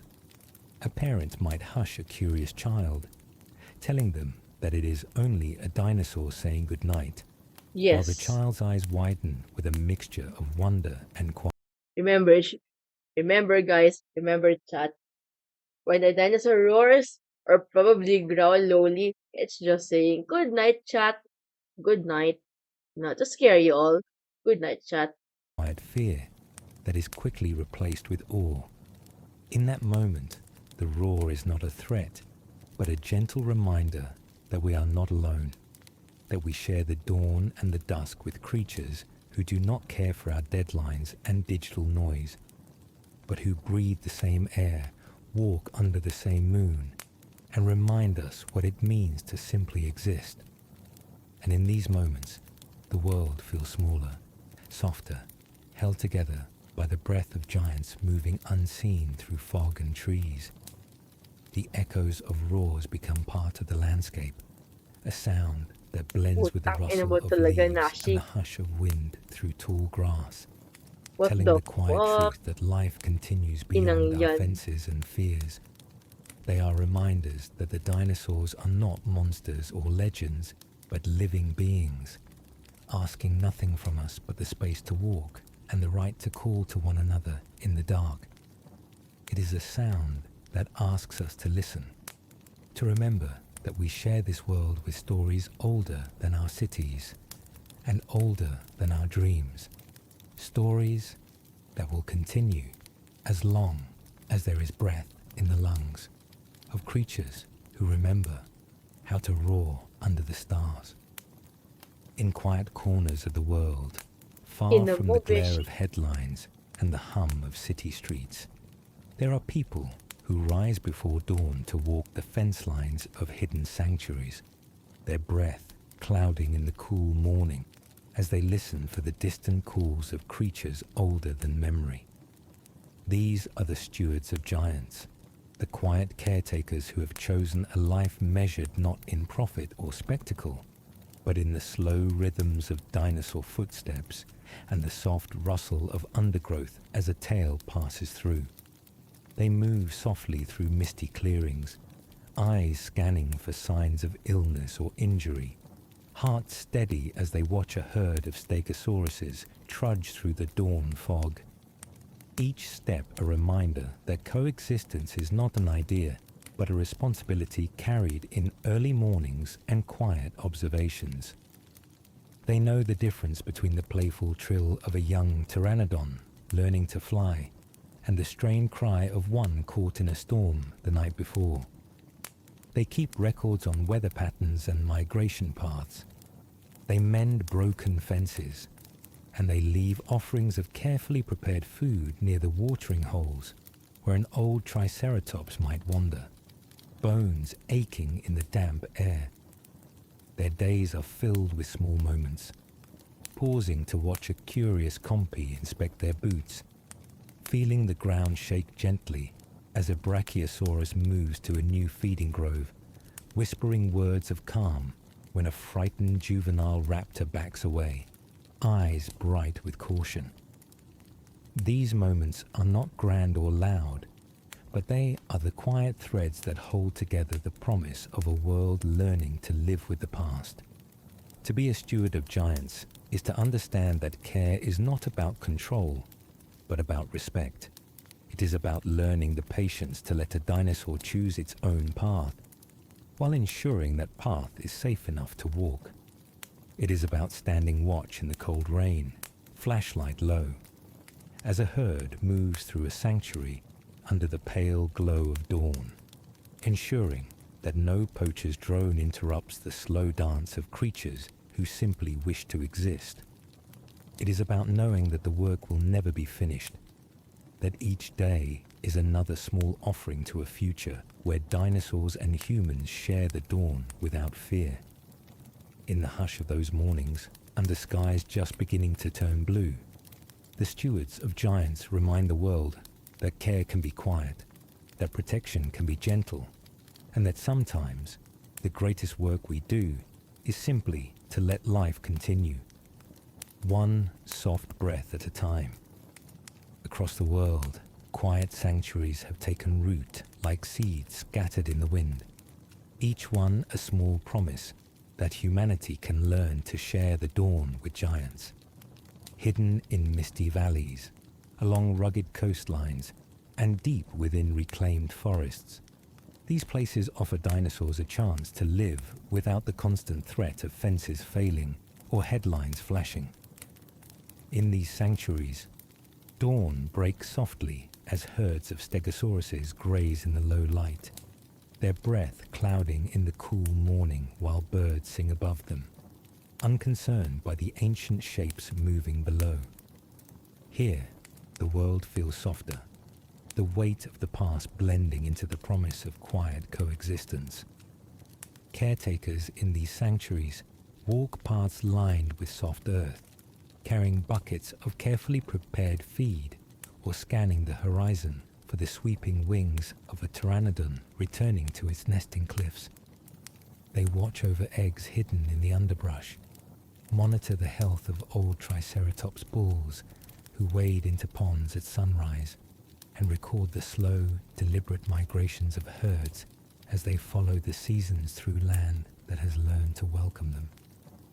There is no spectacle here, only the steady, patient rhythm of life continuing, guided by hands that choose care over control, and by hearts that understand that to share the world with dinosaurs is to accept a responsibility that can only be met with humility.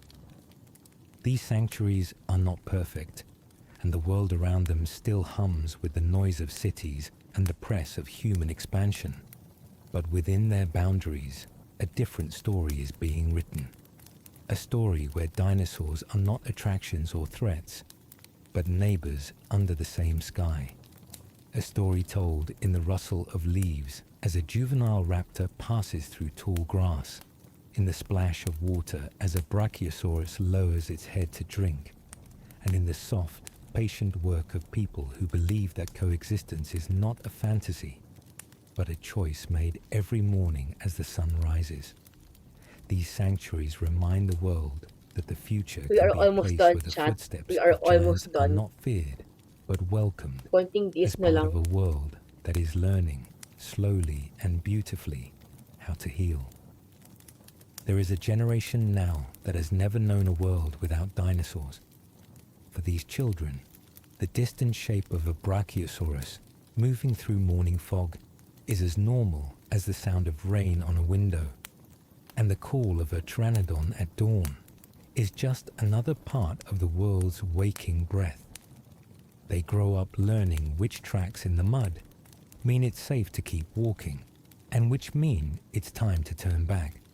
Their childhoods shaped not by stories of dinosaurs, but by the reality of sharing playgrounds and neighborhoods with creatures that once ruled the earth. In their schools, safety drills now include instructions on what to do if a Carnotaurus is spotted near the fence line. And teachers remind students to check the sky for the shadow of wings before they run to lunch beneath the open sky. Their bedtime stories are filled with real encounters. A family's picnic interrupted by a curious compy, a herd of stegosauruses seen crossing a misty road on the way to school, a parent pausing in the hush of the early morning to watch a triceratops graze near the fence line before the day truly begins. Huh? What do you For these mean children, you watched the wrong the dinosaur? dinosaurs are not monsters or distant legends. They are Nashiha, neighbors, what's that? part of the world's What's living, that, breathing bro? story. And maybe, in this quiet Bruh. normalization, there is hope. Let's go Hope into that the a VC generation later. I will raised give you alongside bonk. giants I'll give you will the learn I'll to give you see bonk. them not as curiosities to control or problems to be solved, but I as give you living beings deserving of space and by the pipe respect. metal. These children carry the dawn of a new relationship between humans and dinosaurs in their laughter, in their cautious awe, and in their unspoken acceptance that sharing the world with ancient life is both a responsibility and a gift.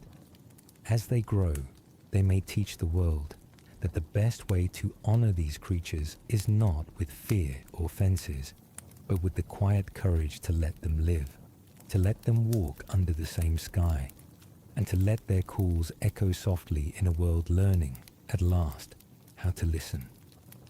As the years drift onward, the world stands at a quiet edge, uncertain whether it is witnessing the slow collapse of the dinosaur age or its quiet continuation. Pasok ka sa VC. There are no I'm gonna grand drop in the headlines anymore. soundboard.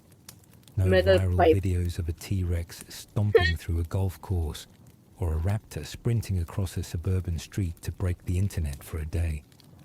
Instead, the world has settled into a hush, the roars of yesterday becoming part of the background hum of dawn, the steady rhythm of rain on leaves, and the distant call of creatures older than our cities and our ambitions.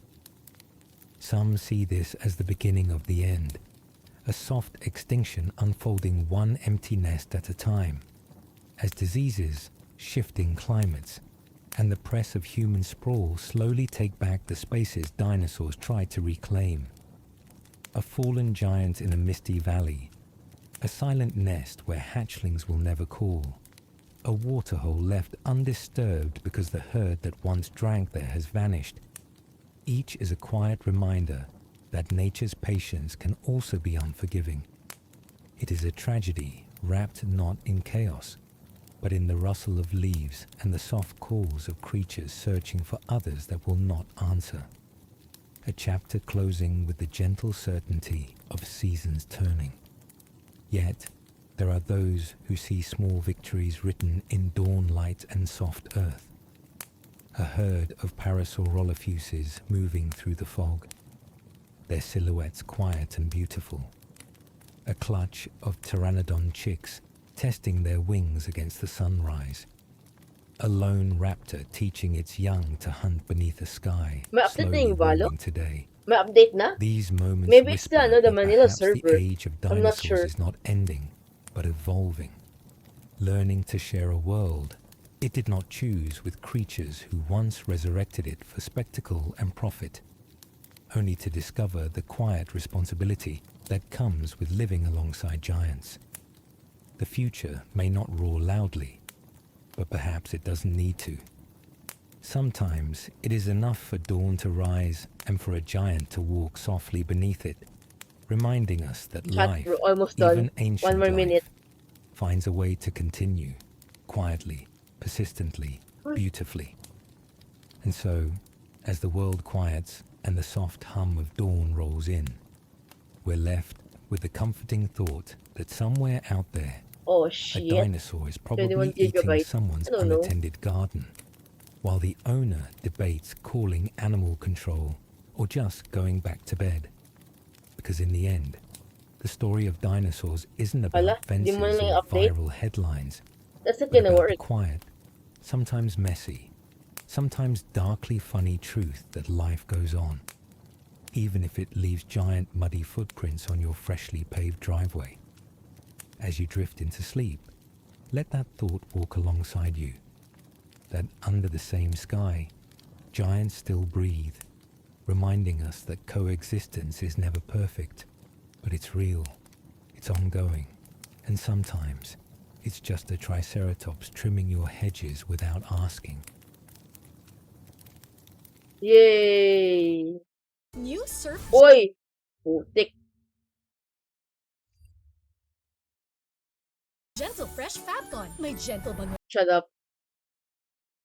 Ay nang ad yan. Shut up. Ha, okay. Ha, we're finally done! We're done! We're done, chat. We're done. We're gonna raid. My back hurts. My back hurts. My back hella hurts, chat. Hold up. We're done. We're raiding. I don't think it's a good idea though, Bish. I think you should update your value because your game is not gonna work if you don't update. We're raiding people. We're raiding. We're raiding. Hold up. I'm I'm putting the raid message.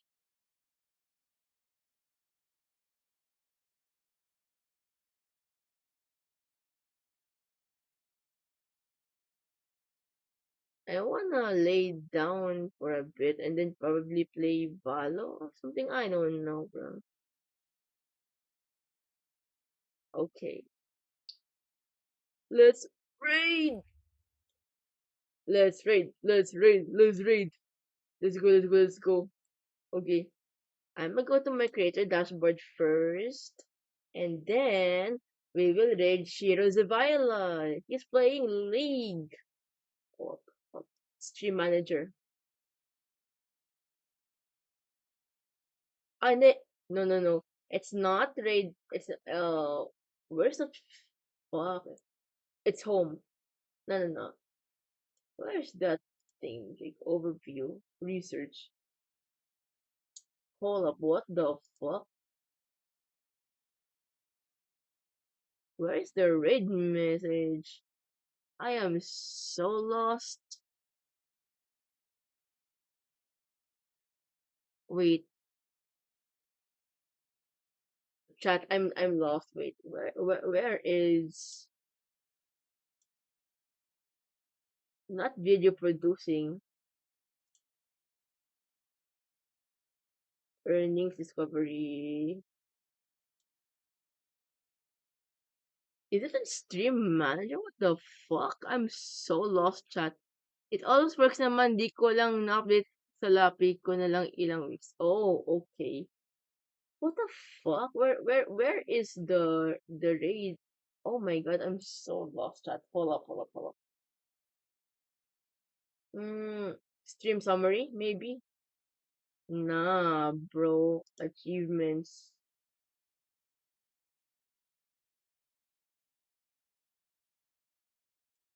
Why is it that I can't find it? What the fuck?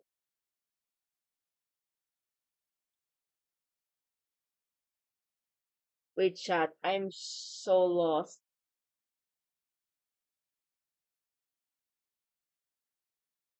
Hmm, what the fuck? Wait. Where is the raid button? What the fuck?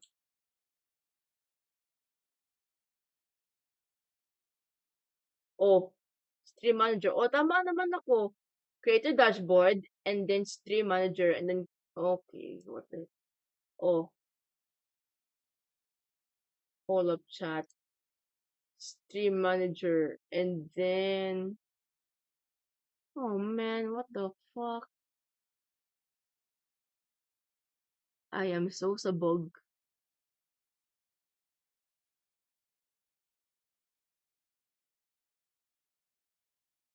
Quick actions. There you go. You fucker. Jeez. Okay, let's go. Fucking hell. Following. Yeah, we are raiding Chiro Zabaila.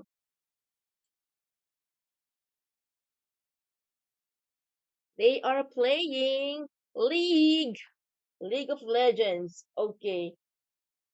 Thank you for thank you for staying with me. I hope you got like a nice 2 hour no no not 2 hour yeah maybe 2 hour nap because of that soothing voice. Let's go raid Shiro's Viola. Hey, come with me to the raid and sige, Uma, well, thank you for coming with me and um, I'll see you later, 9 p.m. GMT plus 8. I'll probably be streaming Plants vs Zombies. So yeah, bye bye guys. Let us raid. Bye bye.